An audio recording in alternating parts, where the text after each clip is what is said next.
1 2 1 2 1 2 1 2 1 2 1 2 1 2 1 2 1 2. We back at it. We back at it. Let me go on my phone. Let the people know we're live. All right. We back at it. We back at it. Oh, that's my phone. Let me go on my phone. Let the people know we're live. That's me going off in the background. Friday evening, June 5th, 2026.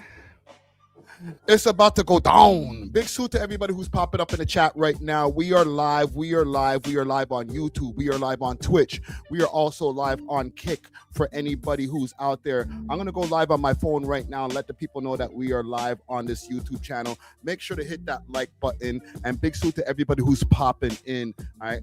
I'm live over here on my phone. Big salute to everybody over here on my phone. We are live on YouTube, youtube.com/WeLoveHipHop Network. Nigga. Let me know if everything's running smoothly. Okay. I got a list of topics that we got to get into. Okay. Starting off with there is a Drake hater that is lurking around these Toronto streets. And we are going to uncover who that is and get into why he or she may be hating. Okay. Also, I have a clip, a segment maybe called Sauce Walka 1. All right. But I seen an interview that just dropped with Sauce Walka's baby mom over there on No Jumper. So that is still to be determined. All right. We're also going to get into a full conversation about our radio station over here, Flow 98.7, and get into the whole lore from Flow 93.5 to where we are now in 2026. So we definitely have to cover that. Big salute to WhyG. WhyG has an interview out with Cringe Kev that we will be reacting to. I have a very sticky segment about the bikers again and the expansion of biker gangs over here in Canada. All right. So we definitely got to get into that. And I left this off of the table, but I have to make sure we get into this. Outreach workers are not able to do their job over here in Toronto with all the addiction and everything that's going on. So we have to do our civic duties and cover that. Okay. Let me know if you have anything that you want me to talk about. Y'all over here too on my phone. Let me know if you have anything that you want me to talk about. Spam the chat. All right. And I will bring it up. For people on my phone over here on Instagram, we are live on YouTube. youtube.com/WeLoveHipHop Network. How you like my new screen protector? We outside. Woo! Big salute to B3 on the beat. Who is in the building over here? Who's in the building? I see old John Crow 416 Trackstar Music in the chat from earlier. Big salute to QJ_23 in the chat. Who else is in here? It's just Jade. It's just Jazz now. Okay, walk one. All right. Big salute to Juicy Hamburger. Big salute to Paul Kane.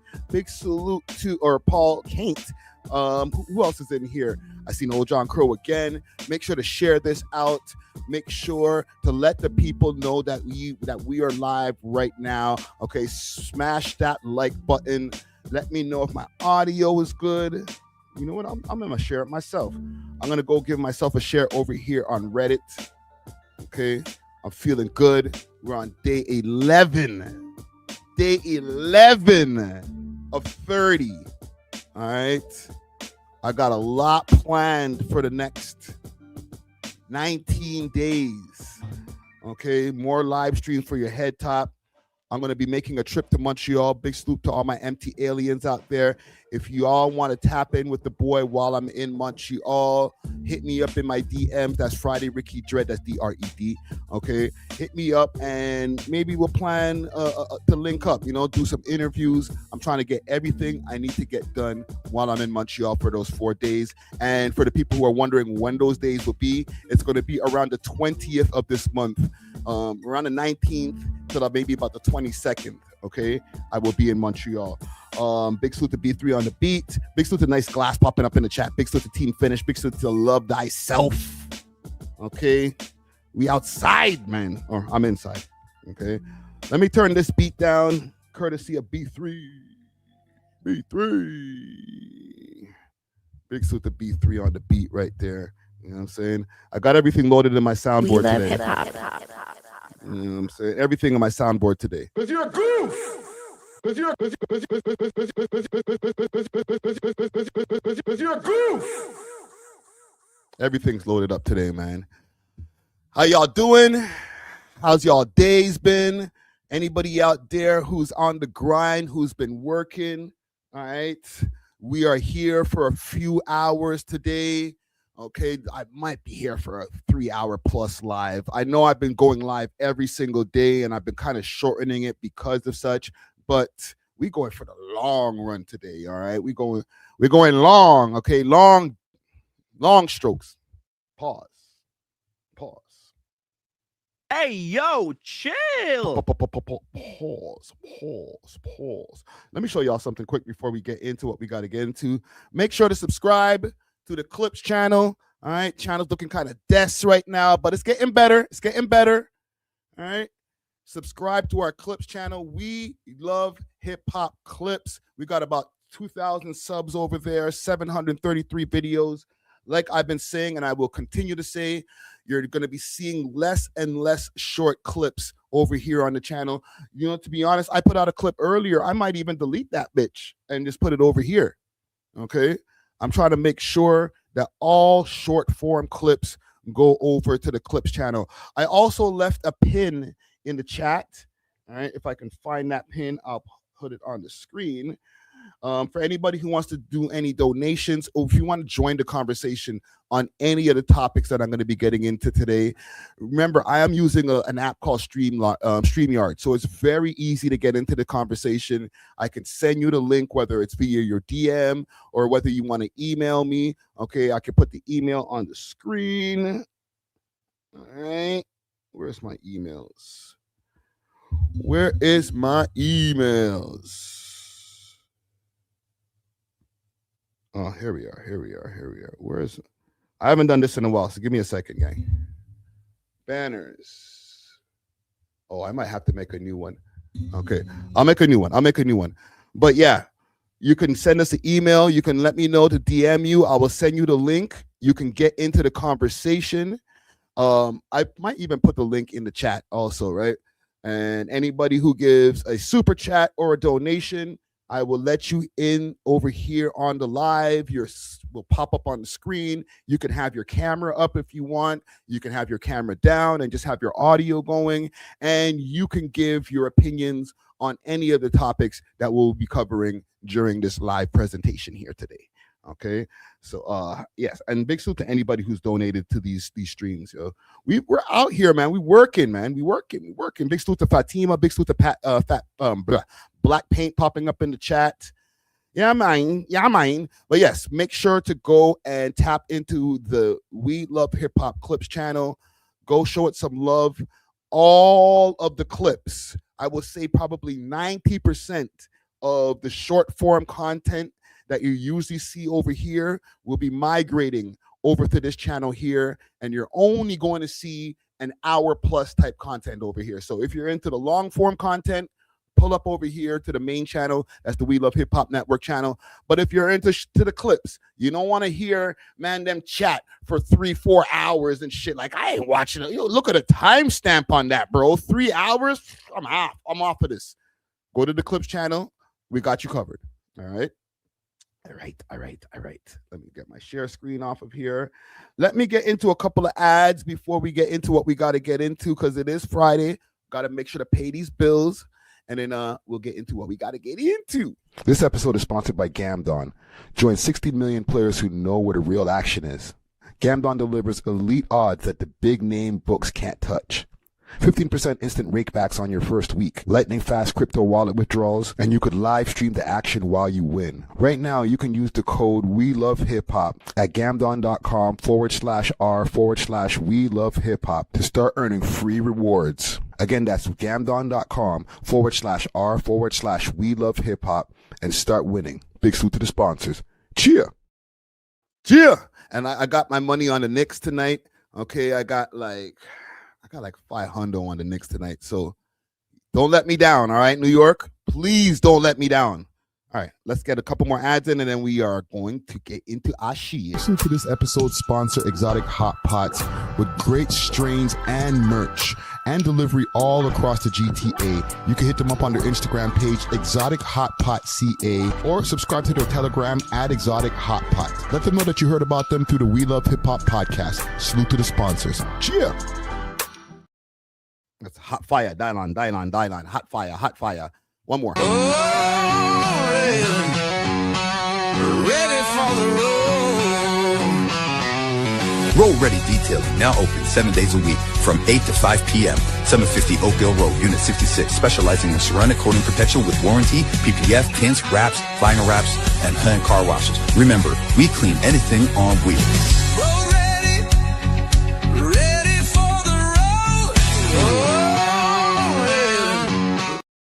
Oh, Ready for the road. All right. Okay, let me get my share screens ready so that we can have a smooth trip all the way through this. Let me know if everything is copacetic. My audio's good, visual's good.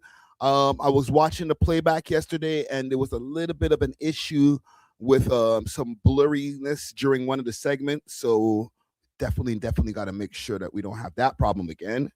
All right. Okay, all right. There was something I forgot to tell you guys. Spotify. One more thing before we get into our shit. Okay, let me pull up Spotify. Please go to our Spotify. Obviously, We Love Hip Hop on Spotify. All right, let's go to the Spotify app. Oh, I don't even have the proper screen up. Give me a second, gang. Let me fix this. Told you, I want to make sure that when we start smooth, no fuckery. Okay, so go over to Spotify. Bang. Let's go to the We Love Hip Hop page. All right, We Love Hip Hop podcast on Spotify. For anybody who missed the live stream while it's live, and listen, I'm not taking anything out of YouTube's pockets. All right, so anybody from the YouTube team who might see this, just chill, fam, chill. But if you want to see the live replays, I got them all up here on Spotify. Every single live stream that happens goes up on Spotify after, as well as the new episodes of the podcast. This is the last episode 690. Unk is washed. All right. And this is not just the audio, this is the video. Okay, if I play this,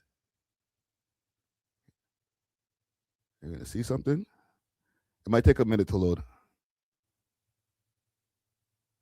Oh, I know what's happening. It's going on to my other page.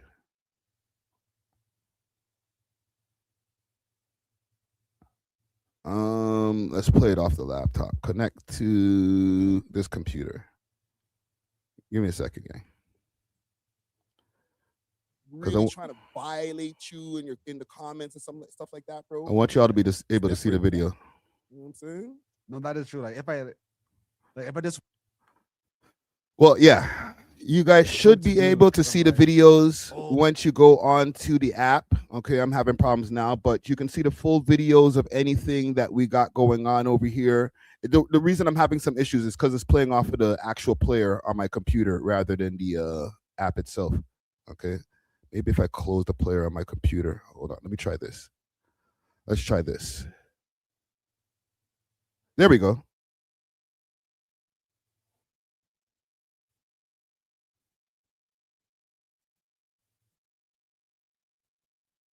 One second, I'll flip it share screen.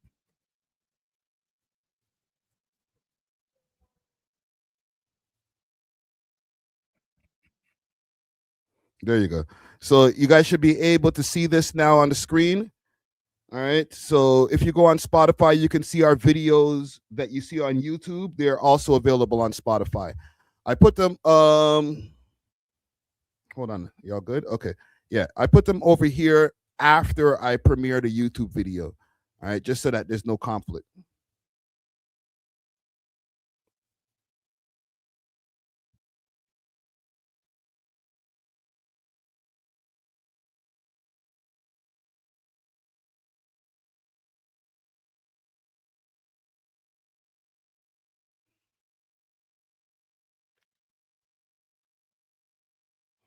Hold on, the audio's not running. Y'all gotta keep me up on this shit. You know what I'm saying? Give me a second. Let me make sure. That's why before we get into any stories, I gotta make sure everything's crisp. Now we should be good. Zara, you're saying like, yo, what's going on tonight type shit, right? Yeah. Can we have like a little quick on air talk? Like, are you in like a vibe of like, yo, you want to be outside right now? Yeah, honestly, Talk to me. it's even gotten to the point where like when I wake up, right, and I see the sun, I don't even want to go to the gym because the sun is so nice. It's outside time. Like I'd rather work out outside. So like I said, yeah, full audios and videos are available on Spotify right now. Okay, they put their own chapters in there, all types of shit. So okay, when I pull up, I'm expecting to see like enough mans and enough girl. You know what I mean, bro? There was probably like 50 shotties, like 4. What? You're at a music video? Yo, dog. I'm like, isn't that more content creators in the city than it? But I'm bagging it. I'm like, okay, the only other mans is like the DJs that's there to spin. You know what I mean? And then like it's just me and like one other guy content creator. But it's not pure Caribbean content creators. Shout out Kwame and Justin. Yeah. He's a good one. But like, and I think Yadi. He's And another thing I wanted to mention before we get into our stories. Okay, one last thing. I seen somebody say you and What's the Dirt need to run another one. We are going to run up another live stream, but not only that, we're going to do another live stream and probably another giveaway, big time giveaway. One thing I'd like to say about the last giveaway, and salute to anybody who's donated on the last giveaway or who won any prizes. I think Easy Fecta won a prize from one of the clothing companies. I still have this. Okay. This has not been claimed yet. Bam. The full color Iceman figurine. If any of you guys from this chat over here, or if you know anybody who was supposed to be the winner of the last one, tell them they need to come claim their prize. Because if not, then it's going into the next contest that we're doing with What's the Dirt. Okay. This is courtesy of Toronto Collective. It's a one of one. You're not going to be able to find this even at their store, at the Toronto Collective store over on Spadina Avenue. You ain't going to be able to find this. Okay, it's a one of one. You got a little bit of a pot belly still. Can you see the little pot belly? Why'd you? It's the jacket. His jacket's baggy. You feel me? You got the wallabies. Wallabies on fleek. What's the winner's at? You know what? I got to link What's the Dirt and find out who's the winner. What's the winner's at? I don't even remember now. But they never claimed this. I just sent out the other one. There was the iced out one, the all blue one. I sent that out like a couple days ago to somebody in Washington. So salute to them. Salute to Diana. Salute to Diana who won the iced out one, right? But this one right here, the color one. How you win a prize like this and you ain't claim it yet, fam? You're dissing. Man's cornrows are done, fam. Man got his hair braid up for you. Wagwan. Holy. Break. Wow. Anyhow, let's get into what we got to get into over here, starting with Drake. Right? Drizzy Drake has haters, okay? There's a Toronto hater that has called into the Breakfast Club to spew some serious hate on the boy Drizzy Drake, okay? It has been uncovered who this person is, and we will get to that in this segment here. But I will play you the video first, and maybe we could even do a little bit of a deep dive, not too much, pause, right? Of even the lore of this Toronto people, especially from the older generation, hating on the boy. So this is courtesy of Keeps It Solid. Big salute to Keeps It Solid. Somebody called in on the Breakfast Club. They were hating hard. And here's what they had to say. They got us off Toronto radio fast. I'm thinking somebody from OVO made a call. As soon as Charlamagne started talking Drake, they got him right off. They got us off there fast. Quick fast. Charlamagne, I'm telling you, you and I and Drake, we have the same thoughts over and over and over again. He's not as popular as y'all think, by the way, just to let you all know. I don't know if the numbers would say that. He streams a lot. He sells out tours. I don't know. I'm a hater, but I can't. No. And listen, in Toronto, he's not as big as you guys think he is. Not everybody in Toronto loves that man as much as everybody says. Drake? Oh, okay. You hear what she said? Not everyone in Toronto loves that man as much as everybody says. Is this hate, gang? Does this sound like high-grade hate? I'll let it run a couple of times, but like, just let me know in the comments. Is this high-grade hate? Yeah, Drake, yeah. Okay. Girl. Yeah, if you actually Google him, he's never done anything for Toronto. Whoa. He's never donated money to a sick kids hospital. He's never helped the homeless. He's never helped the poverty school. He's never done anything for Toronto, except for the basketball team. Oh, wow. Well, She's trying to get a black. Yeah, if you actually look it up. I can't argue. You with on the I don't ground know. there, so I can't tell you. Yeah, I can't tell you about your city. You know more than me. They got us off. They got us off Toronto radio fast. Let me know. High-grade hate? Is she hating? Is she telling the truth? Okay, let me play it again. Thinking somebody from OVO made a call. As soon as Charlamagne started talking Drake, they got him right off. They got us off there fast. Charlamagne, I'm telling you, you and I and Drake, we have the same thoughts over and over and over again. He's not as popular as y'all think, by the way, just to let you all know. I don't know if the numbers would say that. He streams a lot. He sells out tours. I don't know. I'm a hater, but I can't. No. And listen, in Toronto, he's not as big as you guys think he is. Not everybody in Toronto loves that man as much as everybody says. Drake? Oh, okay. Yeah. Yeah, Drake, yeah. Okay. Girl. Yeah, if you actually Google him, he's never done anything for Toronto. He's never donated money to a sick kids hospital. He's never helped the homeless. He's never donated money to a sick kid. You know what? I have a better version of this. Let me play the better version. Get somebody from I hate using Instagram because you can't rewind on Instagram. OVO made a call. As soon as Charlamagne started talking Drake, they got him right off. They got us off there fast. Charlamagne, I'm telling you, you and I and Drake, we have the same thoughts over and over and over again. He's not as popular as y'all think, by the way, just to let you all know. I don't know if the numbers would say that. He streams a lot. He sells out tours. I don't know. I'm a hater, but I can't. And he's like, I don't know. Kind of sounds like hate, but keep going. We're listening. No. And listen, in Toronto, he's not as big as you guys think he is. Not everybody in Toronto loves that man as much as everybody says. Drake? Yeah. Yeah, Drake, yeah. Drake, yeah. Girl. Yeah, that if you actually Google him, he's never done anything for Toronto. You said she's a USA citizen? No. Don't worry. We found her. Loves that man as much as everybody says. Drake? Oh, okay. Drake? Yeah, Drake, yeah. Okay. Girl. Yeah, if you actually Google him, he's never done anything for Toronto. He's never donated. Even Charlamagne, your Blue Jay fitted for real, right? Even Charlamagne's like, listen, fam, I'm a high grade S tier Drake hater, and you sound a little crazy, shorty. Like, you gotta relax. You gotta relax. Did money to a sick kids hospital. He's never helped the homeless. He's never helped the poverty school. He's never done anything for Toronto, except for the basketball team. Oh, wow. Well, She's trying to get a black. Yeah, if you actually look it up. I can't argue. You with on the I don't ground know. there, so I can't tell you. Yeah, I can't tell you about your city. You know more than me. They got us off. They got us off Toronto radio fast. I'm thinking somebody from OVO. Okay, so I didn't even have to do the work. Keep Six found the culprit. Alicia Cinnamon from Toronto. Okay. Can we find her Instagram? Alicia Cinnamon. Cinnamon, I'm in. School bell ring. Booyaka, booyaka. Founder.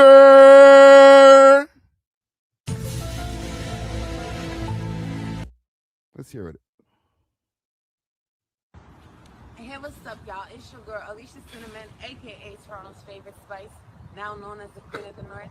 Make sure you check me out this Saturday, June 23rd, as I'll be reasoning only on John's Kitchen. You don't want to miss it. Find out what your favorite spice has been up to all year long.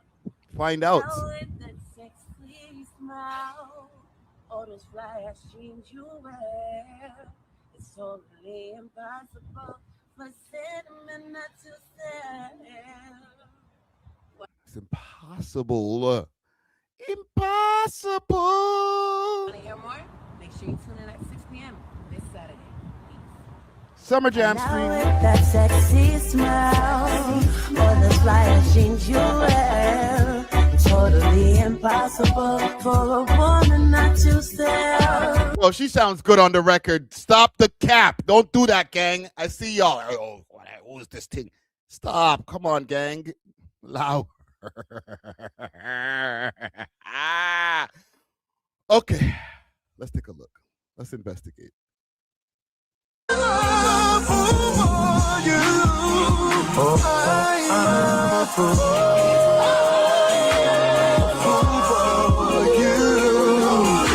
Yo, I'm stupid. Let me examine this gal here. I feel like I know her. I met her. I feel like I've met her in person multiple times. And this old man just walked up to me, and at first I couldn't understand because you could tell he was like really emotional about something. Not to say we're in the same age group or anything, but like we're like kind of like close in generations. So then he tells me that he was in Tim Hortons and all he wants to do is buy coffee, and he has his own money to buy the coffee, but nobody will answer him. And he feels like because he's Middle Eastern that they're discriminating against him. And then I listened to him because, you know, you could tell when somebody just wanted somebody to hear him out. And then at the end, he's like, ma'am, I just want to know where I can buy coffee. And then I pointed him to this cafe that I love going to because their stuff, I don't drink coffee, but I love smelling it. And their cookies and stuff and their tea is lit. So then you see him like scurrying across.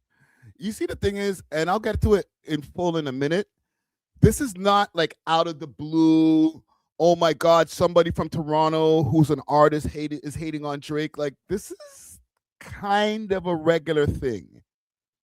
When she said what she said at the Breakfast Club, it wasn't like a stretch. Not to say that she's right. Toronto radio fast. I'm thinking somebody from O.W.L made a call. Yeah, as soon as Charlamagne started talking Drake, they got him right off. They got us off there fast.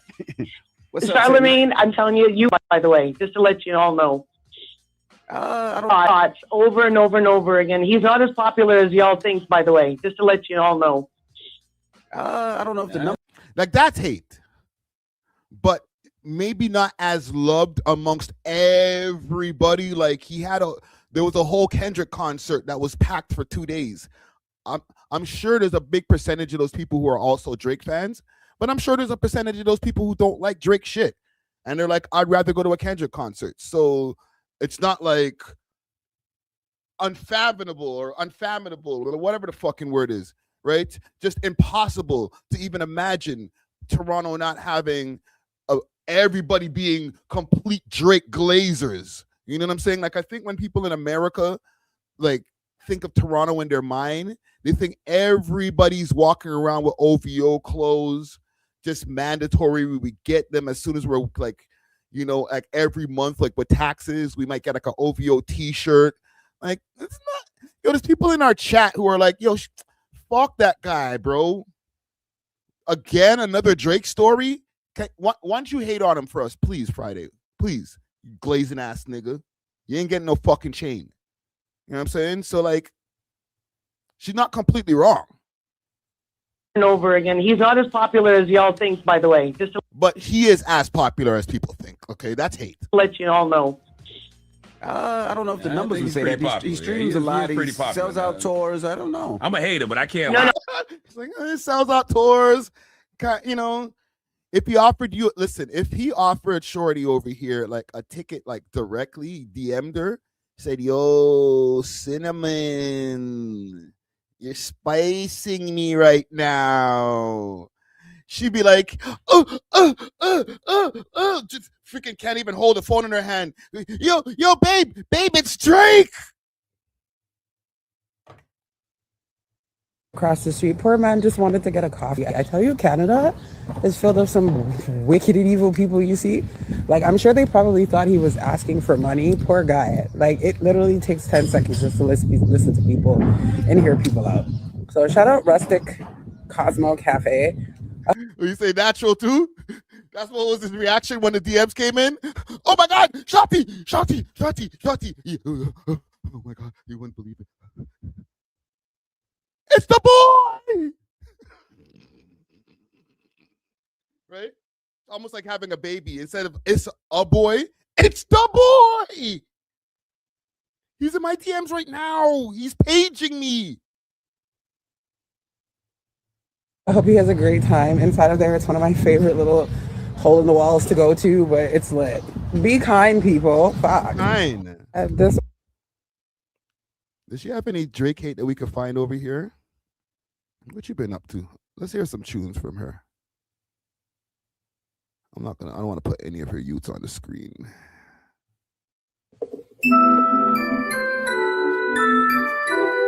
Let's go.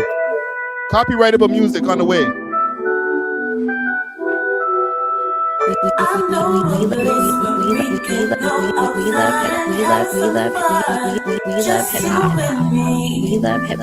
love hip-hop.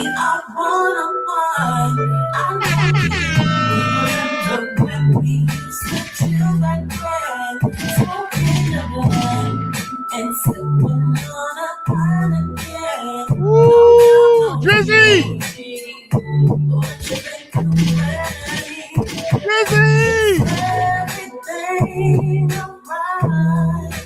We got one! We love hip-hop.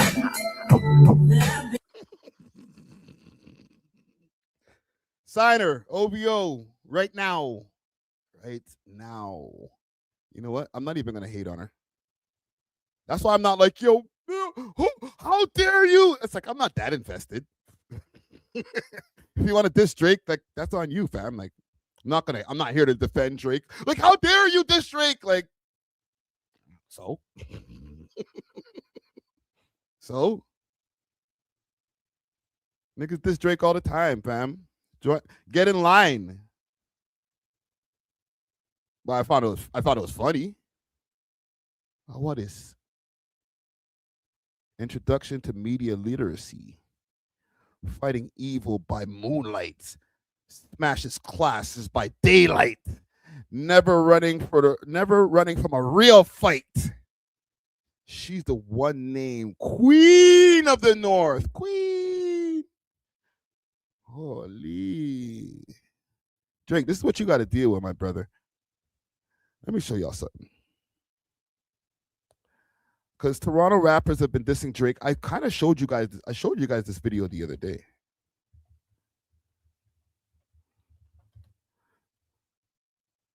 Toronto rappers been on this nigga, bro.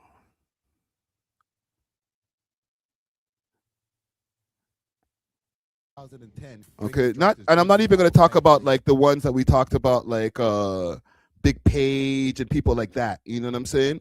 Like, there's deep cuts. All right, we covered Big Page at the last one.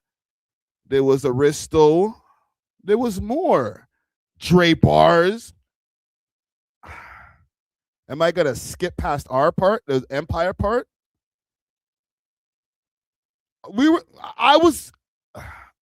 You know what? Fuck it, I'll play it. And was quickly becoming the world's most famous rapper. There was mixed emotion from the local hip-hop scene, with a lot of people proud of Drake's success, and some bitter, and some bitter. Hear the man? Man like Friday from the past said, man, we're bitter. Believing Americans picked the wrong Canadian. There were local rappers making diss songs, and some believing Americans picked the wrong Canadian. And some believing Americans picked the wrong Canadian. That's how she feels, okay? I'm going to put words in her mouth. That's how she feels. Okay? I found a good picture of you, shorty, so look, I'm not even trying to diss. That's how she feels. There's a lot of people who are like, yo, they don't even pick a man them from the hood still, fam. Like, yo, the man's from Forest Hill. Like, yo, who is this guy? There were local rappers making diss songs, and the snitching allegations were still brewing, but Drake was way too famous to hear that nor care. This would bring us to the legendary Toronto rapper TRA, aka the Rhyme Animal. That's just the way it was supposed to go. You know, big up to the whole Owl camp. Make sure you guys keep running your thing. do it. You know what I mean? That's the way it's supposed to be, you know? And it's just so that it happened like that. And I'm glad it did because, you know, look, we have the biggest star in the world from here. You know what I'm saying? Yeah. Trey was part of the legendary Toronto rap group Empire that I mentioned earlier, and founder of the SARS Sick Artist Running Shit mixtape series that would feature rappers from across Canada and from the US. Empire consisted of Trey from Mississauga, Scandalous and Tech Man from Scarborough in the East End, Toxic from Toronto's West End, Adam Bomb from the West End of Toronto closer to downtown, and the later edition Messiah also from Mississauga. The crew was popular in the city for being lethal spitters, and along with rhymes, they had production, including a young Noah Shabib, later known as 40 Days, 40 Nights, or OVO 40. Remember that lyric from the 2009 So Far Gone mixtape? Came big and swerving right into my peers' lane. Same dudes that used to holler my engineer's name. Well, at that time, the lyrics set off the Empire crew, and they were preparing for lyrical war. Wow. Members of Watch a young 40. This guy had the baby face. Holy shit. You know what, Carol? I don't know. I feel like she's asked me for an interview before. I low-key want to go check my DMs to see if she's like we've spoken behind the scenes. But yeah, that's a no. Not just because she dissed Drake on freaking Breakfast Club. Like, we don't care that much, shorty. The lyrics set off the Empire. You're just trying to run up the AdSense on you. I'm sorry. Crew, and they were preparing for lyrical warfare. Members of Empire were ready to 6v1 Drake lyrically, and shots were even taken at Drake on the SARS mixtape back in 2009. Yeah, now let me tell you about some rappers that I actually know. Hate my guts, but wanna give that to me though. This little industry puppet named Drake. That's what you wanted to say, nigga. We know it, Adam. That's what you wanted to say. Bumbaclaw. Say it again. Now, around 2000 guts, but wanna give. Yeah. Now let me tell you about some rappers that I actually know. Hate my guts, but wanna give that to me though. This little industry. Hate my guts, but wanna give that to me though. This little industry puppet name. I'm not saying that we was hating, but if you look at it from the outside, it kind of feels like hate. This was the sentiment, and these are all mans are all 40 plus, getting close to 50, gray beards up. Okay, I'm not saying Shorty's looking good for her age, but she's from that generation.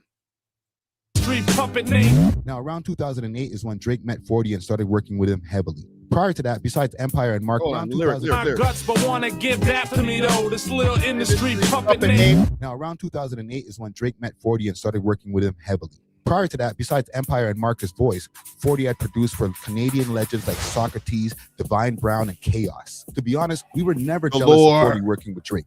But when we heard the lyrics, we were kind of blindsided. Talks went on behind the scene, and Drake explained that the diss was actually for singer Marcus Voice. You're lying. He didn't believe it, but on my advice, I told the team to stand. Drake, you lie, bro.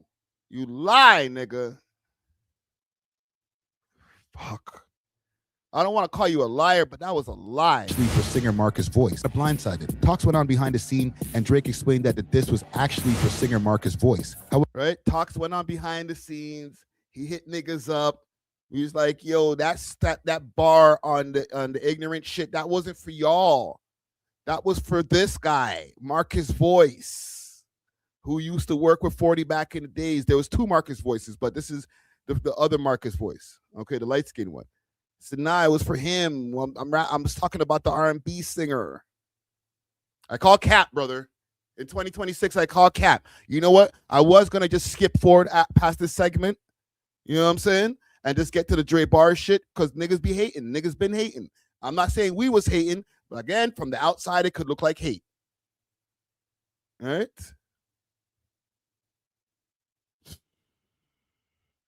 Who's this guy over here? Old man back on live. How many times we have to teach you this lesson, old man? Nobody watches these videos. Yet and still you're here. So then leave, nigga. However, we didn't believe it, but on my advice, I told the team to stand down and refrain from dissing Drake. In February of 2010, I was arrested and remained in jail for a bit over a year. In that time, Empire broke up, and all the rappers decided to pursue solo careers. By 2011, when I came home, I would watch their music videos on YouTube. That's when I saw a wild thumbnail on Trey's YouTube channel. This is a recreation of the thumbnail that Trey's probably like, Friday, why are you bringing this up, man? This is a recreation. I couldn't find the original one because it was requested to be taken down. With a t-shirt with a tied up OVO owl with X's for eyes. It was a must-click thumbnail, and I opened the video to a song with a barrage of disses going at Drake. The video was followed up with more songs going at Drizzy, then all of a sudden it stopped. Now, it's not clear if Drake heard the songs, but one person who did was OVO 40.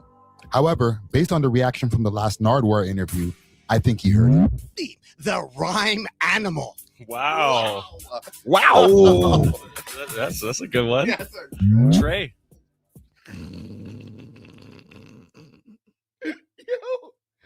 Classic reaction. I think he heard it. The rhyme animal. Wow. Wow. The guy who was dissing me and made the... Wait, it went from the Empire crew? Yo. I know his first instinct in his mind is like, fuck those guys. You let us know, 40, what you think about that. Because he ain't going to tell us what he think about it. That's a good one. Yes, sir. Trey. That was a great one. At the end of the day, it was such a long time. That was Drake before he had bass in his voice. Okay, here's some more hate. Okay. Let's get it off. Not too much on Empire, okay? Not too much on Empire.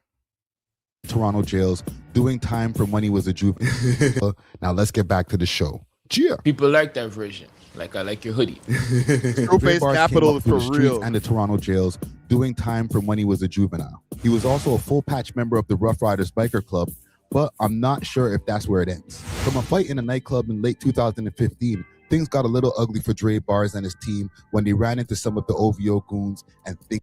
Yo, deleted villain. They're saying they're calling you old man now, Rick. Friday. You know what? The good thing about it, as long as they're not slandering me, I am old. So at least you're getting it right. I'm old, nigga. Shit. It's got heated. I don't like that side. I was good with these guys. I've done enough time with their whole and shit. Like, I'm certified. Yeah. Like, and they're certified. Those guys, I don't necessarily know them too tough. But whatever. We're in a club one night. Situation happened.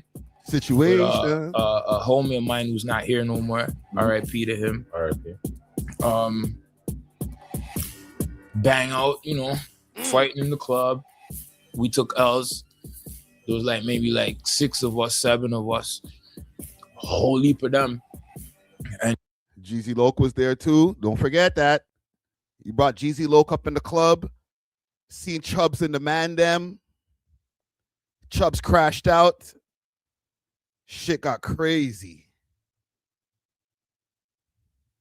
Like 6 of us, 7 of the club. 6 of us, 7 of us. There was like maybe like 6 of us, 7 of us. A whole heap of them. And yeah, we took L's that night. There probably was like 20 of them niggas. Because it's not like these niggas is soft. Niggas done time, had freaking swap outs in jail and all types of shit. Okay? GZ Loke ain't no soft nigga. Right? Dre Bars ain't no soft nigga. Like, let's not get that twisted. These niggas ain't no sweet niggas. You know what I'm saying? 6, 7 of them niggas. Not to say that all 6, 7 of them were bout it, right? 6, 7, right? Not to say that all 6 or 7 of them were bout it. Maybe because out of 6, 7 niggas, there's always gonna be one man that after the fight is done, it's like, bro, why didn't you do anything? Yo, I was just trying to make sure the cops didn't come. Right? Always some kind of excuse. Niggas face clean. Bro, why didn't you even jump in, bro? Yo, bro, I was trying to make sure the gal them were safe. But for 6, 7 of these tough ass niggas, pause, to take a L, either they had the toughest of toughest OVO niggas in that club, or there was a mossy. Okay, you know what a mossy is for you young heads? It's a posse. but mad people, a mossy.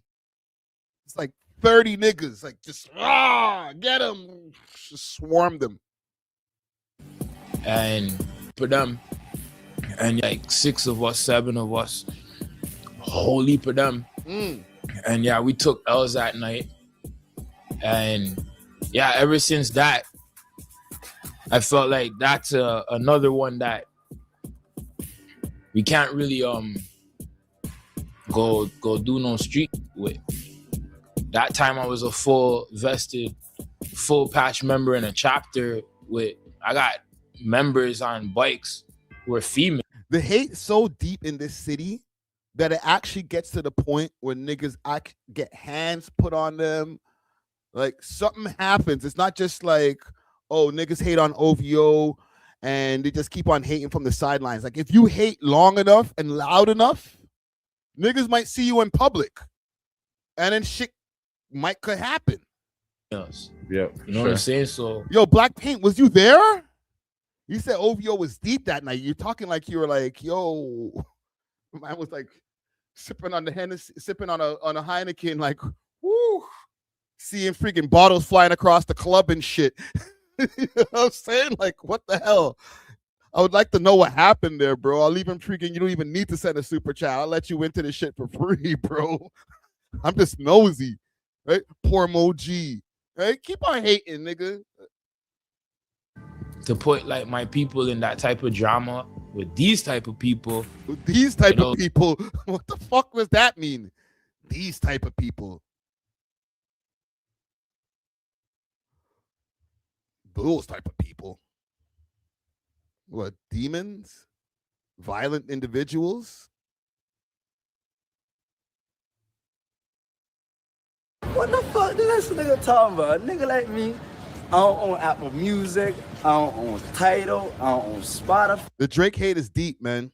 It's so deep, man. I don't know none of that shit. Nigga like me from the hood, I don't got none of them platforms on my phone. But I just heard somebody in the spot playing Drake's out. I heard the nigga say, all pop mollies, my mollies pop niggas. What mollies you talking about, bro? Where these mollies at that free popping niggas? I don't know what the hell this nigga be talking about. Where Molly pops, nigga. I never seen Drake with no mollies. I think I'm the only molly I seen him with before. That's the whole crazy The only thing about one. it. You know what I'm saying? He's the only one.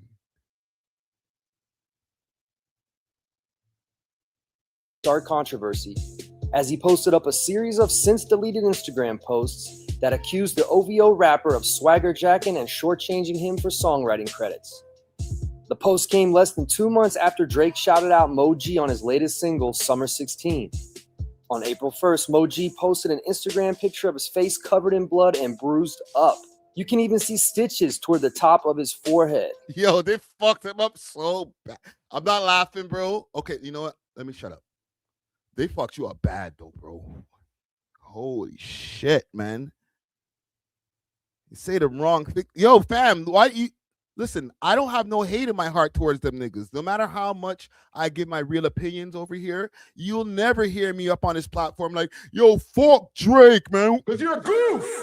You'll never hear me say that type shit, bro. Are you crazy? Man still need to walk road, bro. I don't even be in the club. I could just be going to get like some freaking rolling papers. Outside just going to get getting some milk and bread. And next thing you know, just bare owls. Woo, woo, woo. Am I scared? Not that I'm scared. I'm just not dumb. And I don't feel that way, to be honest. I'm not like, I don't feel that way. If I felt that way, would I take the risk and just be up here like, yo, fuck Drake, man. If I see you, Drake, you wouldn't even do shit to me. Like, what? Are you? No, that's just dumb. These niggas put the shit on themselves, fam. Like, niggas think just because Drake isn't supposed to be a tough guy, which I don't know where they got that shit from. Like, everybody can fucking fight, fam. You know what I'm saying? Other platforms call them, yes, they do, but they don't get crazy, right? Salute to Down to Earth. I've heard Down to Earth be crazy hard on Drake. Even over there at GTV, they be hard on Drake, all right? Pause. But they don't be like, fuck him. He ain't never done shit. He's a bitch. He's a pussy. He's a... Because you're a goof. They never go that crazy, fam. Like, that's just violation, fam. When these niggas violate, bro, they get fucked up, fam. Why do that, fam? Like, all niggas gotta live around each other. The niggas he's a billionaire. So what, niggas just think, oh, because he's a billionaire, you're just gonna take disrespect? Nah. Fam, if you were in his position, you hear these niggas, I'm not just talking to you, deleted, but anybody in his position, niggas is talking crazy about you. Niggas robbed you. Niggas used to freaking put you under all kind of pressure back in the days when you're just trying to get on and put your rap career on. Niggas won't let you live, nigga. You know what I'm saying? And now you got bread. And dogs them, hungry dogs them. You're not going to go, anybody who talk crazy about you, you're not going to be like, yo, eat that, fam. Eat that. If you want to. You know what I'm saying? Because sometimes it's not even Drake. Niggas is like, yo, fam, please, let me eat that food, fam. Please, bro. Yo, Drake's like, chill, bro. I don't even care that much. It's like, nigga, that's why niggas call you soft. Right? And then they just go freaking slap up a man for him and be like, yo, Drake, you know what? We slapped up a man for you, bro. He's like, all right. You think the niggas just ordering hits? Yo, this guy talks sick. This guy talks sick. No, fam. These niggas talk sick, and then somebody jumps out the woodwork. Spaka. Yo, man thinks it is cute. Shit not nice. It don't even be Drake. Nigga got niggas all over the place, bro. Rexdale, freaking, they got people over there. They got mans in the East End. They got mans all over the place, fam. West End, they got the Wassas. Like, niggas have power.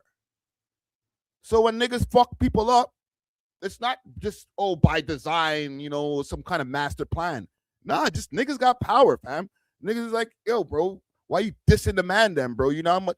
Yo, they took me out the hood. All right, I'm going to crush you for that. When you speak from your heart, this is what happened, wrote WhyG. He added the hashtag Dirty Society and Dirty Industry to his post. The bloody post has since been removed from Instagram. WhyG's allegations of a violent assault at the hands of those in Drake's circle come soon after Quentin Miller, still the most notorious of OVO. It'll be bad for our city, you know? Yeah, for sure. So I'll play you one more lore. This is the worst one. Best for last. Kanye West and other big names. One person that Drake did respond to, though, was KG from the Toronto group. Oh, this song right here? Since this is lore that I'm reaching, okay? I believe this. Drake is known for sending a lot of subliminal disses that need to be decoded. However, when I listen to that song, Can't Take a Joke, I believe that he's addressing a lot of local ops as opposed to what fans think. Y'all remember that song, Can't Take a Joke, from the Scorpion album? Niggas think that song's about Kanye. I don't believe it, fam. I ain't buying it, bro. It might be a double entendre. Two things can be true. But I think he's getting at local niggas, bro. Right? All the way in Italy, my something killing me. Y'all remember that tune? I was like, this nigga thinks no, that's not the one with Jay-Z.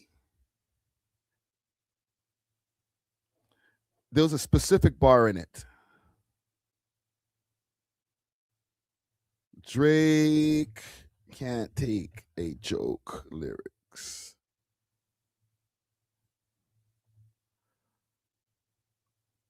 And like, listen, they're gonna say it's something else. Back and forth to Italy. My comment section killing me. I swear I get so passionate. Y'all don't know the half of it. I grew up with them reps up boys. We crashing it and splashing in. And when I say they crashing it, I do not mean an accident. This is all one progression. I'm in the studio. It's still 6. I'm in the studio at 6:45, and my haters either on the way to work or or they arrived. Okay? My haters are on the way to work or they arrived. This is not for Ye.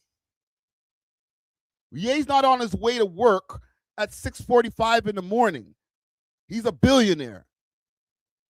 Okay? He's talking about niggas who are local who got to go to their fucking job. He's not talking about rap niggas in the industry. What rap nigga in the industry is going, okay, he's in the studio at 6:45, and my haters are either on their way to work or they arrived.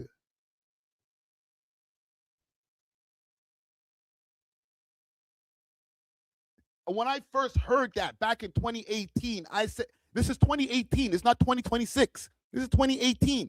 I know he was deeply embroiled with a beef with Kanye. He came off the Pusha T beef, but Pusha T ain't going to work at 6:45 in the morning. He's talking about these niggas. Of the this is being catered to Kanye West and other big names. One person that Drake did respond to, though, was KG from the Toronto group Scrap Gang.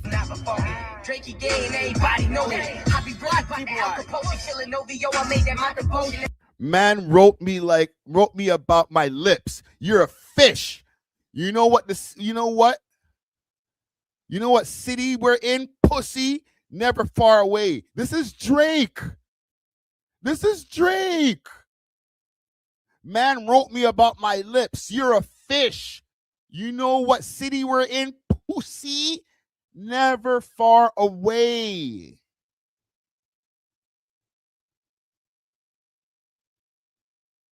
Huh?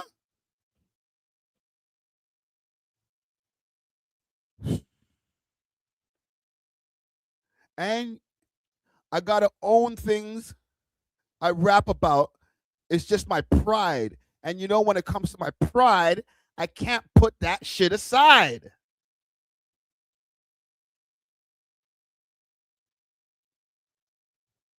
Bro, I'm telling you, this is 2018 this album came out. This happened in 2018. Actually, it happened at the end of 2017 going into early 2018. Okay, let's go to the lore. Everybody fire. The Scrap Gang was a three-man group composed of brothers KG and Fresh, now known as Freeze, and Yogi, who left the group, bringing them down to two. The crew representing the East End of Scarborough was connected to Drake's producer Boy Wonder and worked with Boy Wonder during Drake's come up. In 2017, Scrap Gang pulled up on my podcast, the We Love Hip Hop podcast, to do an interview. In the interview, the team expressed their disdain for Drake, saying that he had stole their flow on two songs, including Back to Back, which had a similar flow to their song Only Options. No nonsense. Gotta get that money, nigga. That's my only option. Never took a day off or had an off day. Sipping Henny, nigga. I don't do the Bombay. Got some killers with me. They do it in broad day. Probably think that I'm a Rocky with this long cane. Yeah, and fuck you left the boy no options. I wanna see my niggas go insane. Also did the song on the Boy Wonder beat called Instant.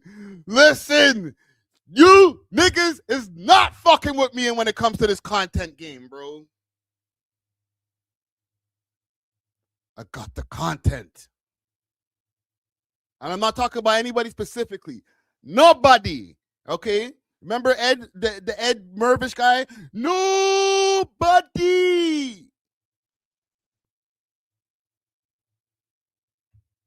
Niggas don't know the lore. Which they say inspired the flow for the broad day, sipping Henny, that's my only option. Never took a day off or had an off day. Sipping Henny, nigga, I don't do the Bombay. Got some killers with me, they do it in broad day. Probably think that I'm a Rocky with this long cane. Yeah, and fuck you left the boy no options. I wanna see my niggas go insane. Also did the song on the Boy Wonder beat called Instant, which they say inspired the flow for the hook on Drake's Sneakin' featuring 21 Savage. Listen. Watch me make it back in the instant. Pulling out the chopper in the instant. They hate it when he gun, nigga win. Niggas keep reaching and dissing. Getting for mistakes, not on listen. The team detailed that at the time they were doing all of their music with Boy Wonder. Y'all believe that? Y'all believe he stole the flow? Did you believe he stole the flow? One in the chat if he stole the flow. Two in the chat if this is... Yo, that's a super reach. Them youths were reaching. They were reaching. Please let me know, gang. Please. Can I play Sneaking again?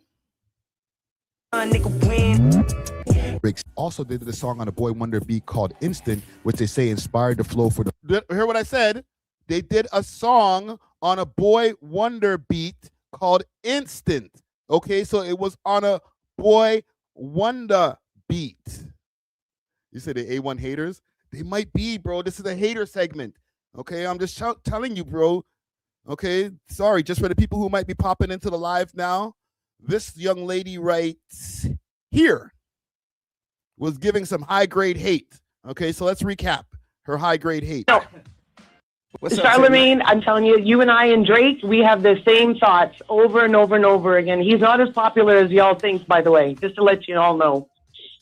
I don't know if the numbers would say that. He streams a lot. He sells out tours. I don't know. I'm a hater, but I can't. No. And listen, in Toronto, he's not as big as you guys think he is. Not everybody in Toronto loves that man as much as everybody says. Yeah. Yeah, Drake. Yeah. Okay. Girl. Yeah, if you actually. Yeah, Drake. Yeah. Okay. High grade hate. Alicia Cinnamon. A certain age group. Okay. I'm trying to show you guys something. I'm trying to paint a picture for y'all. This hate is not like brand new hate. Okay, it's not post Kendrick Lamar beef hate. Like, no. Niggas been hating from time, G. Professionally almost.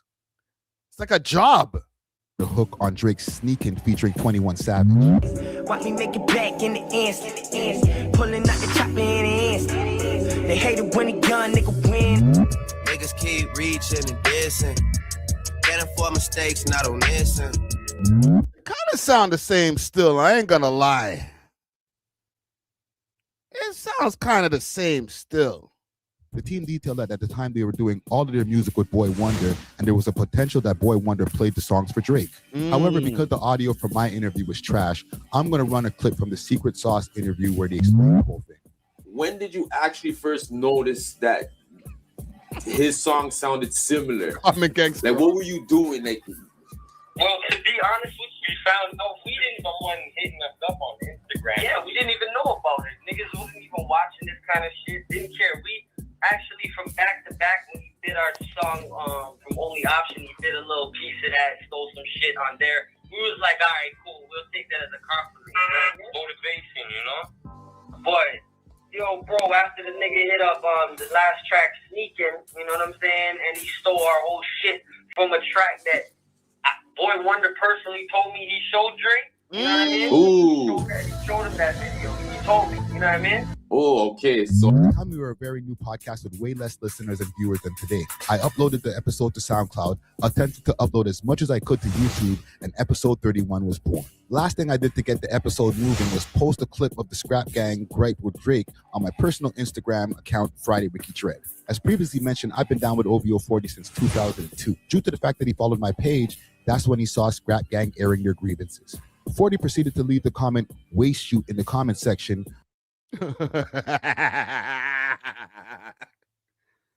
That's where the shit got crazy. Okay? Let's let it breathe for a second. That's when things got a little nuts. I was actually on the phone with him and he's like, yo, who are these youths? What are they saying about Drake? He stole what? And I was like, fam, like, it's in the interview. They said that man said, yo, fuck that. Next thing you know, because at them times I still have my notifications on when people leave a comment type shit, right? Because I wasn't popping. Well, I'm not popping now, but I wasn't as popping. Okay. I get the notification, 40 just left a comment on your post. I go check the post. He's like, waste youths. I'm like, fuck, bro. And I'm on the phone with him at the same time, in real time. And I'm like, bro, what are you doing, bro? Why are you calling them waste youths? Oh, who's that? Man like Binga? Jeez. Hold on, Binga. I got you.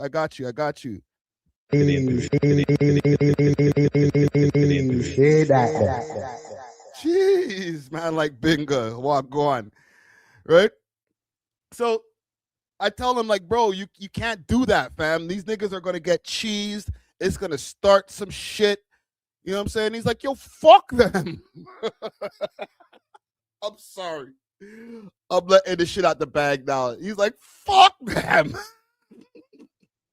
Well, these niggas is talking. He didn't say niggas, but he's like, these guys are talking shit. I said, bro. And low-key didn't even see it the same day.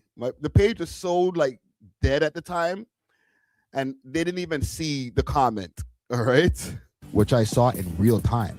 However, weeks later, the Waste Dude comment got on the radar of Scrap Gang and things went left. So what I left out of that story, or out of my own documentary, is that weeks later, hey, shit, man. I'm sorry. I'm trying to do better, man. I'm trying to do better with my life. But I saw Yogi from Scrap Gang. I saw him in a corner store near where I used to live. And I was like, yo, fam, that's crazy, yo. That interview that we did, 40 even commented on the post on Instagram. And he said, what? And he never seen it. Right? And he's like, for real? Let me see.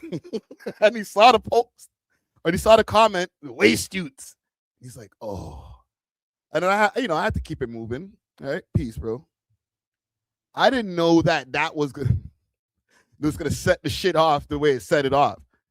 So low key, it wasn't like because 40 put the comment. It's because 40 put the comment, and then I told him after, like, yo, you saw that comment? I ain't shit, man. I'm sorry, man. I'm working on myself. You don't feel comfortable in your own skin, so you gotta act like you're a fucking demon. But come on, don't comment got, which I saw in real time. However, weeks later, the Waste Dude comment got on the radar of Scrap Gang and things went left. How did that happen? Don't feel comfortable in your own skin, so you gotta act like you're a fucking demon. But come on, bro. Cause I feel sorry for y'all when you died, my dude. Like, whoa. KG's ominous message. He released a scarring freestyle going at Drake viciously for stealing, snitching allegations, and much more. Bro, I was dropping off a big booty thing in friggin' Saga somewhere, bro. I saw this shit and I was like, oh my God. It was on Instagram. I was like, fuck. Damn. Did I start this? It's not, no. It's not me. It's not me. It's not me. It's not me. It's not me. And only wild niggas coming, nothing less. Still in tracks, you need to cut a check. I'm about to put this more like shit to fucking death. 40, who you calling waste shoots? Had to set me up and made it. 40, who you calling waste shoots? About to put this more like shit in the west. And only wild niggas coming, nothing less. Still in tracks, you need to cut a check. I'm about to put this more. Look, it is old. It's from 7 years ago now. And it's like 2018 or 2018. It was a whole war going on over here. These niggas, yo, fam, somebody's face got slashed. Put it this way, not in this interaction here, but prior to this, their history goes so deep that I didn't know that somebody's face had gotten slashed, and this is why they had that much animosity. I thought it was just the tracks. Okay, niggas put me on to game later, like, yo, somebody's face got slashed in this whole thing, fam. You know, fuck those guys over there at OVO. And I was like, oh shit, nigga. Well, my bad. Proceed. Okay. I'm just trying to paint the picture. There's a lot of niggas. It's not even just hate. Some niggas are just like, yo, fam, I don't fuck with you guys because A, B, and C. It's not hate. Shit the fucking death. 40, who you calling waste shoots? Had to set me up and made it worse. Boy, one of you a bitch, nigga. Calling daddy for your rap beef. Your mama looking like a dope fiend. I can serve her something that she need to fix. Murdered one, I probably speak to 50. At the same time, raising the level of disrespect by going at 40 for having multiple sclerosis. Nice guys wants to know if I was covering it in real time. No, I literally, all we did was just podcast about, like, you know, okay, come in and do an interview and then whatever, like, trending American topics. I wasn't deep in Toronto lore like this. It's 2018, early 2018, to be honest. So when this shit started happening, or mid 2018, my bad, mid 2018, we weren't doing news stories like that. We were actually just doing more interviews than anything. So we weren't even on the news stories like that. I wish I was. If I was on it like I am now, I would have been all over this. Before Pusha T. Scrap Gang then followed with Death to OVO, where KG and Freeze explained their flow being used, as well as sending shots at 40 for calling them waist shoots. The song was so disrespectful that they even dissed Drake's mother. They even went as far as to remix Nice for What from Drake's score. They dissed Drake's mom, bro. These niggas wanted niggas to, they were trying to draw them out, bro.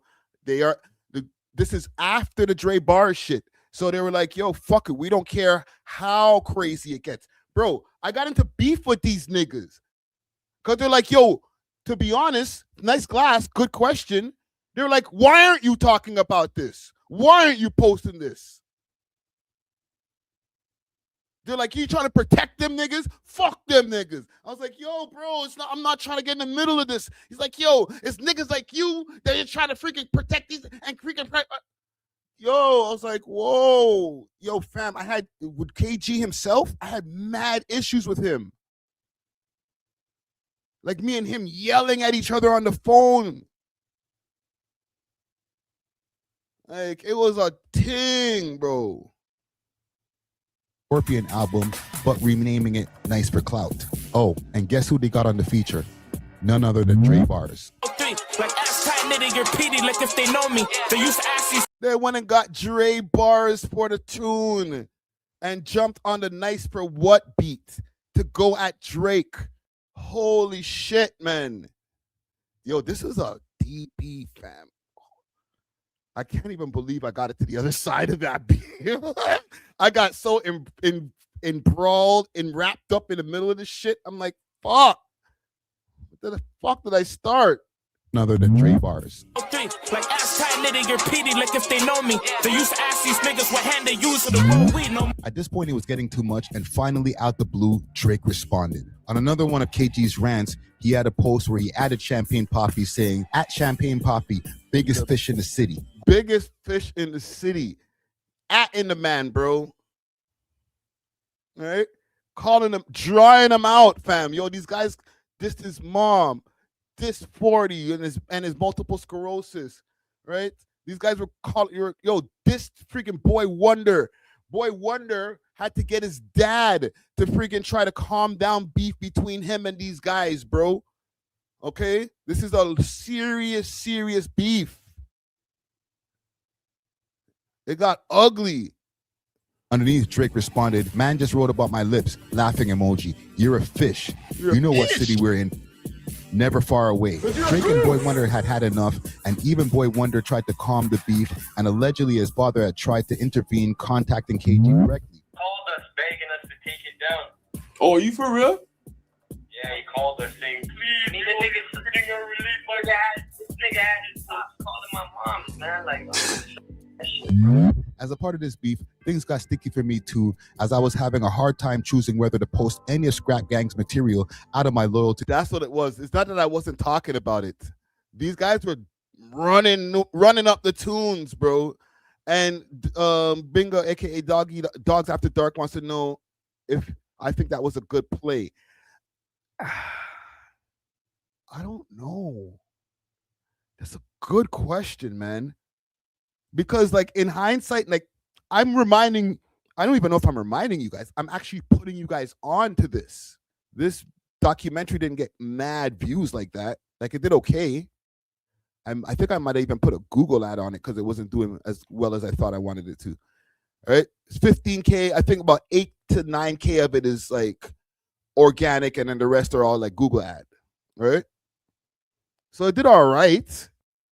But a lot of people didn't know that, like, this happened, bro. Like, these niggas is... So I say that to say it might not have been the best play. Because if it was a good play, then everybody would have been like, yo, you remember when Scrap Gang was going at Drizzy and the gang? You know what I'm saying? It would have been like something that was stuck in Toronto history. But, like, it just came and went. And they never followed up with the little bit of clout that was happening. This is early Instagram too, so niggas wasn't really like taking advantage of how to use the gram. So, like, it got on Hip Hop DX.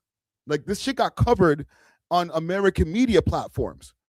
So it got somewhere. They just didn't capitalize off of it.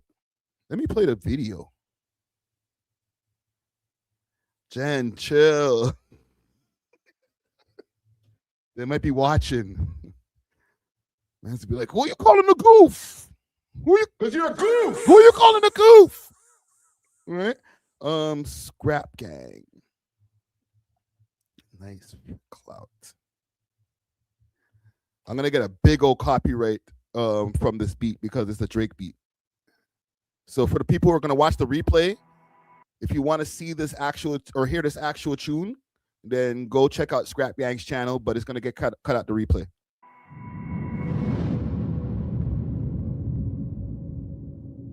No one got hurt? No, people got hurt. This is bad. Love. And I was really hurting, so I sold drugs. I'm in a 6 where only lames get the most love. And I wouldn't snitch, I got my chain so I can boast up. Let's go. Without a dollar in your pocket, you are no thug. It's always bitches that be talking up the most stuff. I'm like a piston, Ben Wallace when I post up. And I wouldn't trip for $10, get you soaked up. I hope he tough, I'ma beat him, he owe me bucks. He be stealing my hook and acting like we ain't the only one. He an actor and I be on road and I'm holding guns. Guards playing, my niggas will rap you like older nuns. Only Don't listen. Don't just be like, "Yo, this is trash," because he's dissing your favorite rapper. Give the credit where it's due.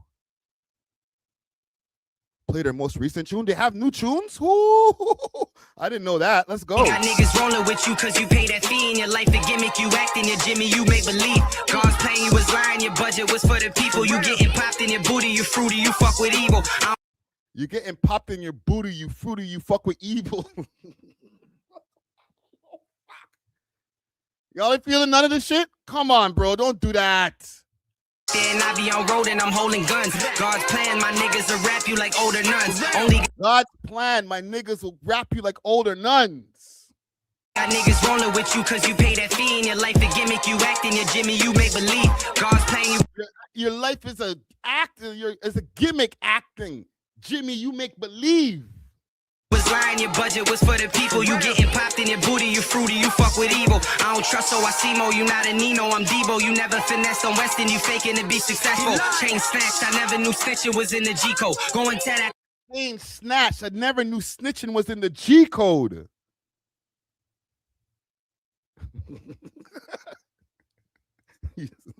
Y'all are not feeling none of this? Gang. Light skinned boys. So is Drake. It's a light skin off. To Charlemagne, even sent that to Ebro. He the type that'll pull up the question was it on Debo. You never finessed on Weston, you faking to be successful.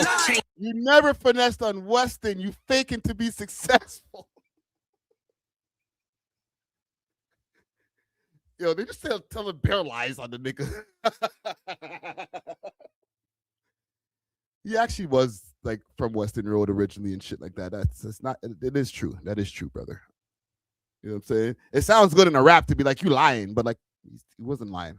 He wasn't lying, bro. Trust, so I see mo. You not a Nino, I'm Debo. You never finessed on Weston, you faking to be successful. Chain snatched, I never knew snitching was in the G code. Going 10 at the Charlemagne, even sent that to Ebro. He the type that'll pull up the court like a paralegal and stitch on a nigga faster than whiteys with open needles. He's the type to go to the freaking courtroom. Yo, man, never went to the court still, but it sounds hot. Yo, fam, the thing is, these guys are not whack. Regardless to what the audience is saying over here, like, y'all are just glazers. Y'all glazers. Glazers.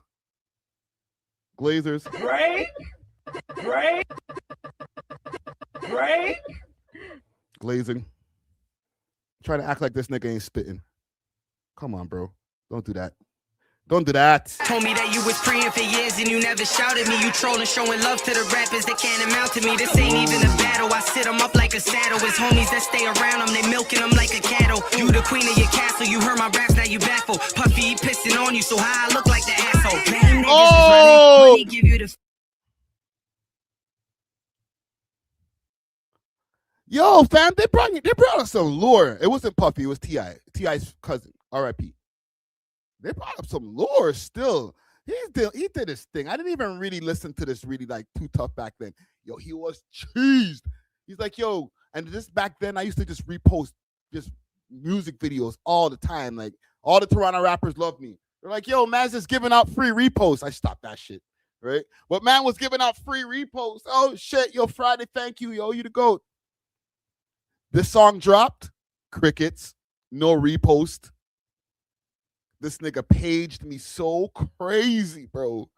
It's like, yo, man, them are going crazy on the track. I see you reposting everybody else's shit Friday. What's up? Fame, I'm really touching the road, even real niggas can sing. I'm still bossed up, I ain't begging for love. Got my Henny on cup, and my women on suck. Me, my brody on wrist, and my city on buzz. Got that 40 on my hip, they don't want no war with us. So they got a 40 on his hip, they don't want to war with us. Huh? I'm like, what song? Y'all niggas dropped the music video? What? Huh? What music video?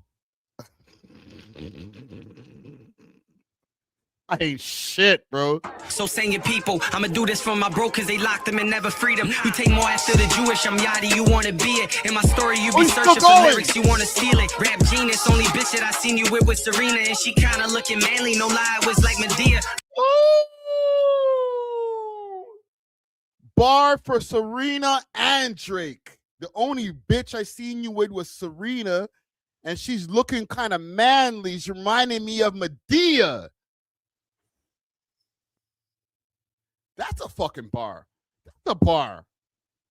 Please, gang, let's don't be disingenuous, gang. Mismatch tech, please. You guys ain't shit. I didn't even pre the tech police is not the same. It's not a fit. Yo, why are you doing that to KG, bro? I'm a shooter, that shit that you say, I cannot believe it. You claiming that you a god, why would God go fuck with a demon? High school, they beat you up, you got bullied by Philippines. Threw you right in the... I need to hear this whole bar. I forgot how fucking much he went at this guy, bro. No lie, it was like Medea. I'm a shooter, that shit that you say, I cannot believe it. You claiming that you a god, why would God go fuck with a demon? High school, they beat you up, you got bullied by Philippines. Threw you right in the locker and locked it and threw the key. Yo, Drake, that happened to you, bro? The Filipinos beat you up and threw you in the locker? I wasn't ready, fam. Oh, I need to put on a t-shirt, bro. I'm getting hot doing these freaking reactions, bro. Fuck. That really happened, bro? Drake got beat up by Filipinos and put into a locker room? Yo, fam, I never heard that story. Shooter, that shit that you say, I cannot believe it. You claiming that you a god, why would God go fuck with a demon? High school, they beat you up, you got bullied by Philippines. Threw you right in the locker and locked it and threw the key. Locked it and threw the key away. Damn, how'd he get out? Got a panic for fifth and he shouldn't been in the piece. He got scared when he hit my DM, he had me speaking the preem. He got scared when he hit my DM, had me speaking to preem. Dollars they sitting on why they messaging me. Probably because he gay and it's cutting them like his D.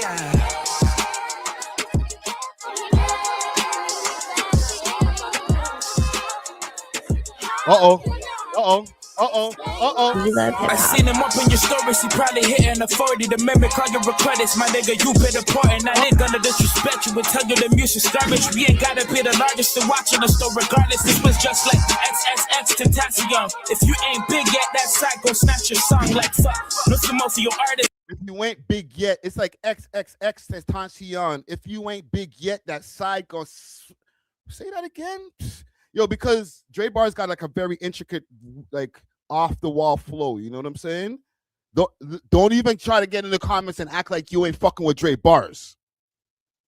All right, free bars. This is garbage. We ain't gotta be the largest to watching us, though regardless. This was just like XXX Tentacion. If you ain't big yet, that side gon' snatch your song like. It's just like XXX Tentacion. If you ain't big yet, that side gon' snatch your song. Oof. Oof. Gonna disrespect you and tell you the music's garbage. We ain't gotta be the largest to watching us though. Regardless, this was just like XXX Tentacion. If you ain't big yet, that side go snatch your song like fuck. Listen, most of your artists feeling neglected. You party next door to the hood, feeling protected. Let me talk to y'all like y'all. Most of these Toronto artists feeling neglected. You party next door to the hood. Oh, that is a bar. Your artists feeling neglected. You party next door to the hood, feeling protected. You party next door to the hood, feeling protected. Oh. Please tell me that's not a bar. Even if he's not like really getting at him crazy, that's just like a very dope metaphor. Just like XXX Tentacion. If you ain't big yet, that side go snatch your song like fuck. Listen, most of your artists feeling neglected. You party next door to the hood, feeling protected. Let me talk to y'all like y'all OG, but on the low key. I've been there time and they go to niggas since 03. Like ass tight nitty, you're PD, like if they know me. They used to ask these niggas what hand they use to the roll weed. No more G, but my dance moves bigger than Monique. A concerned citizen, always talking to police. Toronto, you was all the way from it. Concerned citizen, always talking to police.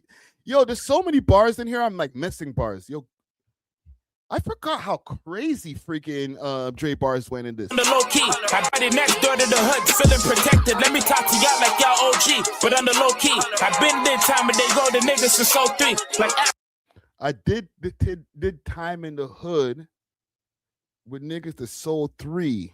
Interesting. Tight nitty, you're PD, like if they know me. They used to ask these niggas what hand they use to the roll weed. No more G, but my dance moves. Use, which hand? Oh, so what? You trying to say the niggas is smoking cookie? Bigger than Monique. A concerned citizen, always talking to police. Concerned citizen, always talking to police. Toronto, you was all the way from it. I seen you flex. Niggas dropped the bomb when you was reading off BPM. Young 20 turned to OVO. Niggas try to bomb when you was reading off BBM. Are you talking about the flex shit? Yeah, that's the thing, Nice Glass. Like, Dre bars, he's so much better than he's been allowed to, where people are, how do I say this? Because it's an engineering issue. If you really were to take in Dre bars, he's a crazy rapper. But you only get to know it when he gets with an engineer who knows how to mix his shit properly, okay? He doesn't just put out the song without getting it mixed or mastered. So when he finally does do those songs, you're like, oh, this nigga's intricate. But more times, like, these guys just do the song, it's halfway mixed, or they get the studio mix, and they just upload the bitch to YouTube. And it's like, bruh, finish the tune. Rapping it and then having the mix from the studio is not the tune being done. Like, finish the tune, because then people would really be able to hear clearly the bars, the schemes and shit like that. But it's just like very muffled. It's annoying, to be honest. I seen you flex. Niggas dropped the bomb when you was reading off BPM. Young 20 turned to OVO hush like what a rush. Started writing for the team, so the lyrics were just a must. And they paid him. So with every dollar, it's like a plus. Like, who gon' drop the records we ever get Tony touch? Quit and give away. So he's saying all of those rhymes that freaking Drake has been rapping is freaking Young Tony? Stop this, bro. The secrets, it should have been in the cut. Smoke that glass of training on now, ain't lit it up. Like these niggas drop the boss, so what's apps gon' pick it up. This a paper thin beef, but shots ripping it up, lifting it up. These new jaw rules, sharp as a harpoon. We all goons, I'm calling the play. Gorilla monsoon, Duke Nukem got big guns, you probably call doom. Like every nigga diss me, hoping this is a monsoon. And all these little internet comments is usually coming from niggas who wouldn't want it, but praying for any come up. Maybe Drake sees your comment and likes it, so now you run up. Better yet, replies, he tells you we broke. We need to run up. Keep praying. All right, I'm done with this. Listen, man. I'll close this segment here because I feel like I've spent enough time on this. Cinnamon, Alicia Cinnamon. I don't know, man. Maybe just curb some of the hate. Drake might send you a DM, send you a Birkin or something. You know what I'm saying? Like, calling Charlemagne to try to gain some type of favor by hating on Drake is not going to get you lit. All right. The fact that I put you up on the Summer Jam screen or the Spring Jam screen right now is probably the most traction that you got in a while. All right. So salute to you. All right. And we're going to keep it moving. All right, I'm done with this. I'm done with this. It's a lot of lore. It's a lot of lore. A lot of hate. A lot of hate. You know what? Let me show y'all something because I think this might be a rumor. Oh, I hope it's not a rumor. Let me show y'all this.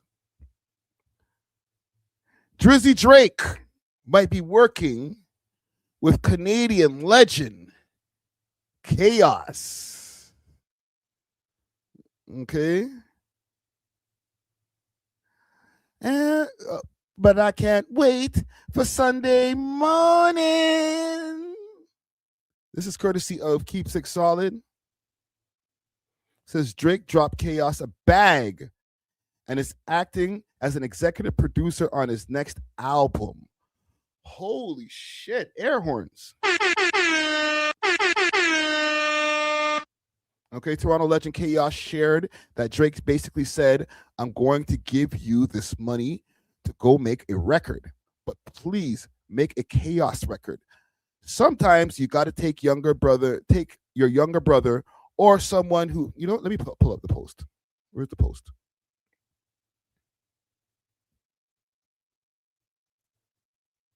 Oh, it's not there? Hold on. Sometimes you got to take your younger brother or someone who was witnessing you more in that stage of, oh my God, you're amazing, for them to point out things you were doing that you forgot about. Chaos. Can I see the post? I hope I'm not blocked. Salute to Chaos. Chaos might have me blocked. So, okay, no, I'm good. I'm good. Chaos, pull up, brother. I'm sorry about posting that thing, bro. It's not that serious. Let's see what's going on over here.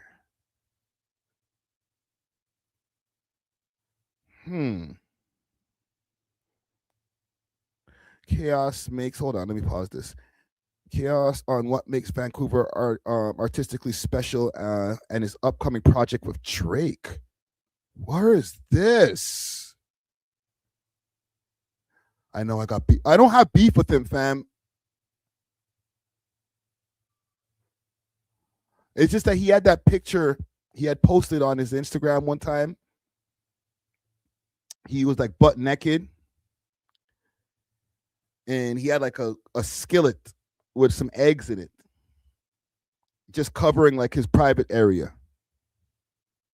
And I reposted it. I reposted it on my main feed. I know. Hey, yo. Hey, yo, chill. And I was DMing him prior to that, like, yo, can we get an interview going on? And he never really answered. So I don't know. Maybe I'm just overthinking the shit.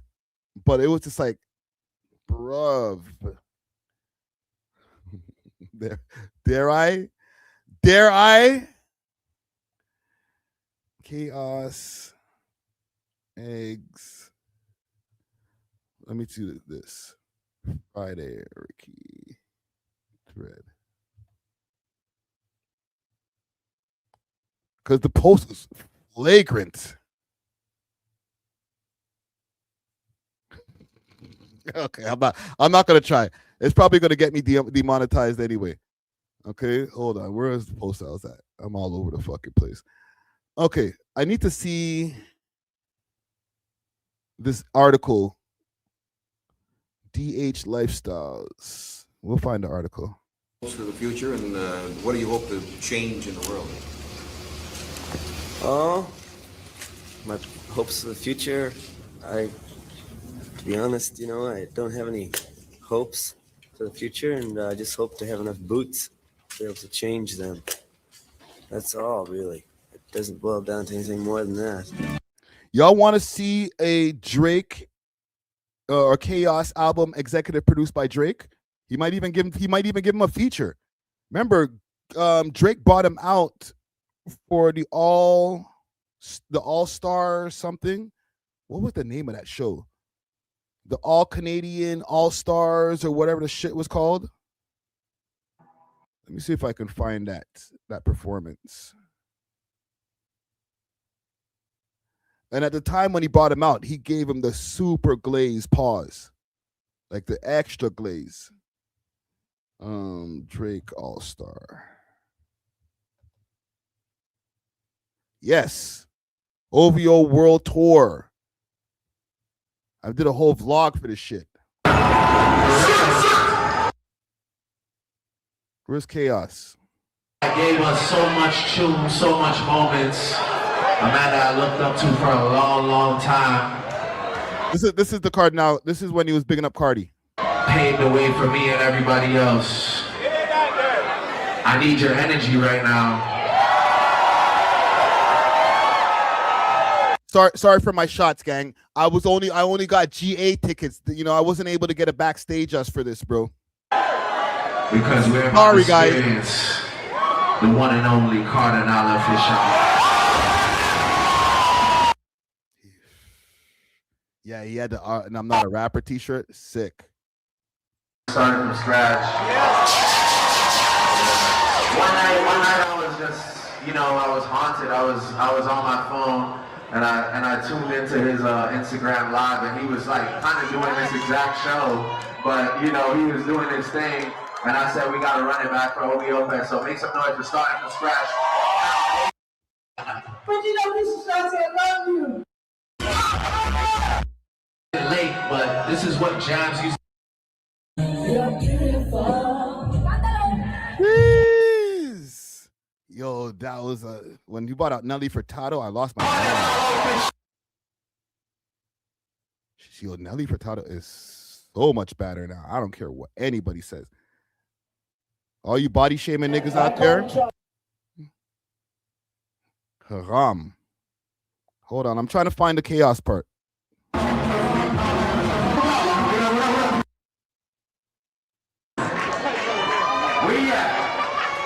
Respect you, brother. You brought the rascals out?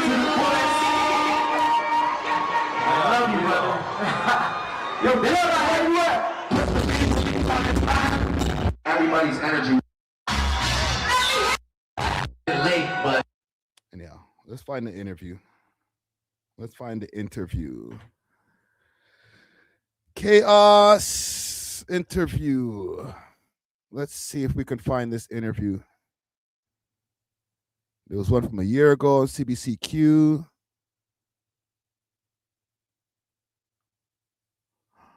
Oh, this happened already from a while back? Really? I'm Josie. This is Cynthia, and we are here with special guest Chaos. How are you? My two favorite radio people. Well, radio and TV, yes. Yeah. And we have a new podcast. For anybody who keeps tuned into these live streams, I told you, Chaos is running around in the West Coast right now. Only cowboy hats. Okay, he's in his cowboy hat phase right now. So when you see him, cowboy hat up. Which I think you know about. It's called Cynthia and Josie's Unmentionables, and it's with the iHeart network. But we're here today for you. We're here for you, completely for you. Thank you. And I cannot believe it's been 15 years. 15 years since, of course, the Much Music presents Chaos Live. You're celebrating it on Crave Boxing Day. Take us back to the scene, the music scene 15 years ago. Well, I think it's interesting because, you know, I don't have any children, and the record company's always like, it's the 10th year of this record, and it's the 12th year of this record. It's like birthdays for my record. They're my children, my records. But this was different. Get to the Drake part. Like, how did you get this footage? Like, where did this? That's so it's like a time capsule. For sure. Definitely. This is going to be a special that is airing on Crave on Boxing Day. On Boxing Day. Can you tell us a little bit more about like what? It's.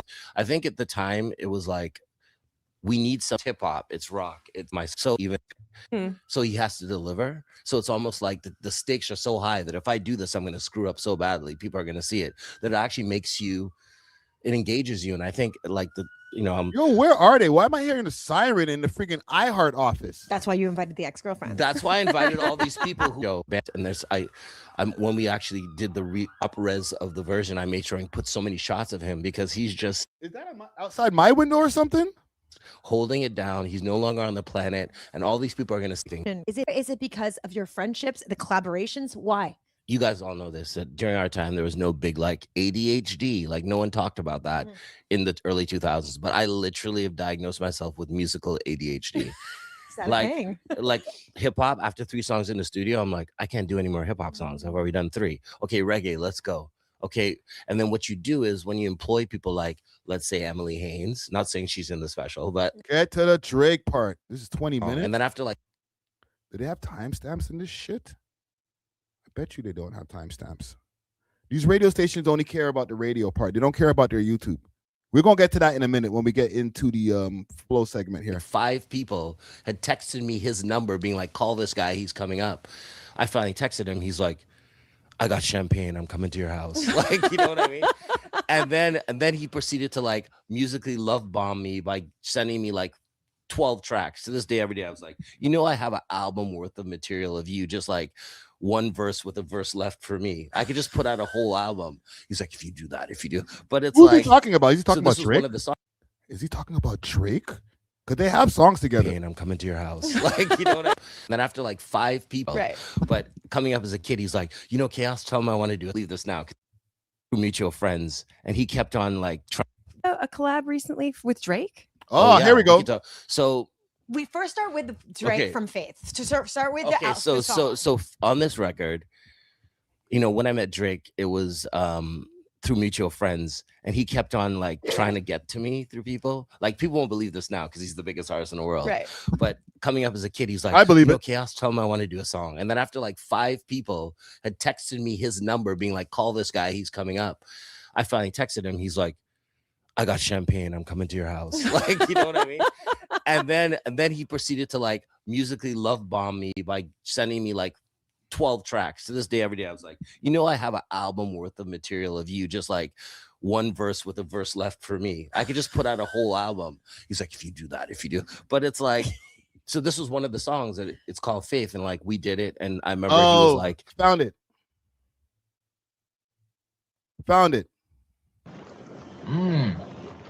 I'm legendary anchorman Ron Burgundy. They say I'm old, but I'm quick.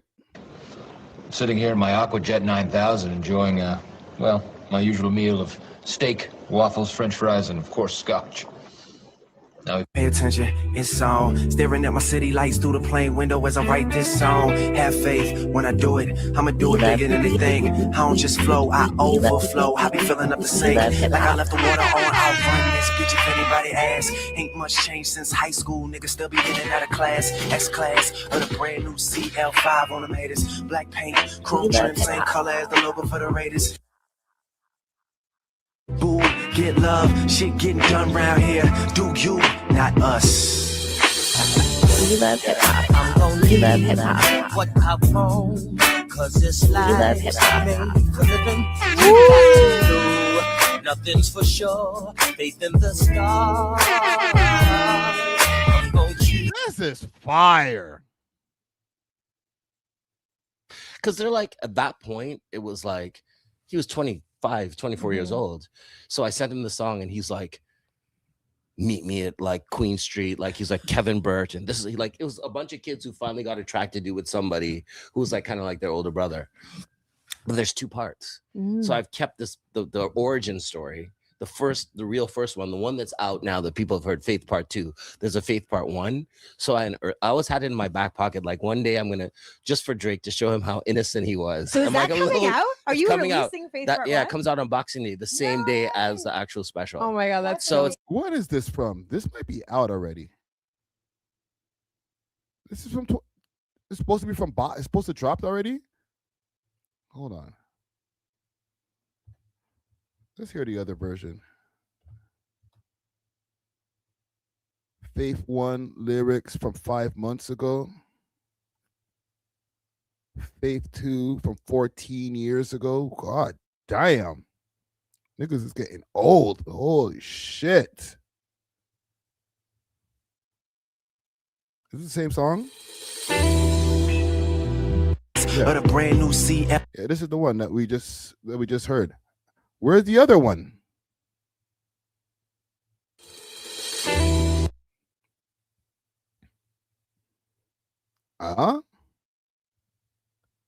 Interesting. It's never been on DSPs. People can just like, I think it's actually better than the Faith Part 2 because it's the first thing we did together. The second one we kind of like calculated more. So it's just exciting to have those. Again, it's like people talk about on the internet in case you missed it. Like that happens.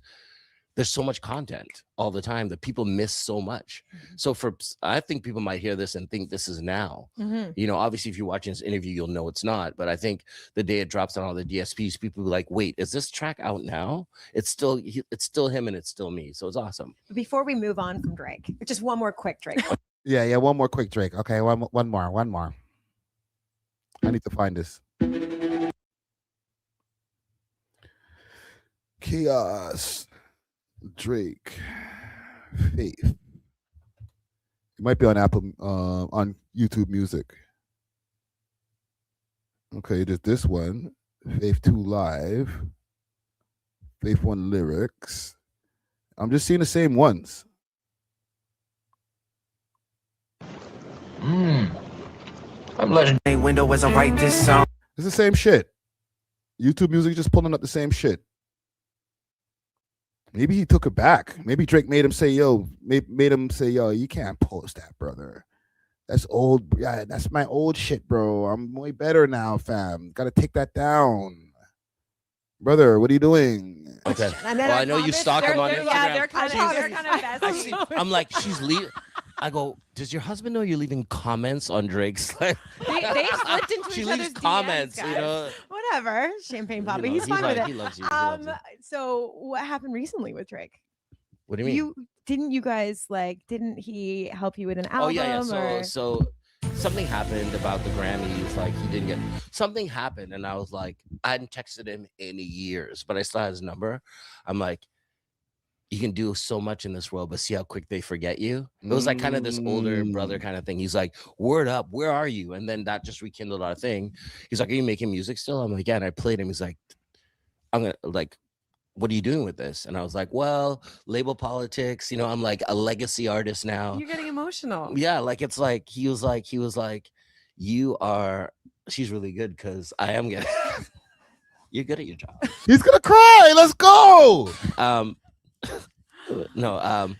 Like, and so he was like, you know, I'm gonna pay for your record because if you do this record with Universal, they're gonna give you, because it's changed, right? I used to get $450,000 to make a record.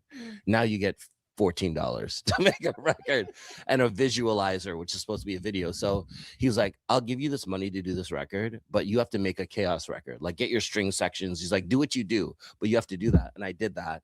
And so that record's also in the can, done, finished. So I think all these things are like ways of, man, you start with your friends. You know, I think a lot of that's dope. Drake really loves this guy's music, fam. This guy has classic. I can't even play the classics right now. Right? If I could look them up, but if I play them, we're definitely getting a copyright. He was heavily under the label. If you just put in right here, The Man I Used to Be. Oh my God. Woo. Oh. Fuck it. Okay. You're not going to get to see this later on. Whoever's watching this in the replay, this is going to get cut out. Microphone like an amphetamine, keeping me clean, speaking in dreams so nature can intervene. This horror scene. This song is so fucking good. Oh man, I could see where you're coming from, Drake. Yeah. Get this guy back on the road. You know what I'm saying? Don't let the label, and plus Drake's beefing with the label. This is back in 2025. This is not new news, but this is news we didn't know about. Back in 2025, and still right now to this day, he's beefing with the label. He's like, yo, don't let Universal fuck you over, bro. I got you, bro. Let me put out this record for you, fam. I rate it. Sunday morning. Every day is Saturday night, but I can't wait for Sunday morning. Woo. I'd probably get a copyright just for singing it. Oh, man. Yo, why aren't people remaking this guy's songs yet, bro? The songs are so fucking classic.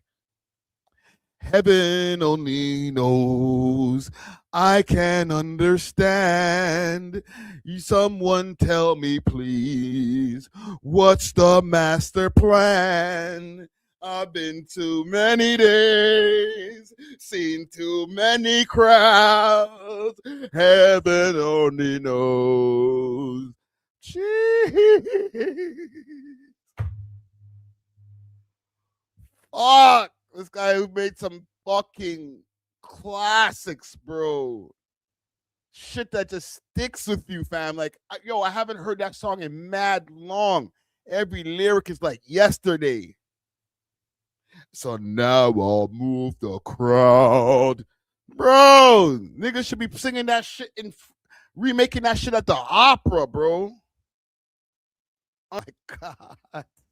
Oh my God. I know I found a recipe for me, but I can't really make you love me. You know I can't really make you love me.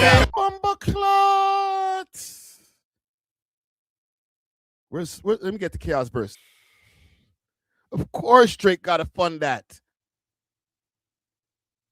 Niggas think just because he's like wearing cowboy hats and dressing weird and shit now, like he's not even dressing weird. He just doesn't care about clothes. You know what I'm saying? Drake's like, fam. He probably was listening to that shit at the embassy and he's like, bro, why aren't you back on road right now? Like, why am I not hearing new Chaos? Music and punk rock music is always a scene, but there's no scenes left because we live in a world of we're online all the time. So I'm trying to take the scene idea of having friends and putting that out there.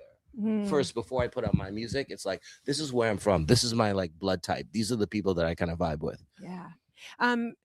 You've sort of mentioned, again, we're talking about collabs, and a long time ago you collabed with Timbaland. He's producer, and now he's releasing his first AI artist. He's getting into that space. I'm curious. Okay. Listen, salute to Chaos. All right, I'm ready to I'm here for that. Actually it's already out. Okay, can we find that? What was Chaos' last album? I guess this is the one that Drake funded. Let's see if I can find Chaos' last album. Let's see. Okay. Back on Blonde 2025. Interesting. Is there credits?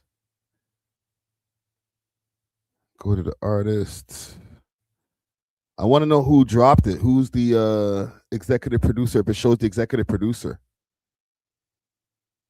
It's got a song with Socrates and Shad. Oh, shit. Black Thought's on here? Damn. Travis McCoy? Yo. He spent his money well. I don't know who these people are. They're probably somebody's. Interesting. Well, salute to Chaos. Good on you, brother. That looks good on you. Yeah, man. Let me know what y'all think about this in the comments below, man. Is Drake the GOAT for freaking funding some of these Toronto old school artists? Maybe he should get, maybe executive produce a few other artists. Yo, Friday Ricky Dread never dropped that freaking magnum opus. No, I'm playing. Don't worry about me. Maybe a Cardinal. Executive producer Cardinal. No. If he could executive produce something from Tona, I would like to see an executive produced album by Drake for Tona, formerly known as Daytona. Yeah, that would be fire. You know what I'm saying? Let's move on. Let me see what I got next on my list. Where are we on time? Okay, we cooking. Not a short live today. We got shit to get into. We got to get into Sauce Walka. All right? Let me prepare everything, because Sauce Walka, he's been out here turning up the timeline. I have to say, I think he caught a W. Originally, there was a message that leaked, a phone call that leaked between him and his baby mother, who was at the time dating Drake or getting smashed by Drake, whatever you want to call it. And he was going crazy. He was like, yo, bitch, I don't give a shit. I'm going to shoot Drake. I'll shoot up his goddamn car. So, people were saying that he was a little bit tender. Why are you going crazy over this bitch? and he responded and he was like, I am not tender. I'm not Mr. Tenderism. I'm not tender if I'm the one who sent her. We went through all of that. Okay. Now he has responded as of yesterday. And he says, Sauce Walka says his turn to pop his ish after he got vindicated from from a charge of being a tenderoni. Okay. Now here's the thing. I will be playing the No Jumper interview with his baby mom. I haven't got a chance to react to it yet, so we're going to be reacting to it in real time, but we're going to have to go through the lore first. Okay, so let's get to it. Okay. Now that we got all the motherfucking facts and the evidences out there, let's talk a little game for a lot of motherfucking lanes. Let's go. Wake y'all bitch ass up. Wake up. So I can talk shit about you. Don't motherfucking try to let the motherfucking shit. Oh, damn, all the stands and the fans that was all on my dick the other day. Everybody that was, even my own player partners, some of my real players and P's out there in this world that fuck with me and I fuck with you for how you represent my game when you talk about me in a barbershop, actually thought that I could do some tenderoni chicken. Some tenderoni chicken? Oh, there gotta be a Twitter version so I can rewind. Smell loud. What the sauce is cooking? Can you smell that? I just made the post on my page right now. The last previous post before this. Last previous post before this shows the reason why I made that phone call. I just made a post. I got a better one, gang. You know I got you, gang. We need to be able to rewind. Fuck Instagram. Okay? Zuckerberger, no. Conversation about. No. I just made a post. Just made a post. That shows the interview of Adam 22 and Whack 100 having a 10-minute podcast conversation. We love hip hop. About Nigga Neater 22. Cuckmaster Flex over Cuckmaster Flex. Here, excited and happy with toy joy about having a tenderoni jabroni gossip girl conversation with the Ice Girl about Sauce Walka for a whole hour straight last night. The night previous before he made the blog. We're gonna get to it. We love hip hop. I never was mad about a bitch. I never will be mad about no bitch. I will never crash out about no bitch, but about the respect of my name, my game, my hard work, my legacy, my respect, my child, TSF business. You fucking right, man. You fucking right. And that was a private conversation that was not meant for the world. But it's boo though. Hey man, I don't got no problems with nobody, man. I'm chilling. Because the truth will always set you free. And for truth to set me free than the motherfucker, man. We got the hottest motherfucker jam in the summer brewing right now. Baby Mama Drama out right now. I ain't finna do too more talking because the sauce is doing all of the walking, man. You see the success. Success. The car rental, no, it's not. It's right there. But let's talk about this. Since y'all see the hate in the last post.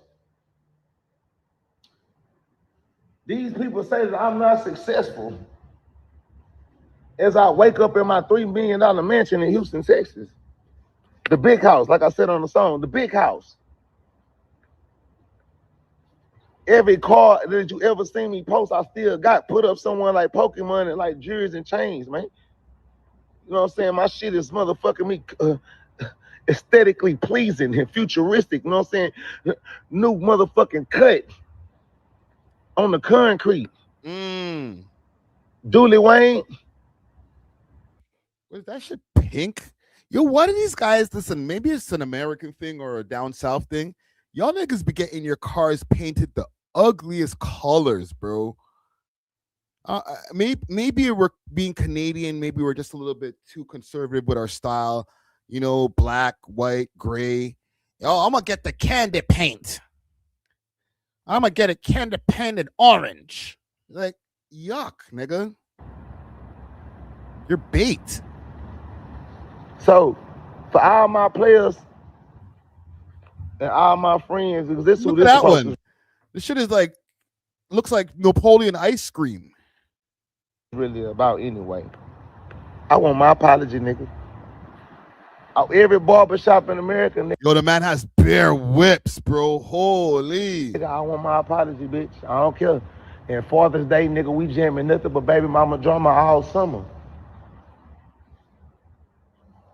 But correct your motherfucking mouth when you speak about Sauce, because I know plenty of niggas. Y'all talking about everybody do this and that with their baby mama. Nah, fuck arguing and doing that with your baby mama. No. All real men gonna look at something and check somebody. Pillow talking, sneak dissing behind the back, hatred, and where's you getting this information from was about a private situation that was never public. You know how many years that this man been hating on me and making music about me? Hey man, the man was so, y'all talking beep, beep, baby. The infatuation, do the time lapse. The bitch revealed that this been going on since 2024, correct? When did Buddy start wearing bobos in his head? Oh. Work, hey. Revealed that this been going on since 2024, correct? When did Buddy start wearing bobos in his head? The bobos, and when Buddy started wearing bobos in his head, right? When he started putting them little bubbles on his braids, putting bubbles on his head. All right, look, you see them over here?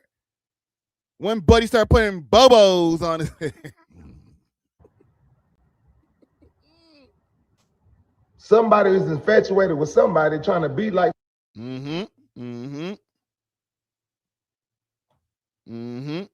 need to hear this song.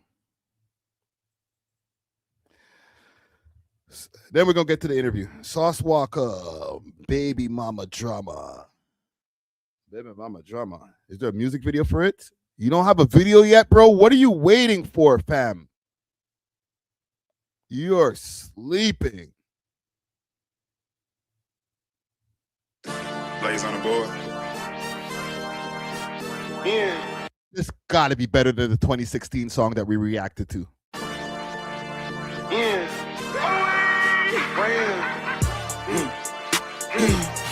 Just a little baby mama drama. What? Just a little baby mama drama. Just a little baby mama drama.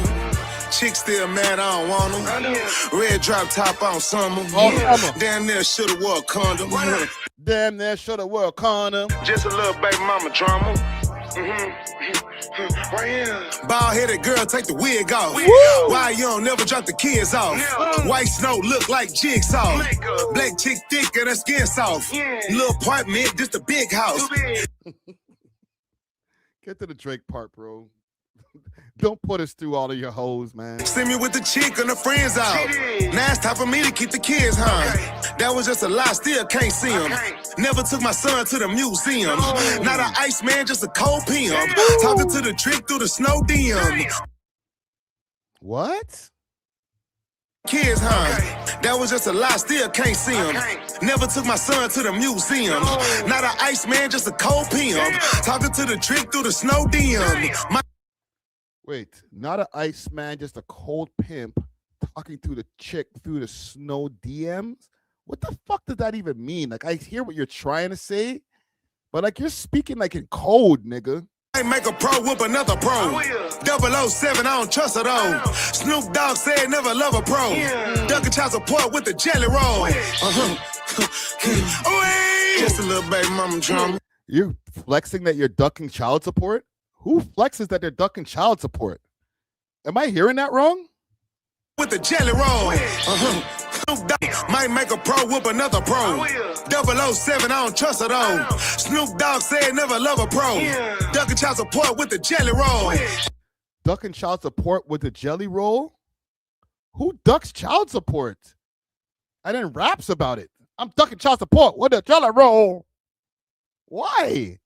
Pay for your kids. They need to eat, fam. They need school bags. They need to go. I'm ducking child support. What?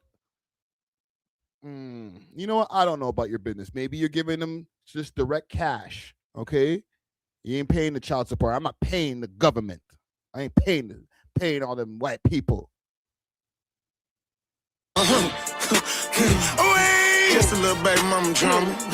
Just a little baby mama drama. Just a little baby mama drama. Right now. Chick still mad, I don't want them.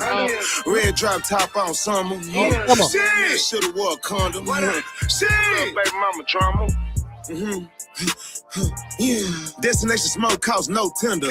Uber XL, I'm a pro. I'm not gonna lie. I was trying to give it more of a chance than the 2016 song. This is bad, bro. You're really good at talking, but you're bad at making music. I know there's some people who are like Sauce fans in the chat. They're like, yo, you don't understand. I guess I don't. I don't get it. It's just not good, though. Sauce Avatar, I'm a snow bender. Choosing feet 10 at the door. Send it to the 6 to a show. Skiing with the trick in the snow. Why you 100K from the pro? Baby girl, man, we don't cuddle up. 2 new bunnies had to double up. It's just like you're just talking about nothing, bro. Like, get at the boy. Hey, I don't be with my son enough. She bitter, she don't never want to give him up. Sent 20K for my son the other day, and she still fagged off like it wasn't nothing. She got tight cause she couldn't spend the night. Other baby mama here, daughter and my son. Nigga can't. Yo, you, fam, stop beefing with Drake, fam. Fuck. At least if you're gonna beef with this nigga, be a better rapper. Other than that, bro, just entertain us, bro, because these songs are diarrhea doo-doo. Holy shit, man. I thought this would get better. It's just and as the song progresses, it just gets worse. Have his kids together. Just a little baby mama drama. Oh my God. Okay. All right. Enough. Giving me anxiety, bro. Fuck. This is bad, man. Let's go to No Jumper. No Jumper. Kylie. Look. The way they titled it, Sauce Walka's baby mama, Kylie on Sauce abusing her. Time with Drake and more. Let's hear this. Have a lot of information that I think that the world deserves to know. And I really appreciate you coming out here doing this. Of course. Yeah. So, okay. Happy to be here. You're from where originally? Houston, Texas. Houston, Texas. Okay. And I mean, when did you first meet Sauce Walka? I guess is probably the first question we should go to. I was pretty young. Honestly, I was scared of him. God damn. That's what Drizzy was poking, fam. And Sauce. Right? Big body ting, bro. Bumba clot. Those are like some fucking F cups. Okay, she got the friggin' lip job done. Holy. Man, them love some big body things, eh? Not even like BBLs. Like these are like friggin' like just big parts, right? Oversized breast, big asses that are, you know, the waist be like this, but like every other part needs to just be like big, like Z cups. Right? Just oversized everything. And then lips got to be like just popping out the screen, or we ain't going. This is intimidating to me, bro. It's a lot. Did you meet him? Through Instagram mostly. He reached out to you, or you hit him up? He reached out to a friend of mine, Okay. and he was reaching out to her for me in a sense. He was like, "Hey, I want to talk to your friend." He was trying to really get at both of us essentially, and then whenever he saw me in person, he was like, "I want her," and I was like, "I'm scared." And Why were you then, scared? Just his persona. Okay. Things that I've heard about. You'd never him. hung out with a rapper before? No, I was really young. How young? What are we talking? I was freshly 18. Oh. Yeah. Okay. Interesting. Mhm. And so how did he win you over? Well, essentially COVID happened. And then I saw him blowing up all over OnlyFans. I didn't have any money. I was broke. I couldn't even pay my bills at the time during COVID. And then I was like, well, let me just see what this is about. And that's kind of how it all started. And so was the origin of the relationship business oriented, or were you guys seeing each other romantically? Business mostly. And so he said, I want to be your OnlyFans manager, essentially. If that's how you want to put it, yeah. What did he call it? What he always calls it on Instagram. Pimping. Okay, so he told you, I want to be your pimp. Yeah, and I knew what it was too when I got with him. But was he saying that he wanted to just run your OnlyFans, or was he saying he also wanted to have you out doing dates and whatnot? No, he was wanting mostly on OnlyFans, and I was working in the strip club too. Okay. So. Okay. And did he have he had other girls that he was doing OnlyFans with already at that point? Yeah. Because I have seen videos of him on OnlyFans, which was kind of surprising during COVID to see that. Yeah, I think everyone was surprised. Okay. And what percentage was he taking from your OnlyFans? 100. 100%, I would say. And then he would give me some back to pay whatever bills I needed to pay. I knew it. Or, you know. And how did you agree to that? Like that, it just feels like, when people hear about OnlyFans managers taking 80%, they're like horrified. 100 sounds insane. Like, in retrospect, why would you agree to that? I was just young and dumb, and I was just like, if this is what I... Yo, this is a ticker still. I was about to say she's like a BBW thing, but even the waist, she's a tickers, fam. Them niggas love some tick gal, fam. Real Toronto man thing for real. You know what I'm saying? Sauce over there in Houston. I think Houston, they like him tick too, obviously. She's a tickers, fam. You can see like she's a big back. Sure, he's a big back. Need to do right now. This is what I need to do right now, and see where it goes. Ride the wave, Okay. So, and that's just what I did. And then he starts promoting you a lot. And did you? I ain't mad at it. I love him too. You know what I'm saying? I just didn't know that the super famous rappers are into the big backs like that too. Carol said everything big in Texas. Yeah. Start to kind of blow up on there as far as you knew? Yeah, I definitely did. Okay. He paid for a BBL and my boobs. Okay. So yeah, I definitely did. And you were happy about this? Would you say you were happy about it at first? Oh yeah, I think I was pleased with it. Okay. At what point did you guys start like dating, or does it become that sort of thing? It was about a year into it. Okay. When things started getting a little more serious, and also that don't care. And I mean, like, and at that point I was already kind of too far deep, and like when someone abuses you, the only thing that really makes you feel better is that person. So it's not as easy as to just get up and leave and say, F it, whenever I've already invested all this time, money, and now I'm emotionally involved with you. It's not that easy to just... No. Listen, I'm not trying to like downplay any essay or anything like that, but like she's being pimped. You know what I'm saying? Like that kind of comes with it, I guess. I'm not trying to what do you call this? Blame her for this or whatever. So relax, but like that's not the part that we're here for.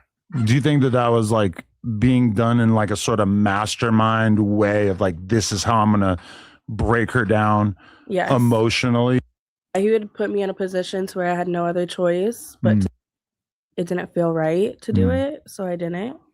For sure. And I don't regret doing it because I love my son. For sure. How did he react to the news that you were pregnant? He was happy about it and wanted you to keep it, or? Yeah, he was happy about it. It was something that we talked about previously in our relationship for a while. And then it happened, so we decided to go through with it. But yeah, he was happy. But then about 3 months into my pregnancy, he just up and disappeared. Really? Up until my due date month. And you just didn't see him at all, or? Nope, I didn't. Maybe a few times he dropped in and out. But there was a time where I had to move. My lease was up on the house that I was in his eyes, how much better I looked. That's when he really started, was like, you can't talk to anyone else. You can't be around anyone else. don't fuck anyone else. You're mine. Right. Your pussy is mine. Your pussy Right. is mad. Damn. So okay. Well, we gotta rewind the clock. When did you first speak to Drake? I met him back in 2024 on his birthday that he had in Houston. Okay, and you were just at the club or something? Yeah, it was like a private event, or it was kind of open to the public or something, and then I was invited, so I went and I brought a lot of my friends with me. I think I was with 8 or 9 girls, you know, we're all bad bitches, BBLs, look pretty, bad look bitches. good. So it caused a lot of attention, I'm assuming, and he came up and introduced himself to all of us. Okay. I'm trying to imagine what she looked like without makeup. Y'all fucking with this? Is she a baddie? Or am I I'm kind of confused. You know what I'm saying? I'm like, she look cool, right? But like, I feel like there's just badder chicks than to be getting into all of these problems. And how long did it take before he figured out that you were Sauce Walka's baby mama? Because him and Sauce have like been kind of trading words for really like since like the very beginning of Drake's career, which is kind of crazy. A lot of people are just realizing that now. I don't know, maybe Okay. fairly quickly. He figured it out. Yeah. Did that seem like that was of interest to him? Maybe, I guess. I can't speak for him, but yeah. Yo, we were speculating. We were like, yo, Drake don't even know that he's giving this guy's girl money, Ray Tay Tay. He knew. She said he found out relatively soon after they met. Man says she's a baddie 40 pounds ago. That's crazy. Timu Chromas, Mod. Wild Mid. Drake knew. I just rewound it. Okay, and so how many times did you say you and Drake hung out? Or like, But yeah. Okay, and so how many times did you say? So I can't speak for him, but yeah. Maybe, I guess. I can't speak for him, but yeah. Okay, and so how many times did you say you and Drake hung out? Or like, how did But quickly. he figured it out?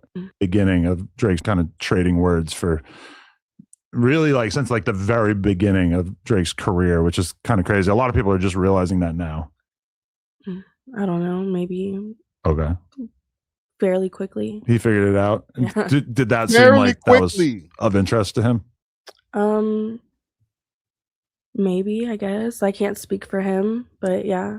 Okay, and so Yo, she's like good at interrogation, bro. You would think that like she's being interrogated by the police. Well, kind of, sort of, right? She seems nice and not a bird brain. Yeah, because she's answering the questions very generically, I guess. So maybe, sure, right? Yeah. Like no confirmation in any of her answers. How many times did you say you and Drake hung out? Or like, how did that kind of unfold? A few times, you know. Okay. But Give us we a had a good definitive run. answer. You know, he's a great man. Appreciate him for everything, and that's all I'm gonna really say about that. Okay, and at some point he ends up getting you a car. Hmm. Yo, she knows Drake is watching this interview. Like, am I saying this wrong thing? I'm cut off. Water cut off. And prior, let's go back to the birthday party. My Okay. baby daddy went to the birthday party. Sauce was there. Yes. Okay. And he knew I was there. He had his little minions running around my section, keeping an eye on me. And then from what I heard, he was there for about 5 minutes and left because he was uncomfortable that I was there, and I'm sure he knew what was about to go down. Oh shit. Wait, what was gonna go down? You know, I'm sure he knew Drake was gonna talk to me and I was gonna do what I was gonna do, and I'm sure he had a gut feeling about it, and he didn't want to see it happen in person. Oh wow. And A gut, is that what we're calling it these days? A gut feeling? I thought that you called it a stomach ache. Oh, nigga got the bubble guts, bro. Oh, my baby mama. Drake? Drake? Oh, I think I need to go home, yo. I'm gonna need to take a shit. Is that Drake talking to my baby mama? Yo, gang, I need to go, man. I gotta go. My stomach ain't all right, man. I don't know. I think I ate something earlier, nigga. It must have been them chicken wings, man. Wasn't cooked right, nigga. I gotta go. Nigga just run out the club. Go sit in the car and cry. Yeah, I could imagine. That would be tough. Did he talk about Drake a lot? Yes. Ever since my relationship with him, and with that, which was 2 years ago, you know, ever since that happened, almost every conversation I have with him, with my baby daddy, he mentions Drake in one way or another. If I ask him, and fuck Drake, I'm gonna shoot up his car. I'm like, hey, can you give me some money for Splash so I can, you know, pay for his daycare this month? What you ask Drake to go get you to Splash shit, bitch? Your child is named Splash, for the record. Splash, yes. Okay. I ain't getting that little nigga shit.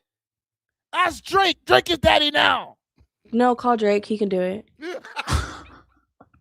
So he was really butthurt about that one, huh? Yeah.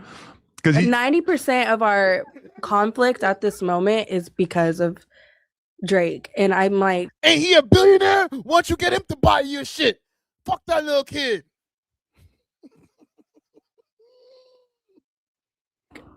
that happened 2 years ago. Get over it. Like, why do you have your nuts in a twist over this man so badly? Like, do you want to go fuck him? Yeah. You know? Wow. If that's what you want to do, then, you know, shoot your shot. His whole persona he puts out there is like he's so player that he couldn't possibly care about what another man has going on. And it's like, yeah, from the outside looking in, it seems like you're pretty tender over Drizzy having had any kind of association with one of your baby mamas. And mind you, he calling him a tender is crazy. My tenderoni, she's my only love. Yo, Sauce, I need to check the poll over here. Was this a W for Sauce Walka in the end? Only, yo, you're losing in the polls over here, Sauce. I was rooting for you for a quick second because you're entertaining, but damn. My one and only tenderoni. She's my only love. Ooh. Drake has done more for me than my baby daddy has ever done since the moment I've met him. Oh. So let's just make that very clear. Financially, he's just been willing to. Financially, and he just obviously treated me better. Just normal conversations, never called me out my name. My baby daddy, I can't even get $100 out of you without pulling some fucking teeth. Wow. Yeah, because like that's one thing. I had Chromaz on here a couple months ago. Chromaz. Why did he always go so crazy on the Chromaz? And you know, I brought up Drake, and she just had absolutely nothing but good things to say about him, and that really stood out to me. That like, for being a bit of a playboy who's obviously been associated with a lot of girls over the years, you really don't hear any of them have anything bad to say about him. Yeah, I have nothing bad to say about him. Right. He's a great human. Yeah. You know, if you have anything bad to say about him, you're just a hater. Wow. Yeah. You know? Yeah. I mean, I feel like he, one way or another, he has mastered the art of not leaving a girl. She got Drake on child support. Listen, no. Drake has her under manas. Okay? If you want to keep getting the Drake stimulus package, both stimulus packages, pause. All right? Go over to my friend Adam22. We already ran this play. We had the conversation behind the scenes. Go over there, have the little interview with him, okay? You can talk about your little baby daddy, and then come back to the 6, all right? Unhappy, which I think is a very useful thing because we all know what it's like when a girl's upset at the end of a relationship or at the end of a period of time speaking to somebody or whatever. So he's upset. I don't know what the his secret sauce is in that regard, but he definitely seems like he always like leaves like a pretty good impression on the girls he deals with. Yeah, he does for sure. For sure. So okay, like when did he find out that you were spending time with Drake? Like how I did think that? he knew almost immediately from the party. Okay. Wow. Yeah. And then I remember the next day I woke up to him sending me a text message saying, I'm sorry and I love you. Let's, make this work for Splash and do what we need. Let's be a family. Sauce. Wow. Sauce, you sound hella tender, bro. Drake. No, not player. Need to do for Splash, and I just remember laughing at my phone like, you're fucking pathetic. You're only doing this because you saw me at Drake's party. Right. That's it. Okay. As far as like as men, how would you compare Sauce to Drake? Like, don't do it, Adam. Who's Adam. more of a man? Don't. Yo, Adam is feeling good right now. He has the internet turned up. He freaking ran the play on everybody. Yo, me and my wife getting divorced. Right? And now he got Sauce Walka's baby mom in there, probably courtesy of Drizzy Drake. He's on a high right now. Good job. Reverse Uno. Reverse Uno. Reverse Uno. Good job, brother. Say what you want to say, okay? Say what you want to say about Adam 22. He flipped that script nice. Woo. Or who's like the Sauce to Drake? As far He's gonna ask something very wild here. Okay, I didn't watch this ahead of time, so I'm catching this in real time. Let's go. as like as men, how would you compare Sauce to Drake? Like, who's more of a man, or who's like the better dude overall from your perspective? I'll be 100% hands down Drake. Why? Like, if on a scale, Drake would be up here and my baby daddy would be on the floor. Oh! Sauce. She has a child with you, brother. Brother. The gal them have you with you, bro. And this is how she's talking about you, Sauce. Yo, Drake, what did you do to this nigga's girl? This shows the interview of Adam 22. Wow. This is bad, bro.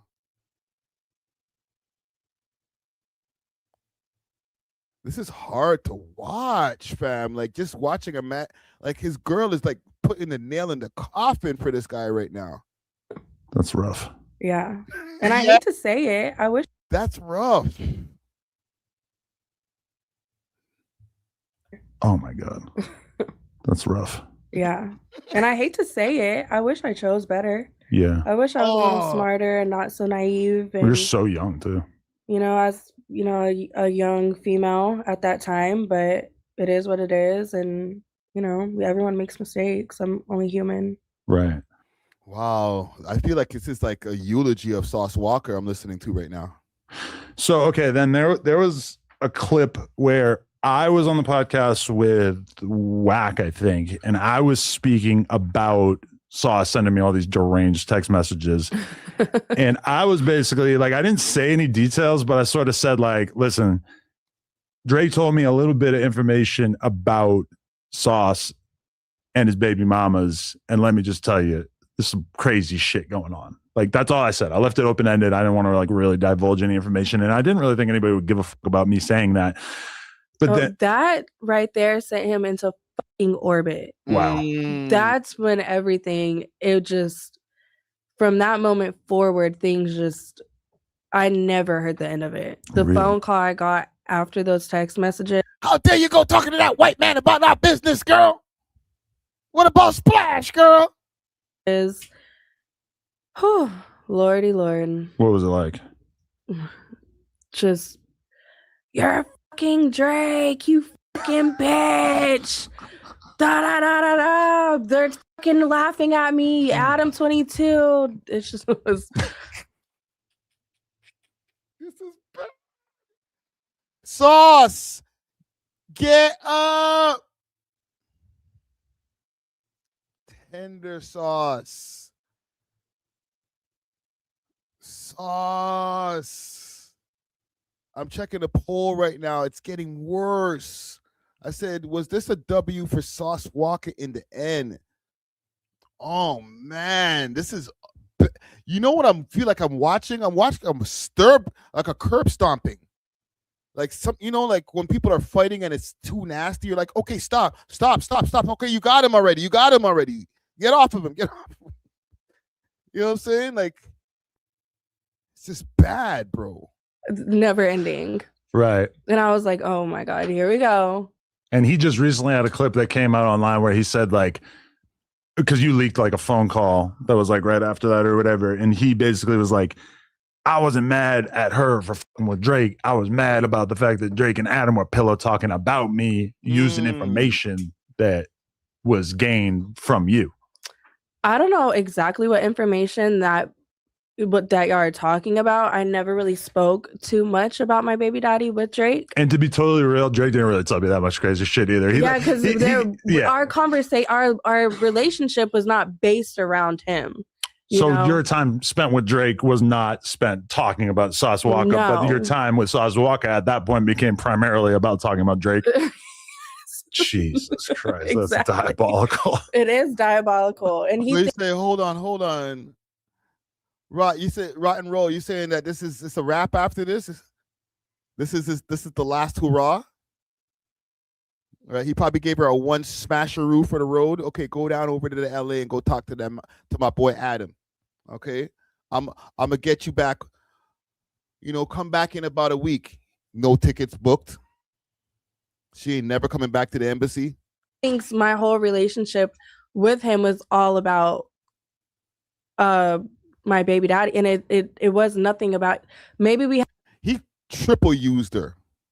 Okay, I need you to go out there and reveal the real reason behind the Janice STFU track, because everybody's kind of like going at the Joe Budden guy, and yeah, it's kind of about him, but it's more about your baby dad. Okay, so here's what we're gonna do. We're gonna play some 4D chess with your ass, with their ass, and we're gonna send you out into the world. You're gonna leak the messages, because he's been messaging you since I've been blowing your back out. So let's leak the message, send the internet into a freaking whirlwind, and then now people will find out the real meaning to the song and add some streams. And then guess what happens next? Oh, my song hits #1 on Billboard. See how that works?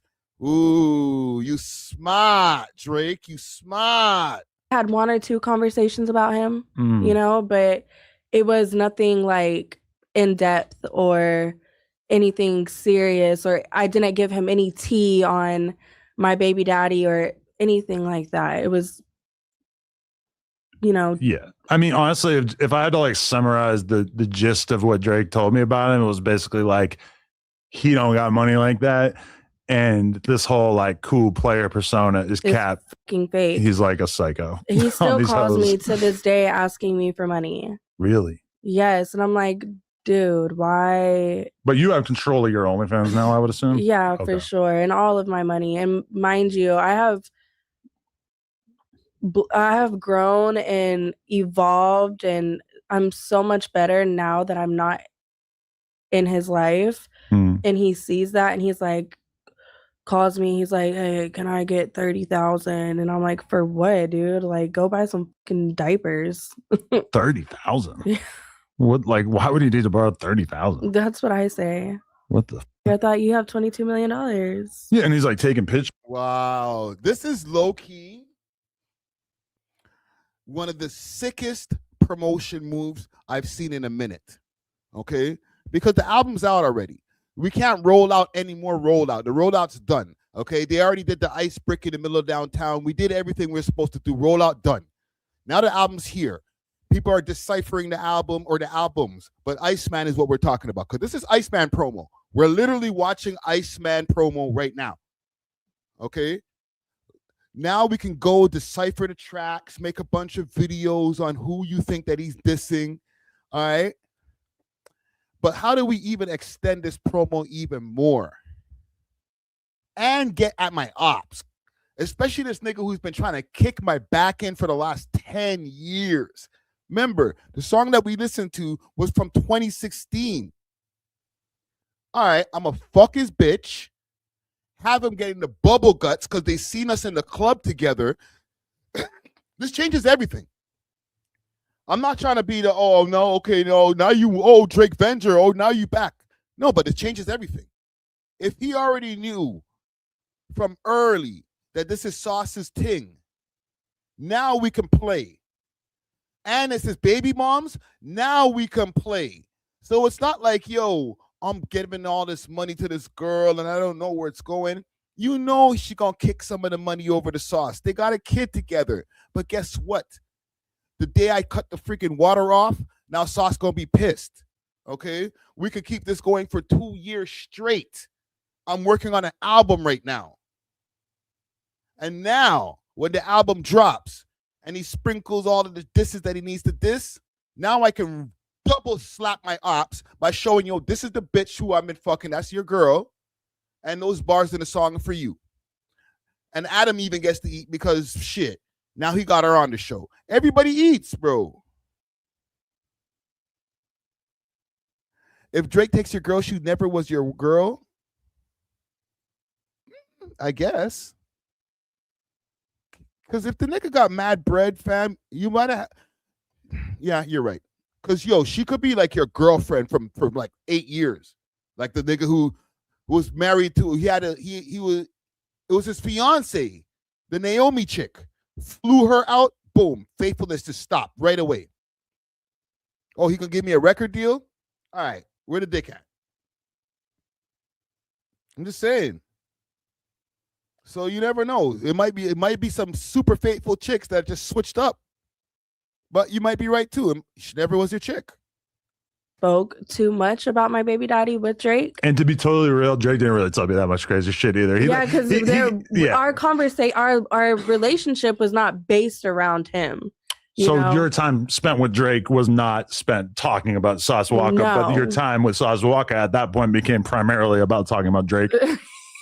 Jesus Christ, Exactly. That's diabolical. It is diabolical. And he thinks my whole relationship with him was all about my baby daddy. And it was nothing about, maybe we had 1 or 2 conversations about him, but it was nothing like in depth or anything serious, or I didn't give him any tea on my baby daddy or anything like that. It was, Yeah. I mean, honestly, if I had to like summarize the gist of what Drake told me about him, it was basically like, he don't got money like that.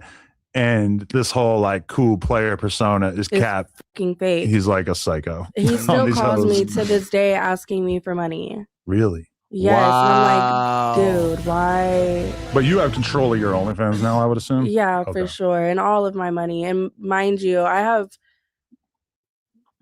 have grown and evolved, and I'm so much better now that I'm not in his life. And he sees that and he's like, yo, imagine losing your hoe. It's not even like, I know that's his baby mom's, but for a PI, this is bad publicity, brother. Okay, thank you, Dark Dreams and Nightmares, for the membership. Okay, this is bad publicity if you're a PI, bro. Okay, yo, your girl was on Adam 22 show talking crazy about you and saying that you're broke and you're calling me and asking me for money, and then you're gonna go back to your other hoes and be like, get your ass outside, go to the club, go fire up the camera and go make me some OF material. They're gonna be like, shut up, nigga. You a simp. You a goofy. Cause you're a goof. I ain't doing shit for you. Where Drake at? I want to be on his program. Where the real players at? Oh, that's harsh, bro. He's destroying your business, fam. PR, it's not like you're going on Indeed, like hoes are going on Indeed to find a pimp. Like, it's word of mouth. Okay? And word of mouth on the internet goes really far. So you're saying that Sauce is just can't even hold a stable together. Oh, no. I'm not starting drama with Sauce. She is. She's saying that he can't, his hand ain't strong. His hand is weak hand. This little hand that does the kind of, you know. Damn. It's hard out there for a PM. Oh, shit, bro. This is horrible promo. Calls me, he's like, hey, can I get 30,000? And I'm like, for what, dude? Like, go buy some fucking diapers. 30,000. Yeah. What? Like, why would he need to borrow 30,000? That's what I say. What the? I thought you have $22 million. Yeah, and he's like taking pictures with like looks like many hundreds of thousands or like $1 million in cash and shit, which is kind of weird. Like, why do you have $1 million in cash? I don't know if like the IRS would take interest in that or anything, but I don't know. But fam, Rupert, it's not me, fam. I'm going by what I see on camera, fam. If a man's game is strong, if his hand is strong, his hoe's not going to be out of pocket over here on the next man's network, not even pillow talking, just talking crazy about him. Just destroying Sauce is at home right now. When the shit premiered, he was watching it with some of his hoes. And then while he's watching it, he probably in his phone, you know, getting text messages and shit. And his hoes are looking at the side of his head like, hold on, let me make my screen a little bit bigger. Hoes, they're looking at the side of his head like, look at this nigga. I can't believe I gave this nigga 100% of my money. Ugh. Getting the ick. Ugh. That's what you doing out here, daddy? Ugh. Blech. Right? The man probably lost his whole stable after this interview. I hope so. you would like to see him get audited? He needs to. Damn, I don't want to like speak that into existence, but they do like a hotline where you like tell the IRS to investigate people and they'll like reward you. Oh, really? I don't know. It's just an idea. I wouldn't do that, but I'll let someone else handle that. Yeah, I wouldn't do that. But yikes. Damn. So okay, because in that call too, he says, I will get Drake's car shot up. That was kind of surprising to me because that's like a whole different level. Like, damn, you like. Well, that's how he speaks to me on a daily basis. Just the constant threats of violence. Constant threats, whether he follows through with them or does. This is Adam's revenge moment here too, bro. He's just basking in this shit. But it's constant threats, constant intimidation. And I'm like, there's nothing I can do to a man, you know, like I could slap you and maybe, ow, that hurts, but I can't hurt you the way you can hurt me. So yeah, I'm fucking scared. Yeah, I'm gonna back down and be quiet and do what you want. But yeah, that's constant. Wow. I don't think he would actually do anything to Drake because Drake moves like the fucking president of the United States. You can't watch the glaze. She can't stop glazing this nigga Drake, bro. Drake did her something crazy. You know what? I take back a lot of the shit I was saying before. I made about 3 videos about this, and 2 out of the 3 videos is like, yo, Drake's getting played. Yo, she must have gave him the super gok 3000. Like, her lips are crazy. Like, she probably sucked the soul out of his freaking, sucked his braids off. I was like, Drake's tender. Oh, Drake, how you crying over a bitch? Right? Nah, fam, reverse Uno. Drake has her under manners. She's just shitting all over the baby dad at any moment. Drake's at home, like, excellent. On some Mr. Burns shit. Like, damn, bro.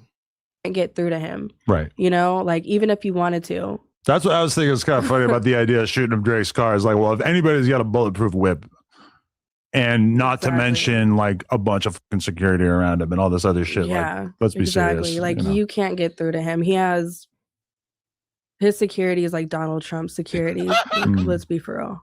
Yeah. Did you hear that? Like the Trumpster, like the Iceman and Iceman got the same security. The story about like Sauce pulling up on Drake while Drake was like out with a girl. Yeah, I think that was like in 2007. So that wasn't you? Oh, this is back in the day. Yeah. Oh, okay. Because when Ack told that story, I was like 8 years old. Yeah. Oh, okay. Because Ack told that story and he said that like Drake didn't have security with him too. So I guess that would make sense like very early in his career. But yeah, I don't think Drake wasn't on in 2007. I don't think he was like famous until maybe 2008 or something. But around that period of time. Yeah, I think it was that period of time. I think like 2007. And yeah, I did hear about that situation. Drake wasn't there. You wasn't there. I think we got enough out of this situation. I feel bad for Sauce now. Let's check on the poll. Maybe it's changed. Let's see. And we can wrap this up here. Was this a W for Sauce Walka in the end? A whopping 30% of y'all say yes. And 70% of y'all are like, nah, Sauce. You took super L on this one right here. Well, there you have it. I think this might cap off our Sauce Walka versus Drake series that we've been accumulating over here. Drake for the win in the end. All right. Sorry I ever doubted you, brother. I thought you were kind of tender yourself, but you flipped it on them. Okay. So salute to Drizzy Drake. Salute to Adam 22 for taking his L's and turning them into W's with the whole Land of the Plug stuff. And yeah, man. I'm entertained. Let's move on though. I want to get into a conversation about Flow 93.5.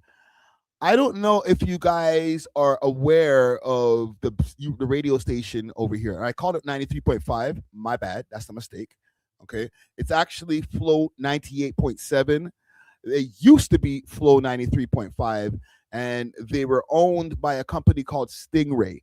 Very big media company conglomerate that owns a whole bunch of other businesses and radio stations and stuff. Now, here's what ended up happening.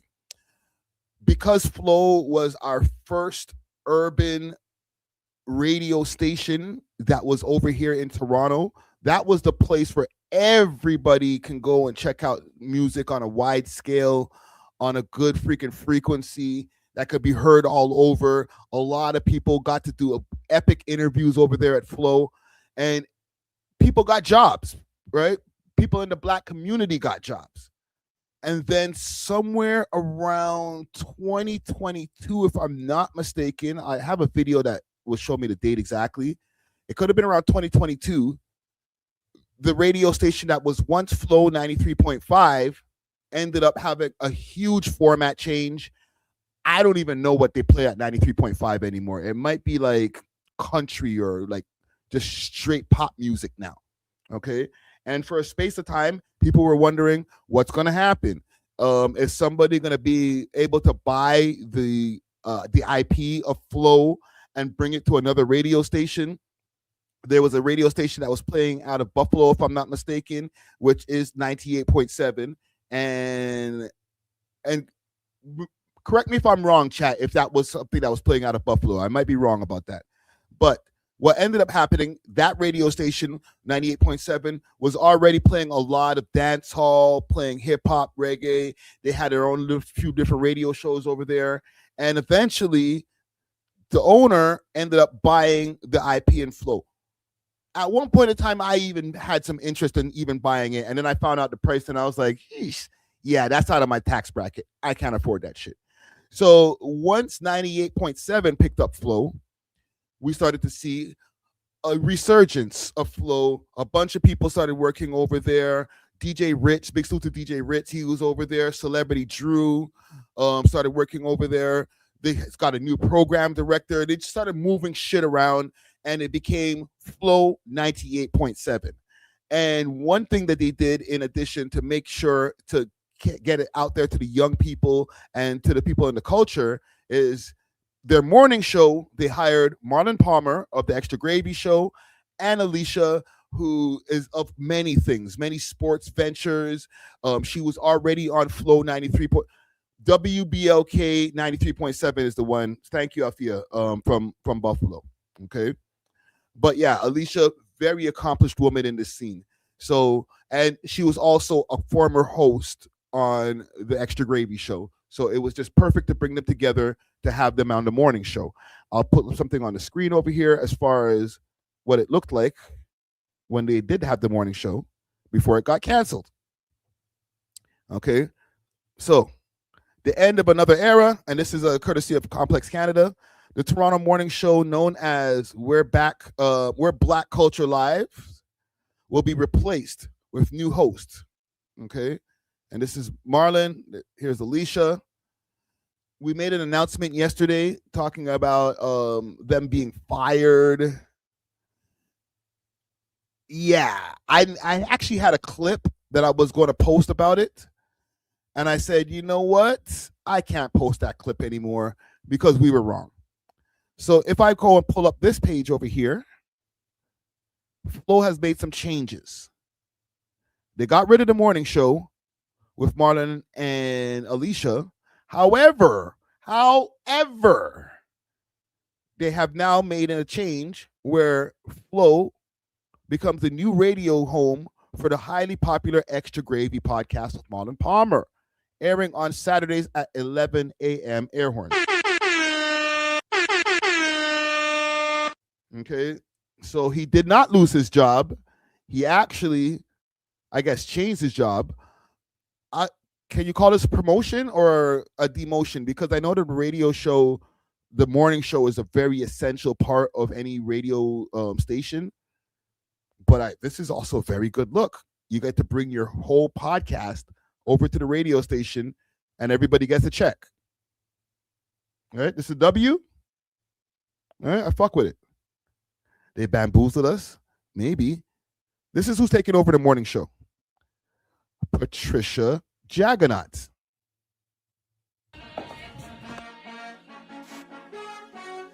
We love hip hop. Did you guess it? I'm joining Flow 98.7 FM as the new morning show host, Monday to Friday, 6 a.m. to 10 a.m. Can't wait to wake up with you again, Toronto. We love hip hop. And she's going to be doing this alongside Specs the Boss, the Blood Clot. Okay. So Specs the Boss will be, and he also has the Sunday show. Okay. The rhythm track. He already has the Sunday show from time, but he will also be joining her in the morning for the morning show. Okay.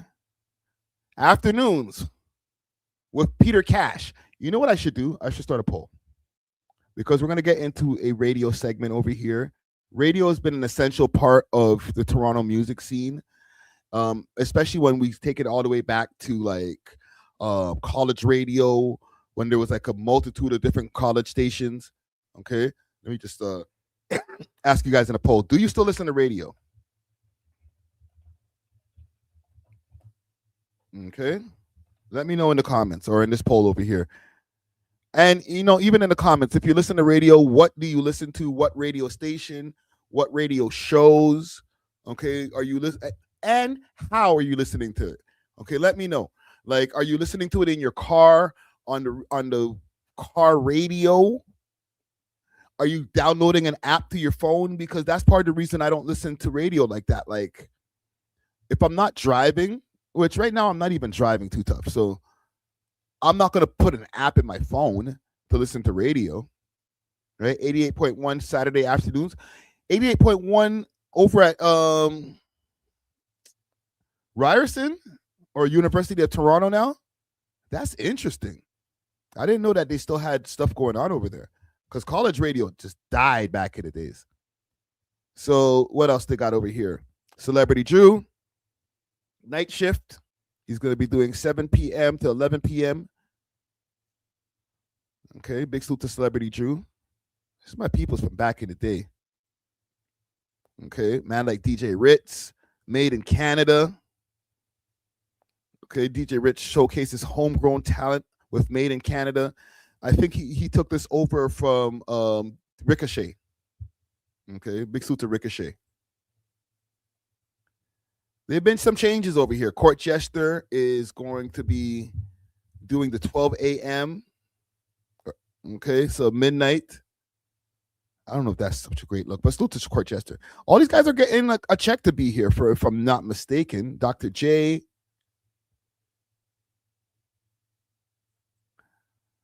You know what the thing is with the radio as I'm looking through all these hosts, and salute to all the hosts, like, you know, as somebody who's even tried to get into radio at one point in time, it's not a young man's sport, respectfully. A lot of the people who are on radio right now are like some of the older guard. And maybe that's why it doesn't translate as well. On top of the fact that, like, you know, unless you're a parent driving to their kids to work, or you're an older person driving to work every day and using the actual radio in your car, it's hard to get a Gen Z, you know, even Gen X to a point, but Gen Z for sure, that's almost impossible to get them to transition to being into the radio. The one thing I can say, and I'll say it over and over again, is you can still get people interested in your radio shows if you post the shit on YouTube. You know what I'm saying? If I go to YouTube right now, and earlier, I'm just trying to see if I have any other links towards this. Yeah, earlier, I was doing some searches. Let me go back through my history. Because there was a space of time where they had some YouTube views. So look, this is back when they fired everybody. This is back in 89. And here we go, my youth over here, my old co-host. 2022, like I told y'all, 2022. 98.7 or 98.7, which is formerly G98.7. 98. But you know, one big thing that's going on over here is Flow, fam. R.I.P. R.I.P. Flow 93.5. Well, Flow 93.5, and it's going to be going to Flow 98.7 or 98.7, which is formerly G98.7. It's still G98.7 right now. Yeah, right? all this will come into effect on Monday. Yeah, so Flow, after I don't know how many years of being on the air, probably like 20 years now of being like a hip hop station, is now converting or changing format to country rock or country pop type of station. That's crazy. So it's not even going to be like top. I was right. It changed to country pop. Nobody gives a shit about like what's going on over there anymore on Flow 40. In other words, it's just going to be like you'll hear some hip hop here. Yeah. No hip hop at all. Done. When you turn the dial to 93.5 starting Monday, you're going to hear. That's crazy, bro. End of an era. So End we're of an not era. So fam. you're saying we're not gonna get to hear none of these Toronto artists? So that was February 13th. So damn. So as of February 2022, they just cut that shit off. Not on 93.5. You know what I'm saying? If they get it together over there at 98.7, and like You're saying if they get it together. So well, so a lot of people from like the outside, and this is not like insider information, it's public knowledge. G98.7 was going to sell. Yeah. Right? They were going into like a bankruptcy. You know what I'm saying? And they wanted to sell the station. They didn't. Then they got some investors. Exactly. Right? So now they're still here. But the transfer of what Flow is, that property is going to be getting moved over to G98.7. However, it doesn't mean that all of the did you guys remember Okay, and let me know in the chat. One in the chat if any of you guys have ever listened to G98.7 back in the days when it was still G98. Two in the chat, like if this is the first time you ever even heard of the station. Host and all that are going with them. They're just like, you guys could have the property of Flow. If you want to hire them, that's on you. It's on you. Oh. So they won't be able to afford all these guys. Oh, like that. Yeah. Because Flow is owned by a company called Stingray, for the people who don't know, right? That's not insider information either. It's public, right? And them motherfuckers got mad dough. They don't give a shit about hip hop, fam. Yeah. They give a shit about what the advertisers are spending money on. And that's the biggest thing is the ads. Wow, for real? So far, I'm seeing Bear 2s in the chat. None of you guys ever heard of G97? That's crazy. I wonder if it still pops up in a Google search.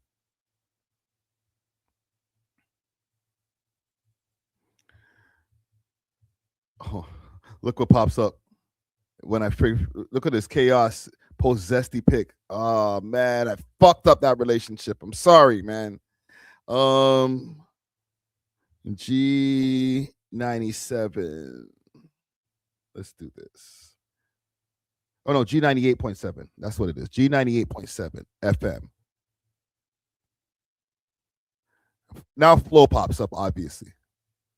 Okay, but I'm sure that they have old logos and shit like that. I can't see images. All right, G97 Canada radio station. This is what it used to look like. Okay, so this is, when is this from? This is from back in the day. So yeah, they made some changes. So you're saying the people like me that didn't go to the booth, didn't make a track, are not gonna hear themselves on 93.5 Flow? Nope, not anymore. Yo, man, guts, bro. I told you we should have went to the studio, bro. I mean, now we missed our wave, fam. I know you did. You tell got me. certain mans that have their track on Flow, and we don't have our track on Flow. Listen, I've brought my. Depending on what part of the city that you're in, you could click the 98.7 and or what was it? No, 93.7, and you could get that little radio, and you get the late night groove. Which, you know what I'm saying? You get the 1-2 shows, Yeah, fam. man. But then when Flow came and Toronto had its own station, yeah, you know, they were playing American stuff, but you would still hear from American artists to Toronto artists and stuff. Like Toronto artists would be able to pull up to the station, and talk a 1-2. Like I even remember just the other day, like I was listening to Flow and somebody, I think Ricochet was interviewing somebody. I think somebody else was interviewing somebody else. I can't remember if it was in a morning show. It was, but Yo, a lot of us have gotten to go through Flow, even especially when it was 93.5. Like we got like that was some time. That was a time. We even went over there. Empire. Oh, 93.5.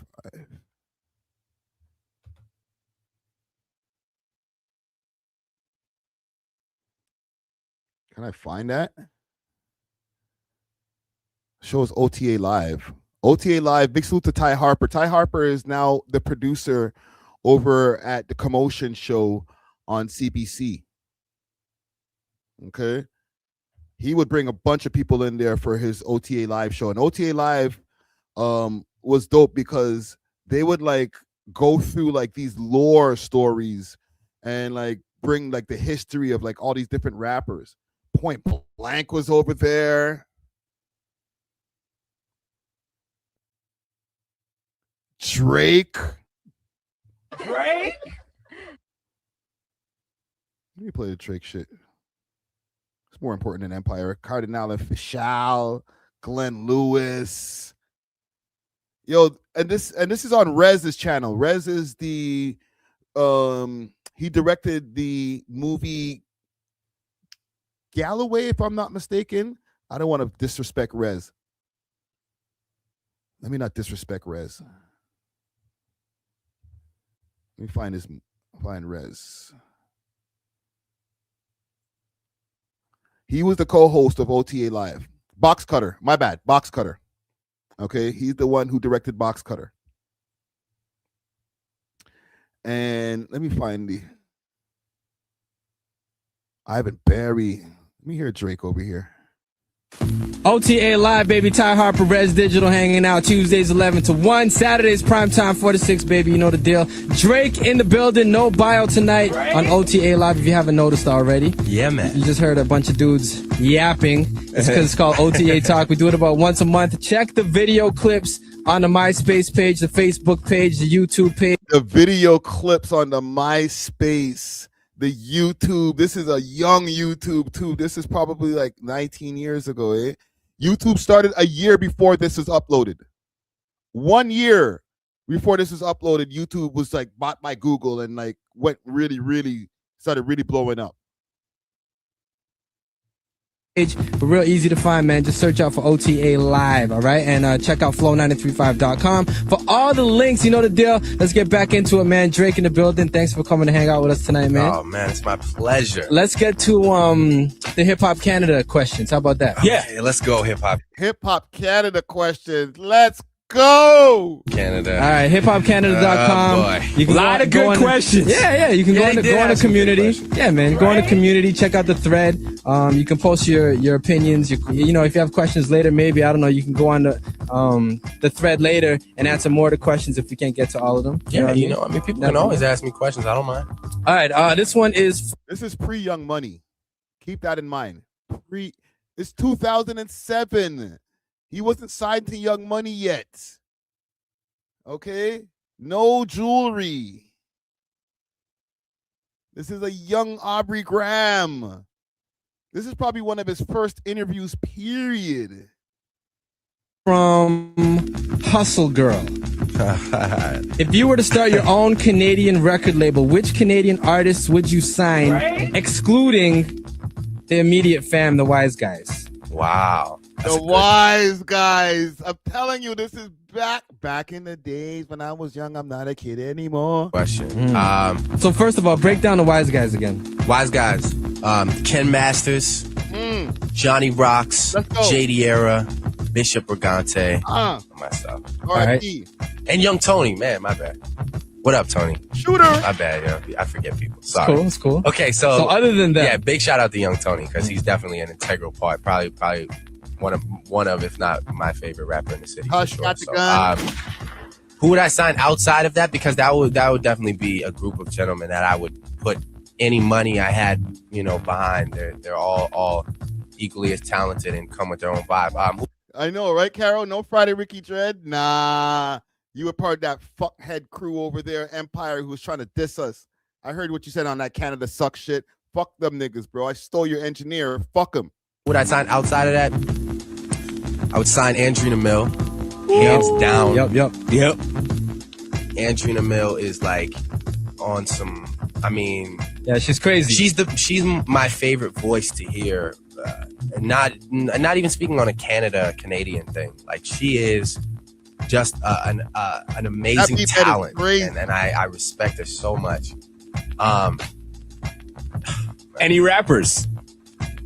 Outside, yeah, definitely. Shout out to Richie Sosa. I would definitely. I'm always riding with Richie Sosa. He's a real great dude. Okay. Mayhem Moriarty, aka Anarchy. Yo, this is the people he would have signed if he had the money. He has the money.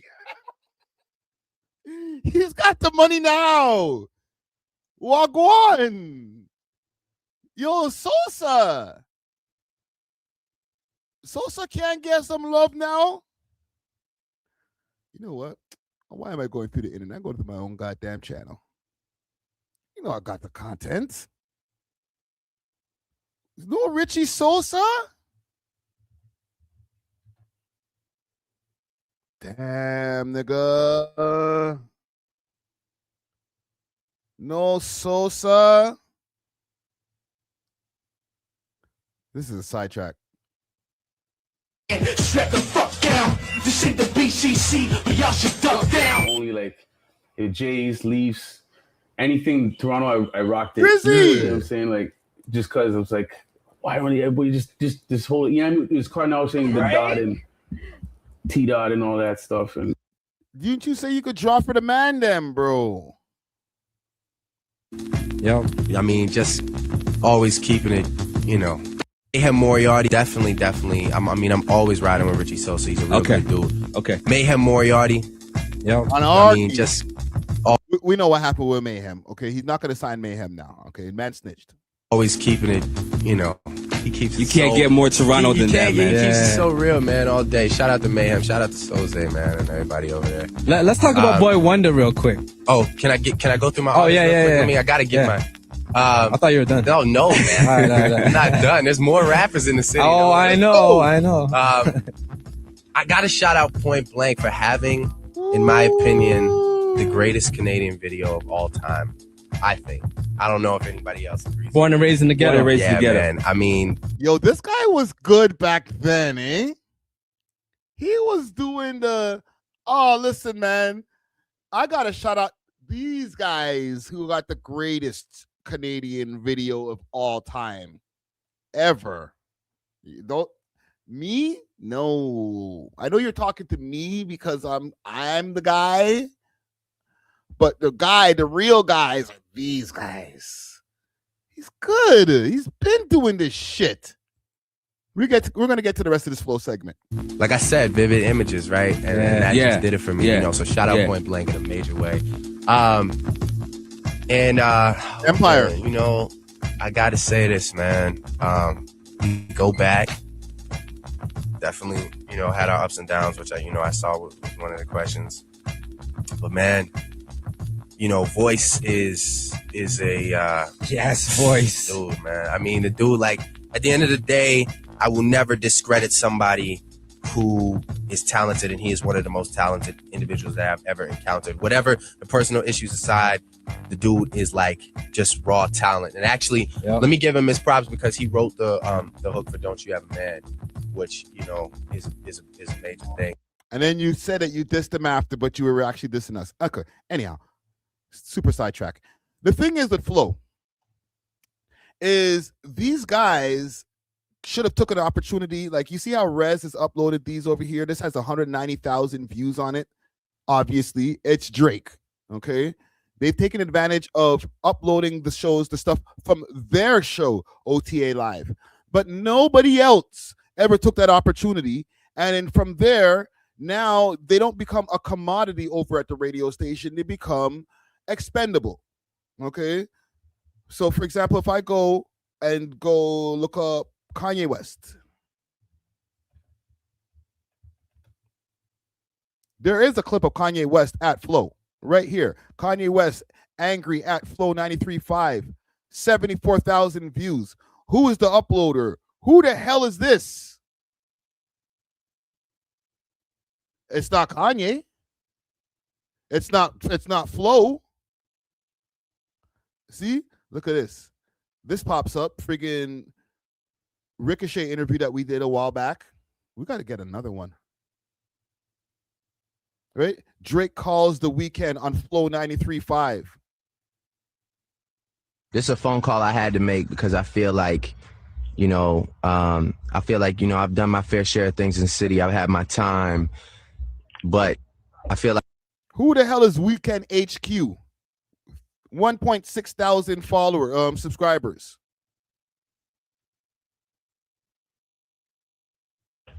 Shout out to Drizzy. Take care November 15th. I'm gonna be there. You already know, man. Tell me where you coming from. You want to share where you're like, what experience you just had?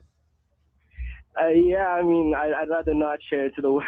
Okay, all right. Well, we'll keep it private, man. You know, it's coming. Wow, Drake talking to The Weeknd on the radio station. Okay, this is goated content. Why do I have to dig in the depths of the internet to find this shit? Why isn't there a central hub, whether it's the Flow 98.7 or the Flow 93.5 YouTube channel? Okay, website, des as fuck. These niggas have never made it a priority to really push the content.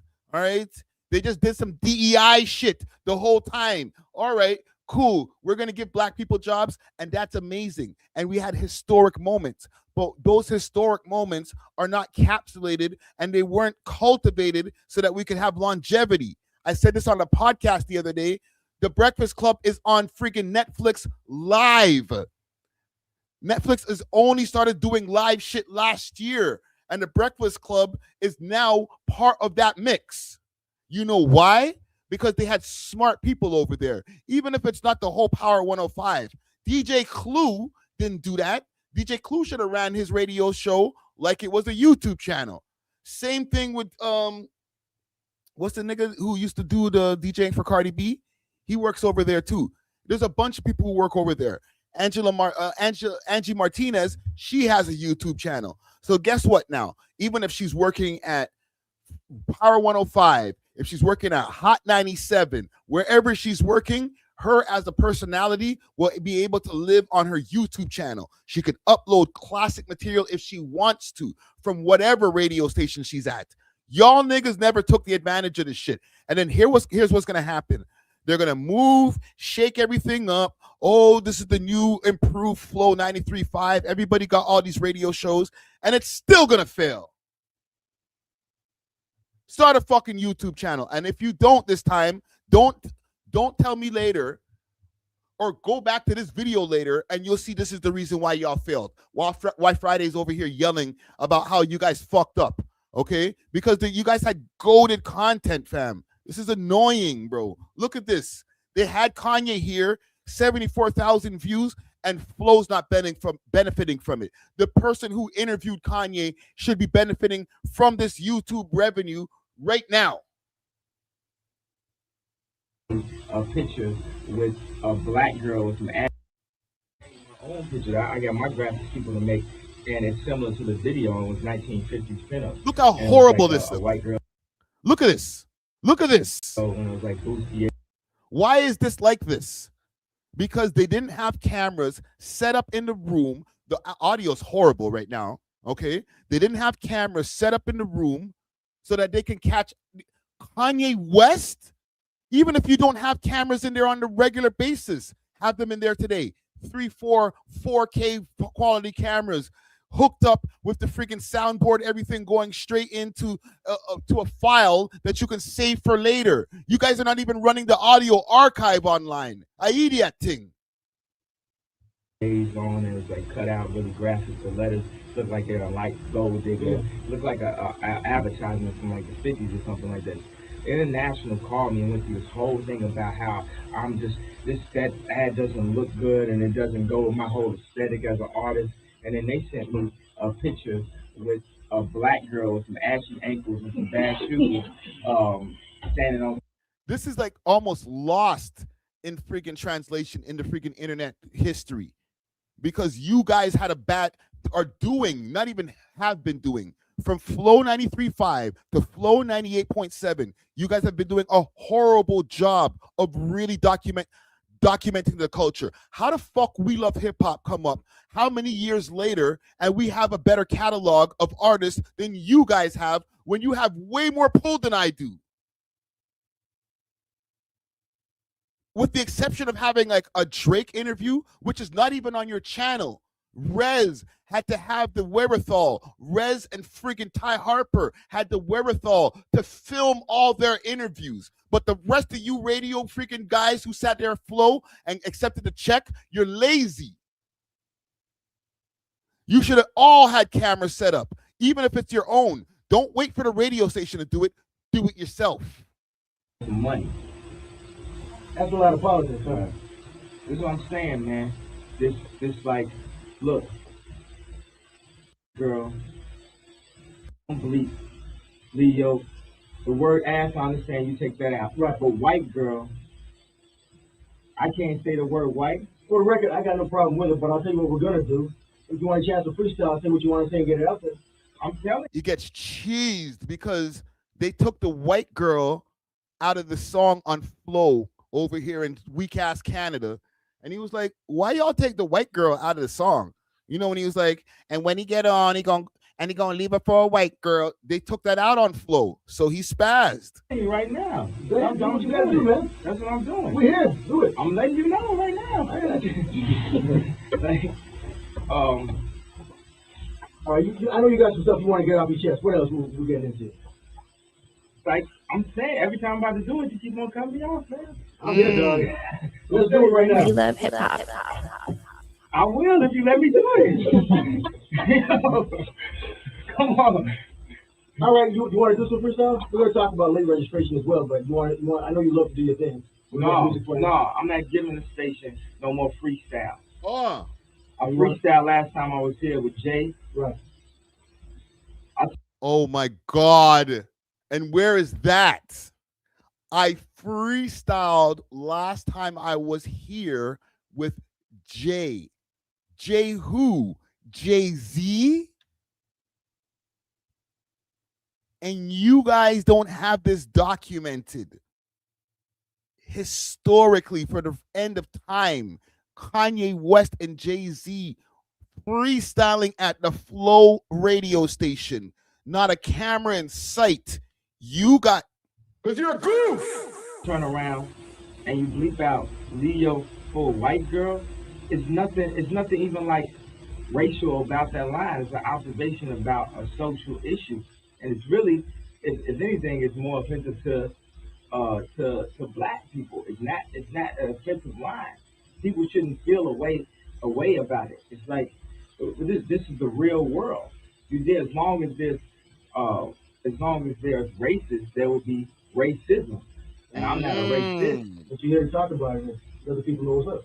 Yo, man, stop co-signing, man. You messing on my ad-libs. You doing like ad-libs on me. I'm talking about something serious. Bad radio freaking hosting right now. Keep on interrupting the man. Kanye about to spaz. I'm not playing, Kanye. I'm serious. I feel like you're making it sound like Hollywood. Like, yo, tell the people why you here. Yeah. Tell them why you mad, son. And it's not like that. I'm like, I want the program director to tune in right now. Yo, Flo, Canada, Toronto. This your boy. Yo, stop it, man. I'm talking, man. Woo! I'm talking, man. Yo, I'm annoyed. That radio announcer, who was doing the announcing that day? Who was the interviewer? You know what? You're lucky actually that these guys who are over at Flow are consistently be asleep behind the wheel, because nobody properly filmed it to get to see who this guy is on the other side doing the horrible interview. You're probably somebody I know who I fuck with, but this was bad. You keep on interrupting the man. You're lucky he didn't get up and punch you in the face. How, Sway? How? Yo, stop it, man. I'm talking, man. I was talking, bro. Shut up. Yo, tell the people why you here. Yeah. Tell them why you mad, son. And it's not like that. I'm like, I want the program director to tune in right now. Yo, Flo, Canada, Toronto. This your boy. Yo, stop it, man. I'm talking, man. You keep on cutting me off, man. Are you serious? I'm just letting you know he's tuned in. Oh. Go ahead, dog. What you gotta say? He's out. And he was out. Oh. Go ahead, dog. What you gotta say? Goodbye. Goated moment. Where are we finding this goated moment? A guy who has 6 subscribers on his YouTube channel. This is atrocious. This is what you guys have been doing for the last 30 years. And you've been able to go from 93.5 with a big ass bag, and then you go to another place and you're still not thinking. Listen, I hope I'm wrong, okay? Because I've been wrong about this last segment, or we've been wrong because we commented on this and they actually didn't lose their job. Okay, I don't know what's going on with Alicia, but the Marlon didn't lose his job. Okay, he actually now leveled up and got his whole podcast over there. His podcast already has a video. It's already on its YouTube channel. Hopefully that brings more views to its YouTube channel, and they could become the Breakfast Club. I'm not a hater. If they're on the radio and they already have a podcast, then the next step is their podcast getting bigger. Now, for the rest of you niggas over there, let me make my screen bigger. For the rest of you niggas over there at the radio station, then you guys, if Flow is not doing it for you, if it's not in the program, that everything that you guys do on a daily basis is filmed and then uploaded after 2 different ways, okay? Uploaded, 1 as a YouTube video, and 2 uploaded to all audio platforms in podcast form. You guys just don't know how to do business. You just got a bunch of money for nothing. I'm sorry. I might sound like a hater, but I'm just calling it how I see it. I don't give a shit who you hire, how you switch the shit around, whose slot you put where. Nobody gives a shit about the radio, fam. So if you can get people to care about your IP, at least you're still winning. I've said enough. Okay. Am I wrong, gang? Am I tripping? Like, really expand what you guys have over there. You guys have just been like keeping it like, oh, well, we got the radio station. Who gives a fuck? Nobody listened to y'all like that, bro. But people will watch your interviews. You have Kanye West on there. Imagine how many people they've had on there in the last 2 years that we're not able to watch on YouTube. Man, them are sleeping at the wheel with a budget.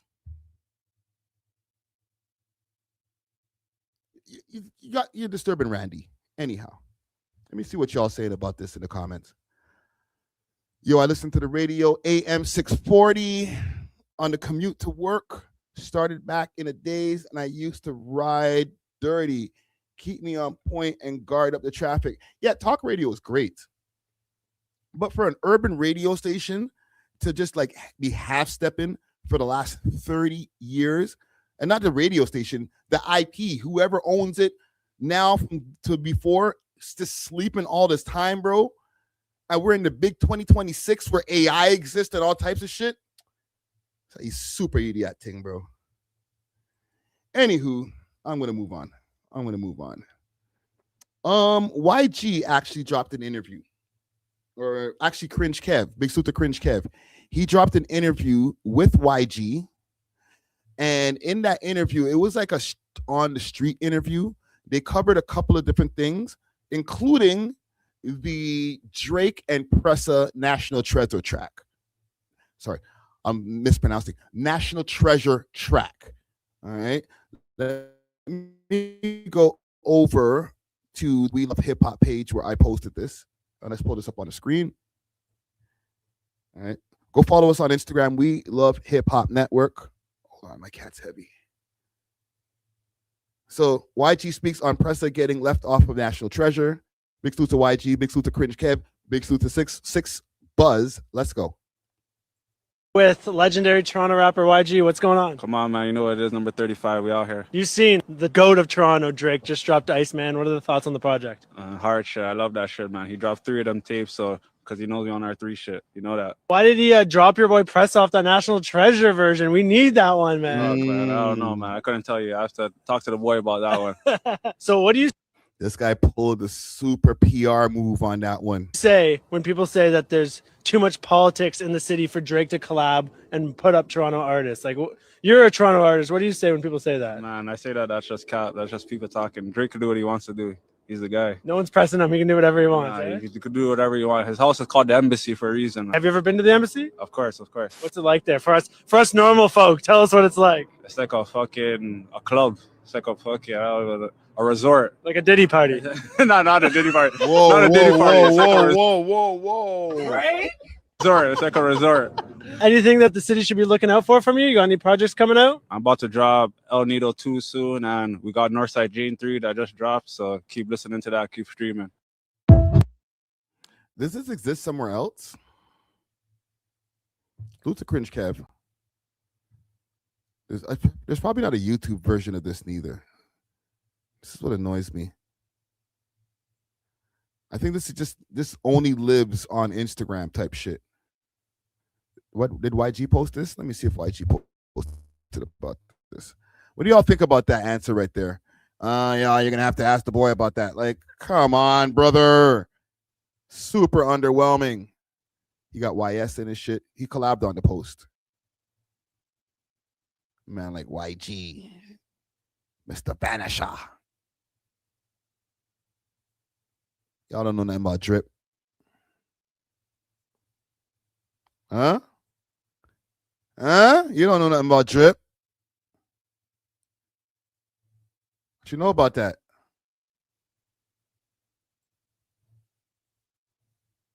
I'm here today. I'm not too big on that answer there. Is it available online? Maybe there's a longer version because I feel like this is cut up, but I feel like this is all it is. Interview. Cringe Kev. Nope. Just for Instagram. Just for the gram. Did it for the gram, fam. Damn, bro. With legendary Toronto rapper YG. What's going on? Come on, man. You know what it is, number 35. We out here. You've seen the GOAT of Toronto, Drake, just dropped Iceman. What are the thoughts on the project? Hard shit. I love that shit, man. He dropped 3 of them tapes, so because he knows we on our 3 shit. You know that. Why did he drop your boy Press off that National Treasure version? We need that one, man. Fuck, man. I don't know, man. I couldn't tell you. I have to talk to the boy about that one. You see, this is like a very layup type of interview. It's not supposed to be any pressure or anything like that. This is why niggas don't fuck with me, okay? Mind you, man said that we're a gay network, okay? Hold on. Hey, yo, chill. But, yo, chill. Fam, the best place if you really want to get a good YG interview, a proper YG interview, you're going to have to pull up, fam. No disrespect to Cringe Kev. Cringe Kev is not trying to give you a deep, intriguing YG interview. This is quick, on the street, bam, bam, bam, bam, bam. Let's make it under 3 minutes for Instagram. Cool, right? Like, it doesn't even look like it was planned. Like, yo, I bumped into YG. Let's get an interview going, or we plan something so we can promote his music. You can still promote your music, fam. Pull up to the We Love Hip Hop Network, okay? And let's get a proper YG interview. We're kind of overdue, fam. Pause. If there needs a pause there. Like, look, YG interview. Actually, I just had the page up here. There's this one. This one with the homie from Capital Culture. Okay, Big Suits of Broadcast Wheeler. Keep Six has one.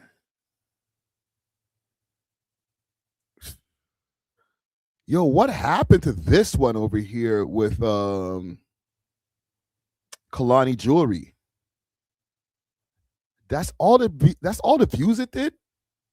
No fucking way. Telling Joe rappers their music is trash. Okay, Big Suit K Showtime.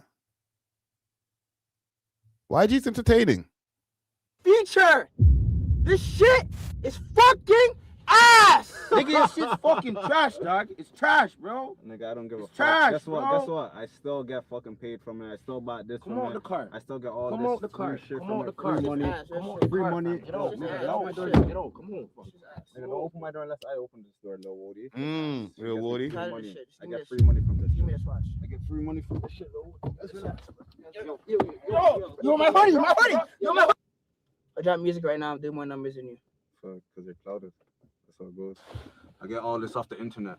Yo, I respect the internet. Really my son, for real. No cap. Really my son. No cap. Son. Yo, don't ever do that shit ever again in your life. I'm at the backhand. It's my shooter.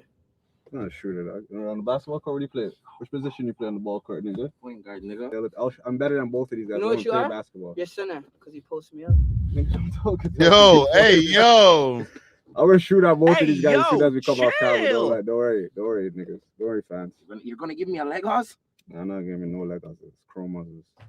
Both of these hats are gonna get sent up, flipped off the hat. Speaking of a chromas, I would love to meet chromas. Could you set that up? I'm supposed to go to the studio tomorrow. With her? Yeah, Could you hook me up?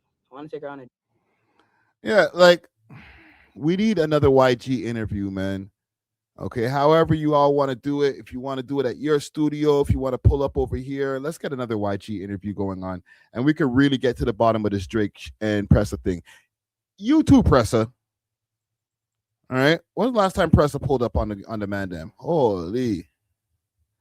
You know what? I can't even do Pressa interview just online like that. I got to go into my channel. Pressa hasn't been there for a while. Pressa on. When's the last time we did a Pressa interview? Holy shit. wasn't this one. That was 3 years ago. We did one more. It was this one. This is the last presser interview that I did.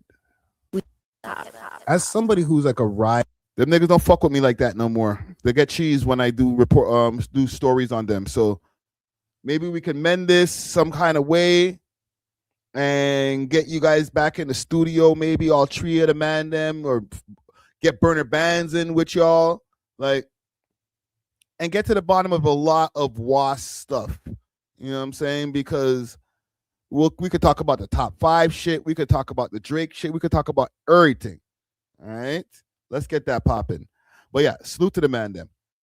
I got a sticky story here that I've been kind of holding off from, but I'm gonna get into right now. The biker gangs. Okay, listen, I'm this is a lot for me. Okay, the biker gangs are expanding. Namely, the Satan's Choice gang has been expanding. There has been footage of them in Alberta, especially out west. They're saying in Alberta and different places like that, where they're gaining numbers. And I've been following this story. Okay, I'm gonna see if I can get an interview going on with Harley Goudin behind the scenes, but I'm gonna present this to y'all. Okay, I'm like freaking fumbling my words because like, oh, these are sticky stories over here. But let me show y'all something. I found this on Reddit, obviously. So Satan's Choice is back, fully active. We're out in Edmonton. Shout out to Al, baby. We're out in Edmonton. Shout out to Alberta. What's up, ASAP? What's going on? 500 strong. 500 choice. 500 choice. What's up now, bitches? The world is ours, baby.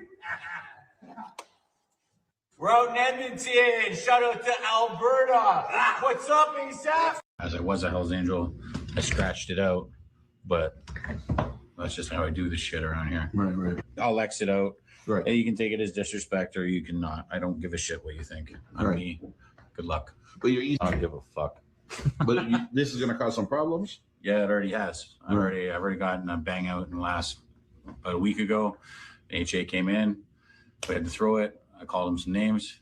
He came in like a man. Yeah. We handled it. He didn't do so well, but at least he showed up. So I gave him credit. Easy to find. Everybody I'm very knows. easy to find. I tell you where I am every day. Right.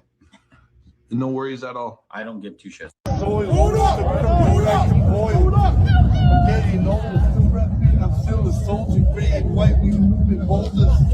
I thought I told you, put a pin, Northern Alberta, fighting quick with no bullshit. Always rolling with a full clip.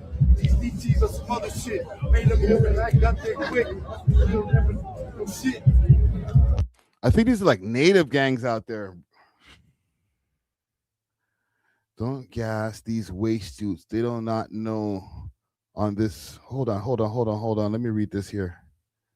Don't gas these waste suits. They do not know. They know not to do this on range with niggas. That's why the government purposely sets up for niggas to be separate. Interesting. I have no response to that comment, but that's an interesting comment. At the cover fleet, see me rolling back to back when I'm in the street. Always took the trial, I ain't copy, please. If you're looking for some real, who's this? You can talk to me. When we pull up, yeah, we shut the whole block down. When we show up, yeah, we shut the whole shop down. This is like an Edmonton rapper. Yeah, we got it locked down. My brother's still 23 and locked down. G-code in my bones. Yeah, I can't stop now. My diamonds like a romance. Try and take a chain from me. Yo, it's not bad. It's not bad. I ain't mad at it. And I'm not just saying that just because like I'm worried about y'all shooting my face off. You know what I'm saying? But it's good shit. No chance. Chopper make the toughest turn to snowman. Cause the records got them soldiers like some romance. OG running out of money, no chance. No chance. True running out of money, no chance. No chance. Trap phone running out of work, no chance. Work phone running out of fiends, no chance.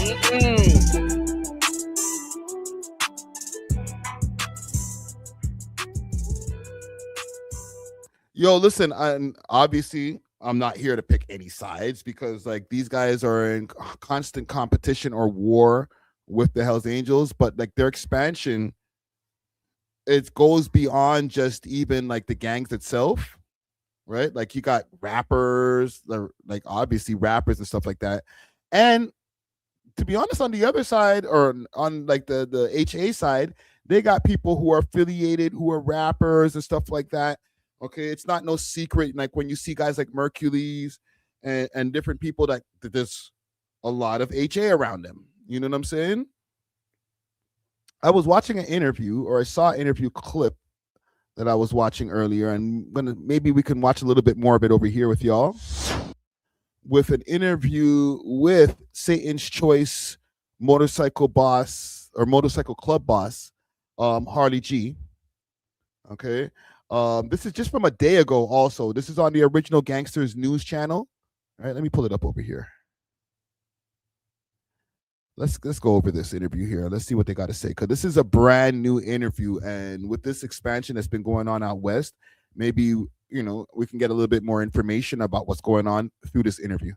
And this guy does great work over there at Original Gangster News. Original Gangsters News with Scott Bernstein. Welcome to the Original Gangsters News Network and podcast. I am your host, Scott Bernstein. I am very happy to bring into the show for his second appearance the Crown Prince turned the King, Harley Gwendon of the Satan's Choice Motorcycle Club, the guy that has relaunched it, took his dad's iconic empire and breathed new life into it about a year ago. We checked in with him about 6 months ago about the start of it, and now we're almost at the year anniversary, and we wanted to have Harley G come in and tell us what's going on. There's a lot to discuss. So Harley G, thank you so much for coming on. No worries.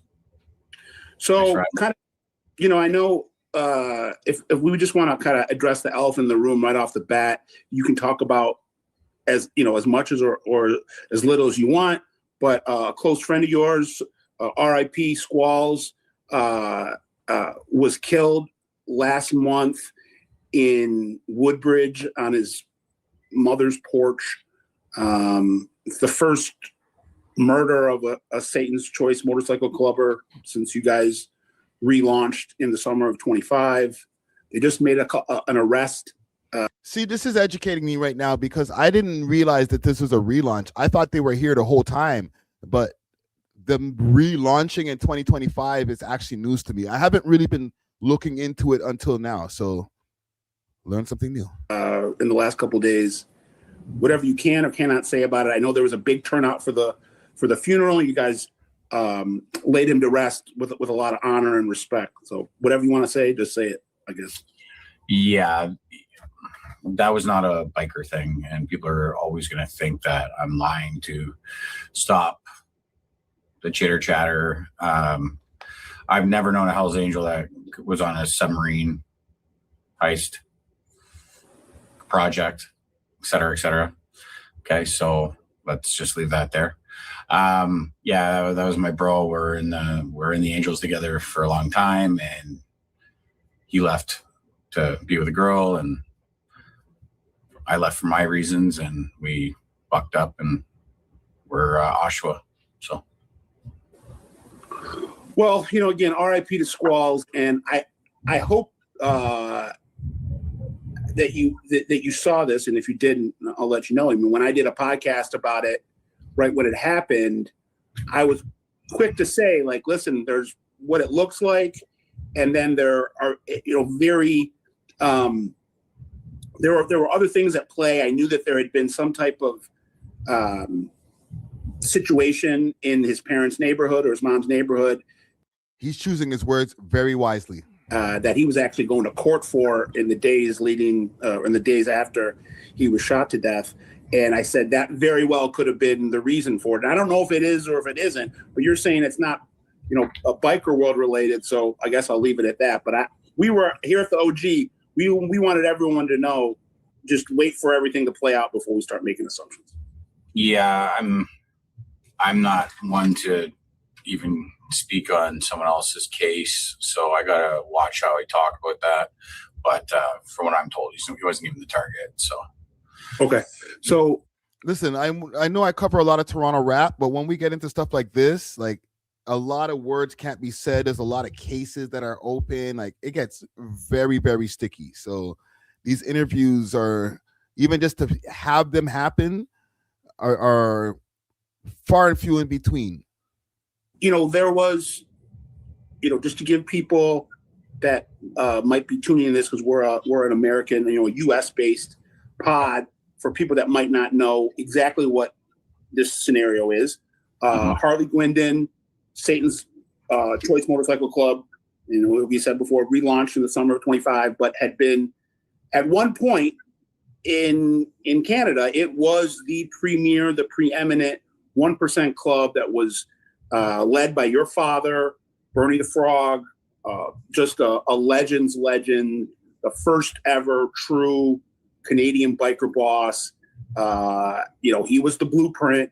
Interesting. He built the empire, and then because of circumstances that were really kind of beyond his control, in order to keep just the lights on, he kind of had to do a patch over with the Hells Angels. After resisting that for about 30 years, you guys all became Hells Angels in 2000. You ended up joining up with the Hells Angels, helping start some chapter in Ontario and Oshawa, where you guys are from.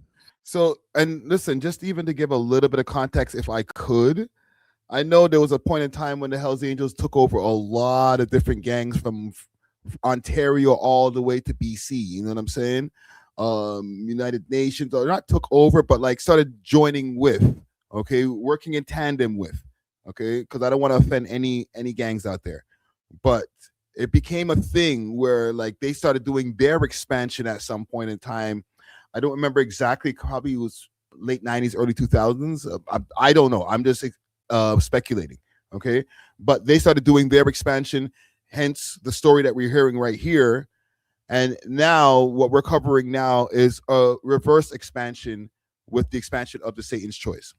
Your dad's still alive, but is, you know, kind of just living out, you know, his retirement years, and I'm sure doesn't want to be involved in any drama or anything like that. But you know, you're a disruptor, and when you know, that's, you know, when you do big things, you got a lot of haters. And over the last, you know, from when we spoke to you last, or let's say just from when you launched in July or August of 25 to when we talked to you in the fall, you guys were moving at a rapid clip. And I think you still have been, and you're now international. You got clubs in Canada, all over the US now, and other parts of the world. And that was ruffling some feathers. Since then, there's been some issues in your neck of the woods back in the winter.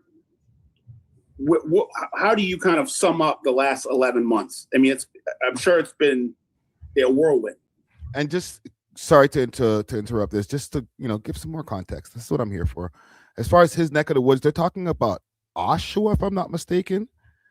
Harley Goodin. Hold on, I'll find it. Christmas list. Big Luther Christmas list, because he went to his shop. Wow, he did another one 6 months ago. Is this the one where he's in the shop? Yeah, this is the shop. Oshawa. Being a bird now, right? I know there's paper.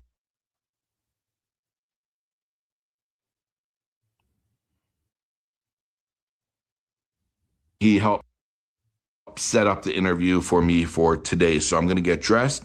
I'm going to head towards Oshawa, get the interview, continue on towards Montreal, where I'll be filming content. If you guys are new to my channel, All right, so yeah, that's mud. Oshawa's like not that far.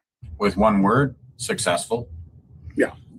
It's blown right up across the world, and why wouldn't it? There's a lot of just disgruntled people that are sick of the thumb down. They're sick of people being other people's bitches, doing things for longer than they should, even in prospected stages.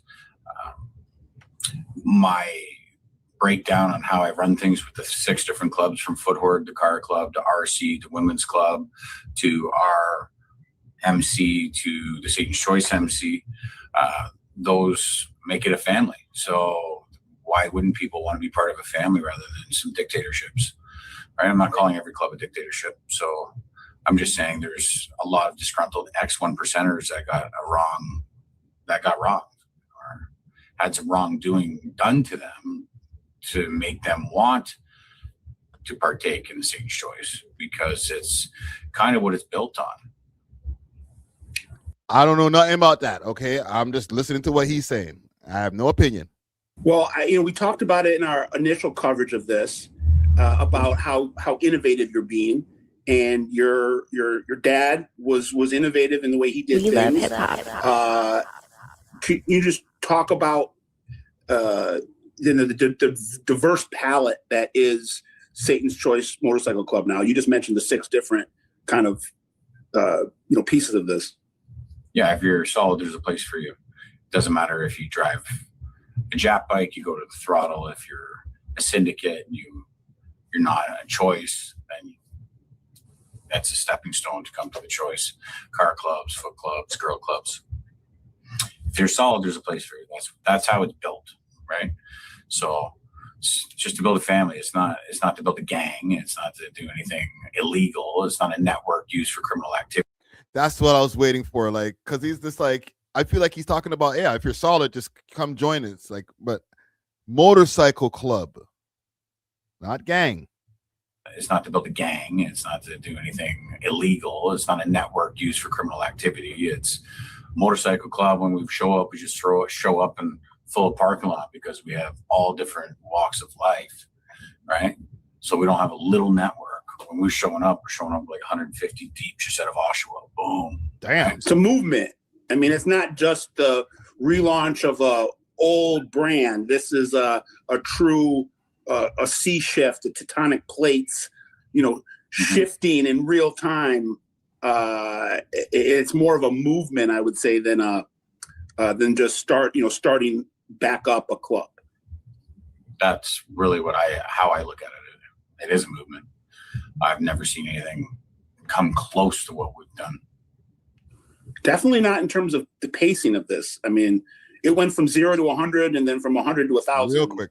This is more bright stuff, yeah. And it's, keep in mind, they just started re-expanding, or they restarted their chapter back in 2025 for 2026, and they're like growing exponentially.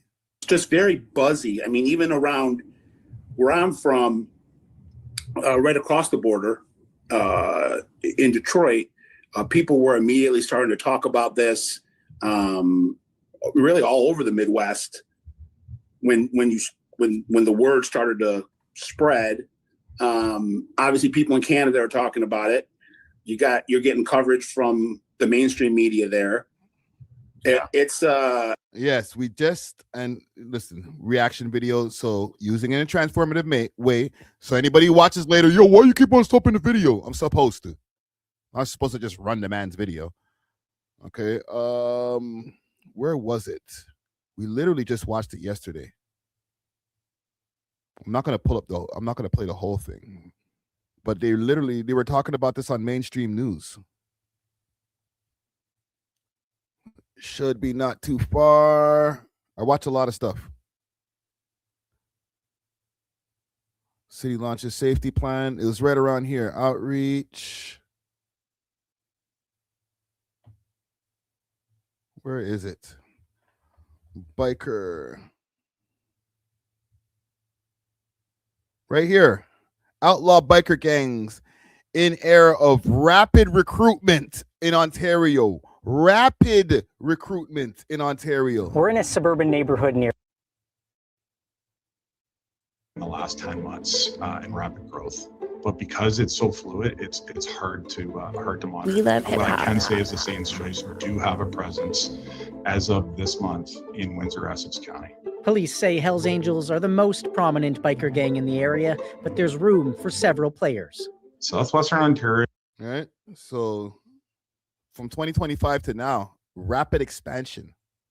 It's more than just a one and done story. There seems to have this. The story has a lot of legs, and it merits a lot of legs. And I think there's a lot of new chapters to be written based on the history and legacy and tradition that your dad started.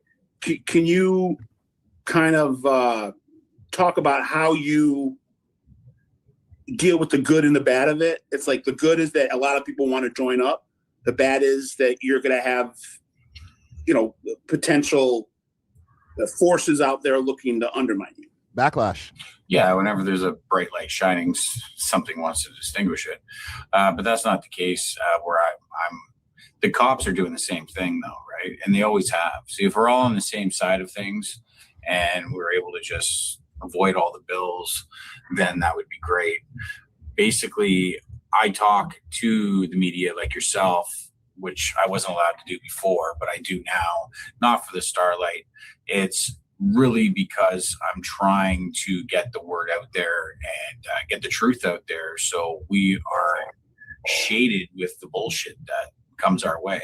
So that's with the haters. And then there's also the police. Here's an example. They got my buddy with 53 hunting guns, but put it in the newspaper like he was a big super gangster and put pictures of me up there. They had some guy that was not in the club. Okay, actually joined another club. And then they used his patch in Windsor in order to make us look bad because he got caught with guns and ammunition. Okay, not using guns, just got caught with a strap. All right. So then you have, on top of that, you have my buddy Devin that just got arrested the other day. Devin confiscated BB guns from his son because he didn't want him playing with BB guns. And then they put it in the newspaper that he got caught with guns and drugs. Meanwhile, it was workout stuff that he got caught with, but planted him out and went on to CBC, right? That he's a drug dealer with a gun. Meanwhile, it's a fake gun and they weren't drugs. He got caught with 20 grams of mushrooms, which was perfect. Wow. They're painting some pictures over here. Personal and deemed personal. And then just because he was a supporter, but they had, like, he was a friend of mine, so an associate.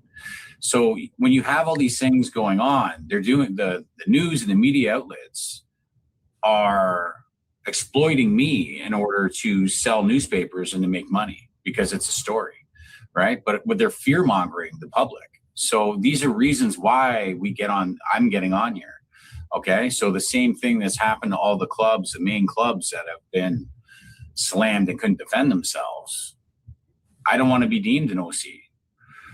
So I'm really just trying to stop the bullshit before I get deemed that, because I'm not trying to go down that road. I'm trying to get my teams all over the world to do good community work, be able to travel, just be rock stars. You know what I'm saying? I'm not trying to get out there and push dope and use my networks like they're insinuating that we are.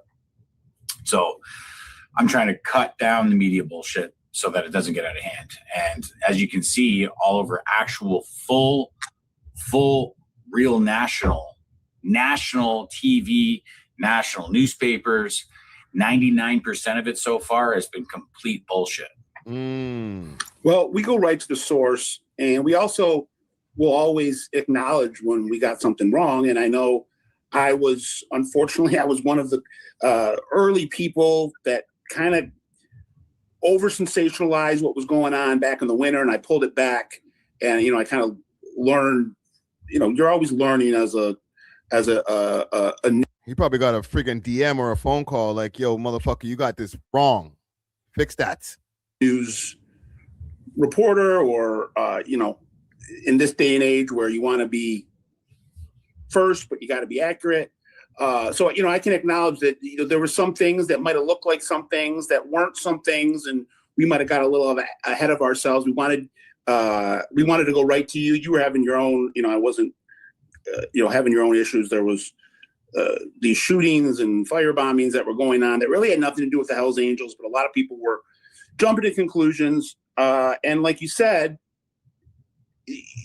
Harley G, Satan's Choice, Hell's Angels, they move product. And I mean it in the sense of the media. they move newspapers, they get clicks, it gets traffic. And you got to be careful, or you're going to get swept up in it. And I'm talking about, us at the OG, as well as anyone that's in the middle of it, living it in real time. So we all kind of have to check our Loki, I'm getting Uber Eats in the background right here. Selves. Sure. And just like I was saying before about, there's all this attention, and it can be, some of it's positive, some of it's negative. How do you stay level-headed in what you're doing? I mean, you seem like a very focused individual. I have no opportunity to drop the ball. I have to get up and grind every single day. I have dependents. I have the club, right? And I'm focused on the main goal here. And the main goal is to win. So focus, it is man. what it is, right? I want to see if they get to the expansion. Not to interrupt you, Hardy. I want to hear about the expansion here.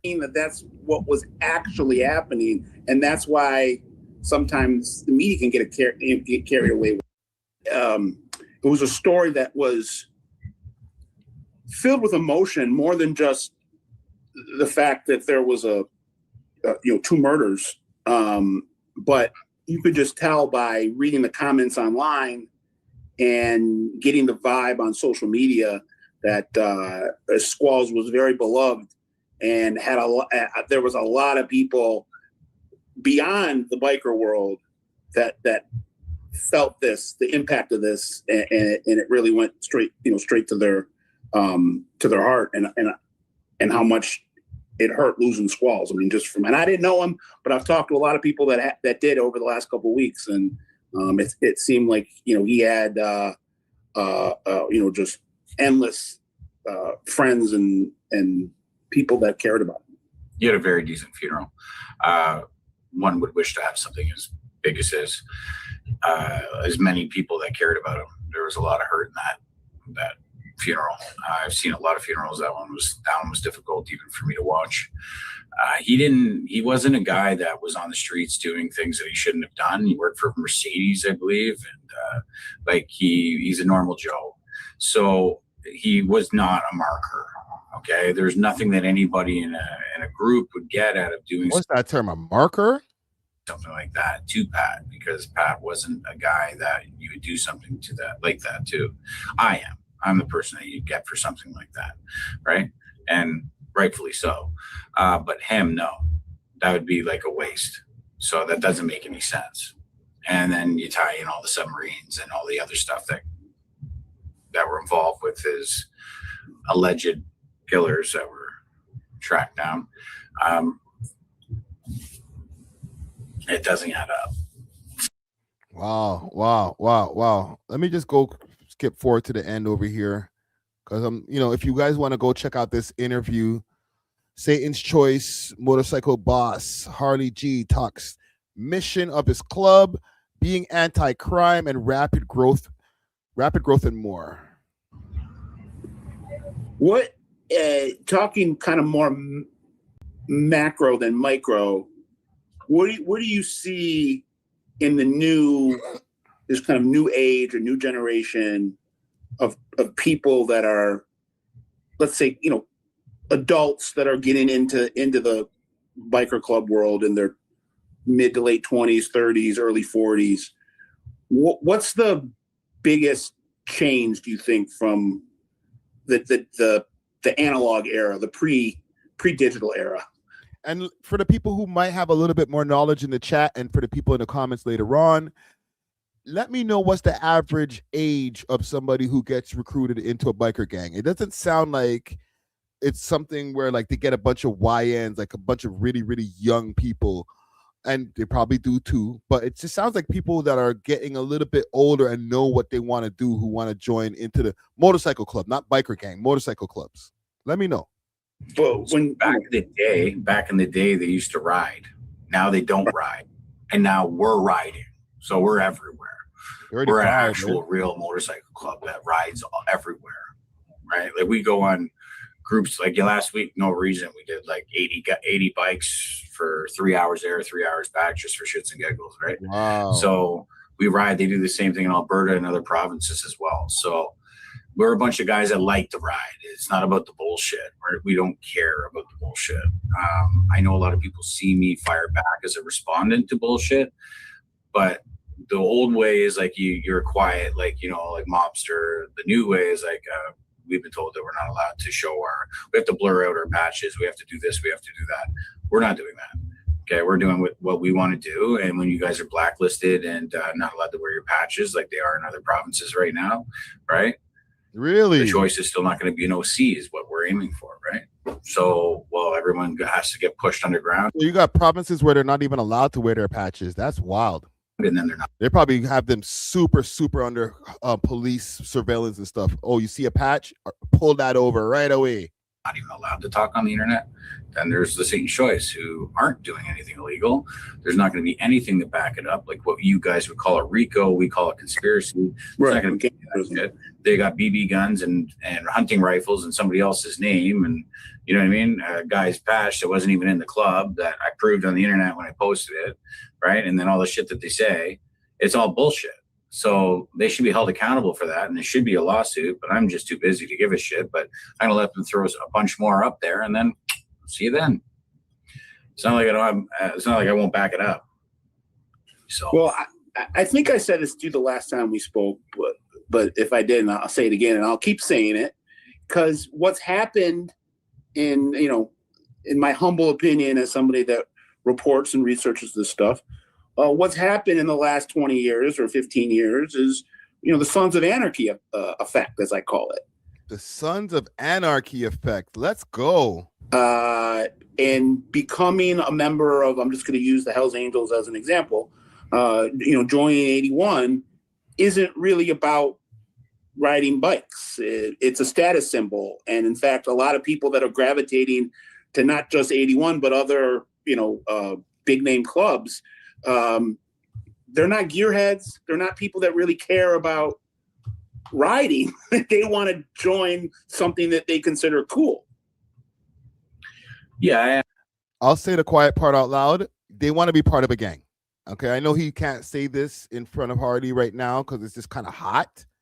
They want to be part of a gang. And this is just my speculation. Okay. This is not me knowing shit about shit. For the people who are going to jump in the comments later, especially the motorcycle club enthusiast, I don't know shit about shit. All right. So why are you even talking then? I'm just giving my opinion. In my opinion, I feel like these are, if it is anybody who's like trying to do some gangster shit, and I see somebody say the age is like around 35, it's not somebody who's like some dumb gangster or whatever. Like, no, you're somebody who's trying to level up in what you're doing. And maybe if I get down, this can help me to like prolong my career, get bigger opportunities. I'm using very choice words right now, okay? Prolong my opportunities and expand my reach in my occupation of what I do. Of what I do. I'll leave it there. Leave it there, Friday. Leave it there. Shut up. I understand what you're saying, but there's a lot of gearheads. There's a lot of good guys in the Angels that ride, right?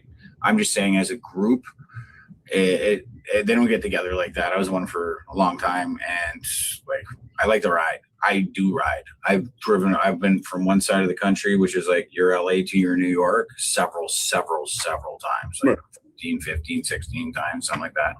Right. So like, I love to ride. I go everywhere. I don't see that anywhere else.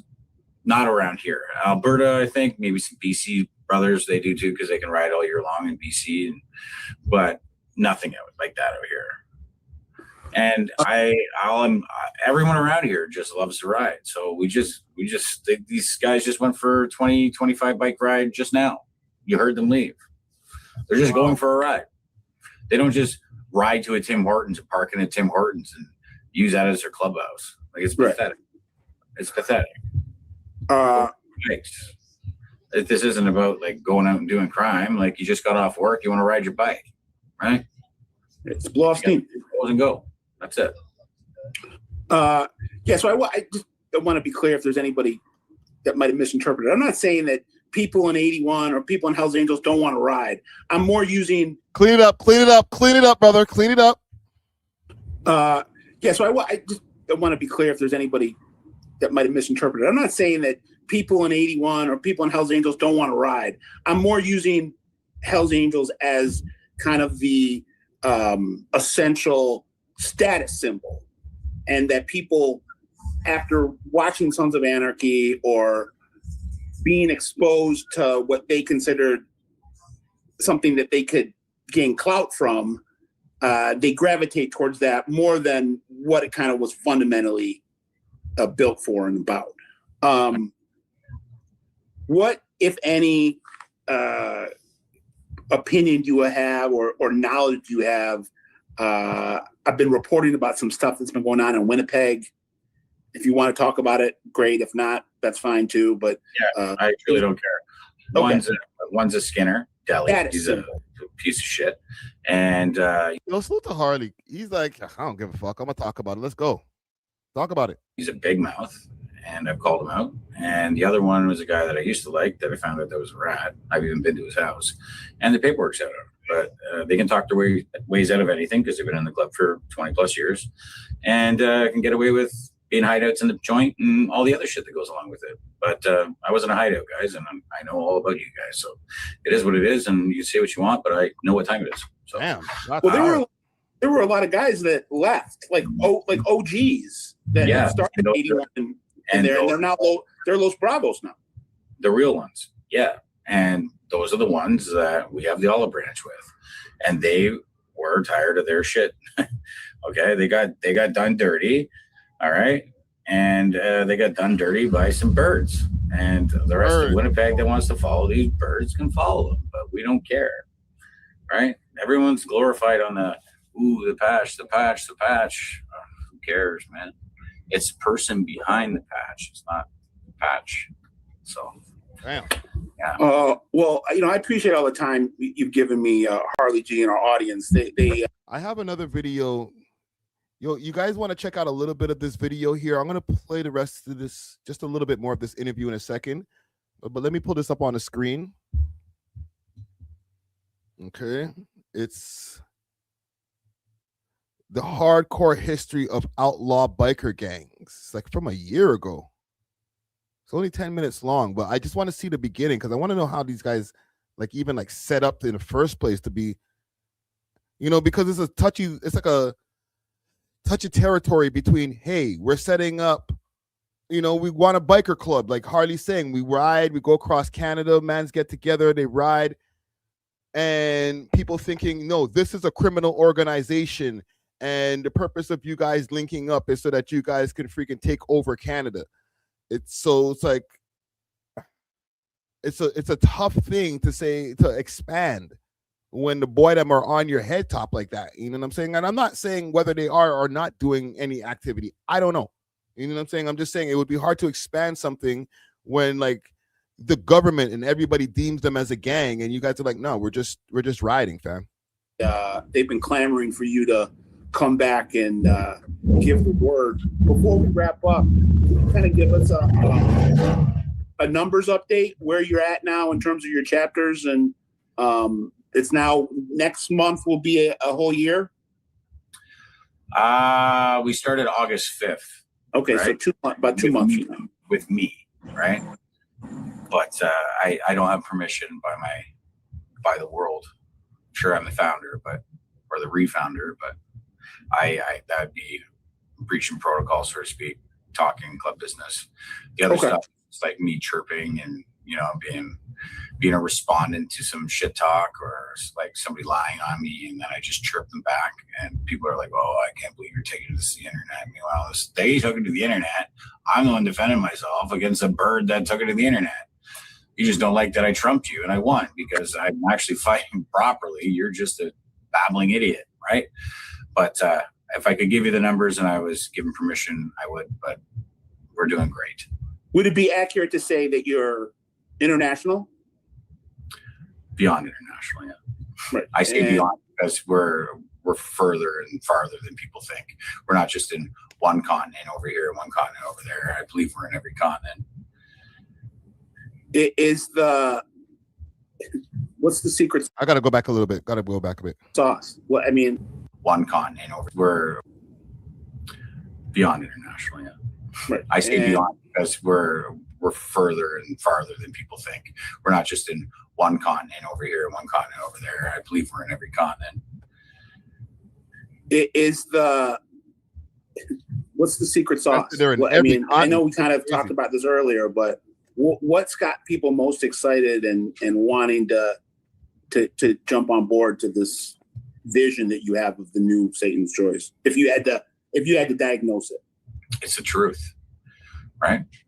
Everyone's so used to being lied to, and they don't have one person. They have an organization that they look to for guidance and for beliefs that doesn't guide or believe anything. It's a cutthroat organization in a sense of you get cast away at your singlest opportunity of rebelling against the person that's saying what they're saying.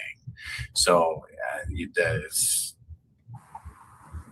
it's bullshit in my opinion, but because it's right, wrong and the line is thin, you know what I mean? So if you just follow the line, then you won't get in trouble, right? Us, we don't really have that crazy of rules, so it's different. I can't bird them out, and I can't say what ours is at the same time because I'm trying to keep it cool, right? No, I understand. It's created an opening though that people are energized by. Yeah, it's no bullshit. That's the problem. That's where everywhere else there's so much bullshit, drama, politics. We don't want it. We call that shit cancer, right? And we just want to focus on like riding, having a good time, being rock stars, flying everywhere we want to go, and just doing whatever we want to do because we're one percenters. That doesn't mean that we're trying to do crime because we don't believe in everything that the media.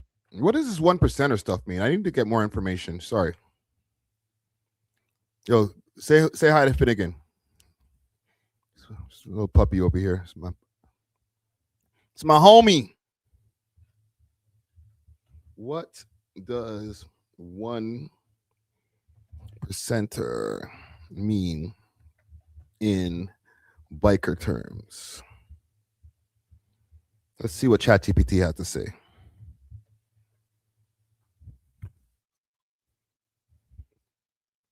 He be here all the time. He only pops out when I got food, though. Okay, so in biker culture, 1%er refers to a member of an outlaw biker club or motorcycle club, OMC, that operates outside the rules and oversight of mainstream motorcycle organizations. The term comes from widely repeated stories that after the motorcycles rallies in the 1940s, the motorcycle industry started that 99% of motorcyclists are law-abiding citizens, implying that the remaining 1% are not. Outlaw clubs later embraced the 1% label as a badge of identity. Interesting. Let's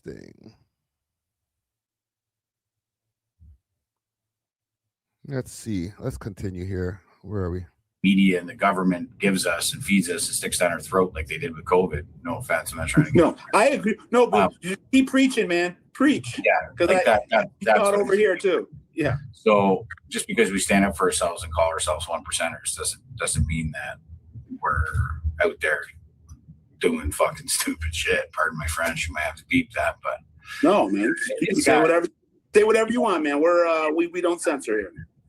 It's gotten out of hand. I call in everybody that wants to come in. I can't go out there and beg for this and beg for that. I don't make chapters patch over. People contact me at WHG@gmail.com and they'll contact us, and then as soon as they contact us, we'll have an email address out there. Say it again.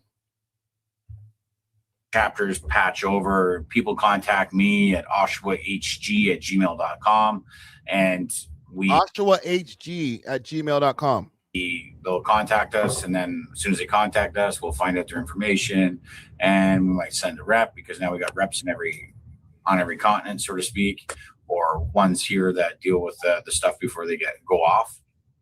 So Don't mind me. I've had a long day today. No, this was awesome, man. And I really appreciate. Let me just watch a little part of this in the beginning of this video here, just to get some more information, and then we can move on to our last story.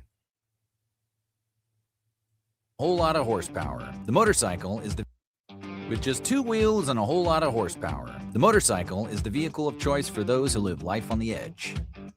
And no group embodies the spirit of freedom and notoriety more than outlaw biker gangs. The image of outlaw bikers we've created is exaggerated in many ways by popular culture, but that doesn't make the reality any less extreme. So, today we're covering the rough and tumble history of outlaw biker gangs. But before we get started, be sure to subscribe to the Weird History channel. After that, leave a comment below and let us know what other fringe groups you'd like to hear about. All right, outlaws, let's rev those engines. Let's rev those engines. In the United States, groups of motorcyclists began getting together to ride and race as early as 1901. Just 2 years later, legitimate motorcycle clubs formed, such as the Yonkers Motorcycle Club.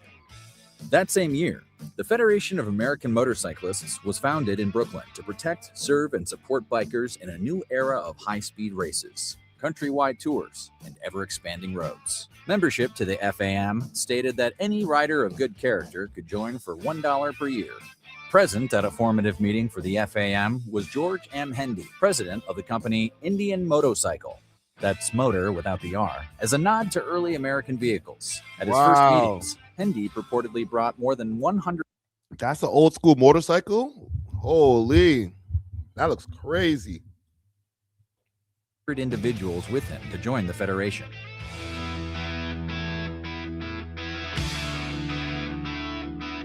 As the FAM grew to 8,000 bikers over the next few years, that pesky thing called World War I broke out in 1917, putting the Federation out of business within 2 years. This gap, left by their dissolution, was filled by new motorcycle industries. By 1922, the largest industry giant, the Motorcycle and Allied Trades Association, gave full support to an exciting new cultural phenomenon. Formed at the beginning of the war, the Gypsy Day Tours promoted bike rides across the United States. Motorcycles from all over ventured out from their respective cities and towns for easygoing rides throughout America. Just 2 years after supporting the Gypsy Day Tours, the Motorcycle and Allied Trades Association had so many members that an offshoot organization took shape. This new group, dubbed the American Motorcycle Association, or AMA, soon became the new arbiters of the Gypsy Day Tours, eventually taking... Let me see, where did it get to the most replayed? Let's go here.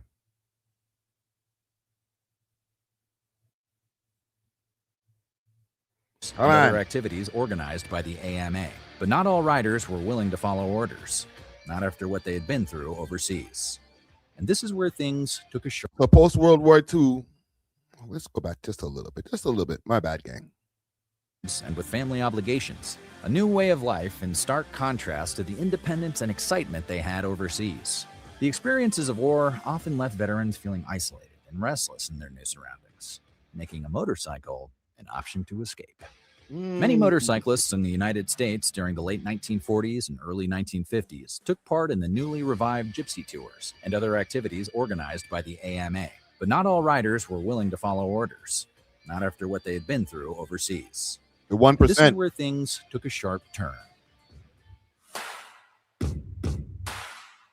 In July of 1947, motorcyclists from across the states descended on Hollister, California. The town was generally a biker-friendly location, but one that was unprepared for the thousands who showed up that weekend. Though a handful of local police officers tried to keep things under control, early bar closings led to debauchery in the streets. On the scene, a reporter filed a paper describing what he saw. Wow. Wrecking of bars, bottle barrages into the streets from upper-story windows and roofs, and high-speed racing of motorcycles through the streets. Meanwhile, the local police chief called it just one hell of a mess. Maybe he should have been the reporter. I guess from back in the days, like being a motorcycle rider, you're like a badass automatically, right? After an image of a drunken Hollister rider appeared in Life magazine. So this guy had a Hell's Angel patch back in 1947. He should have been the reporter. After an image of a just one hell of a mess. Maybe he should have been the reporter. Bong. This is 1947? Wow. After an image of a drunken Hollister rider appeared in Life magazine. The Hollister Riot, as it came to be known, tarnished the image of motorcyclists across the U.S. As a response to these events, the AMA president said that 99% of the group's members were decent, law-abiding citizens, and that only 1% of motorcyclists were problematic. This phrase quickly evolved into the one-percenter moniker and essentially birthed modern outlaw bikers. Being a one-percenter meant operating outside of the perimeters of approved motorcyclist behavior.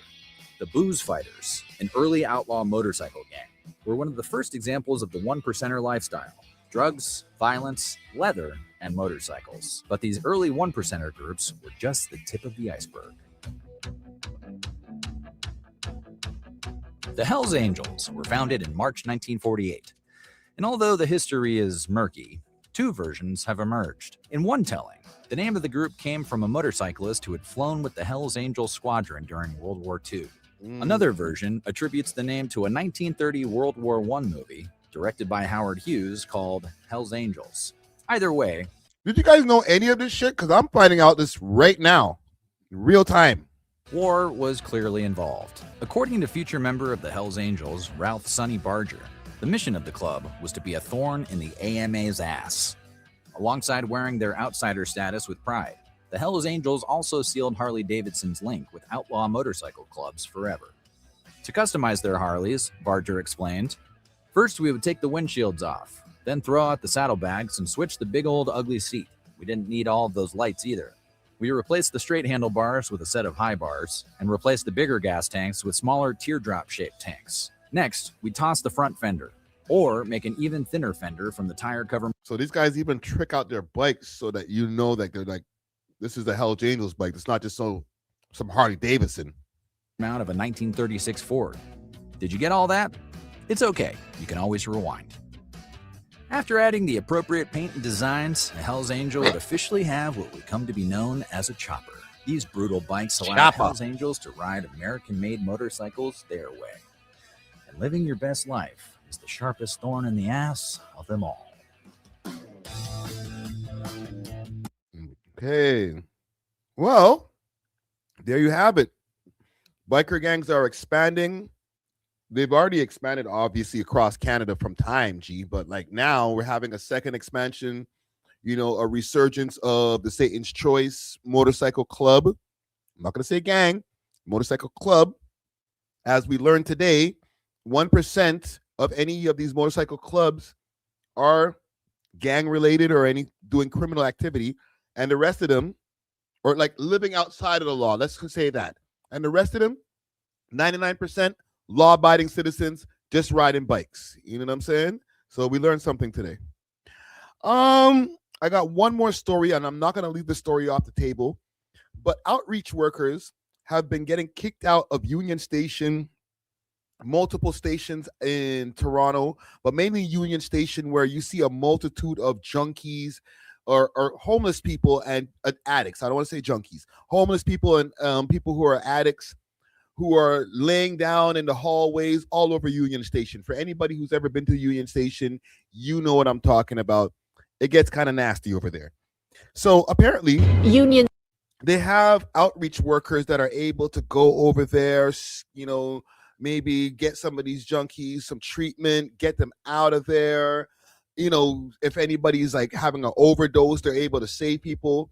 And now I won't say the Ontario government, but the city of Toronto is kicking a lot of these outreach workers out of the subways, specifically Union Station. So I'm going to pull up a video here, courtesy of City TV, if I'm not mistaken. Yeah, City News.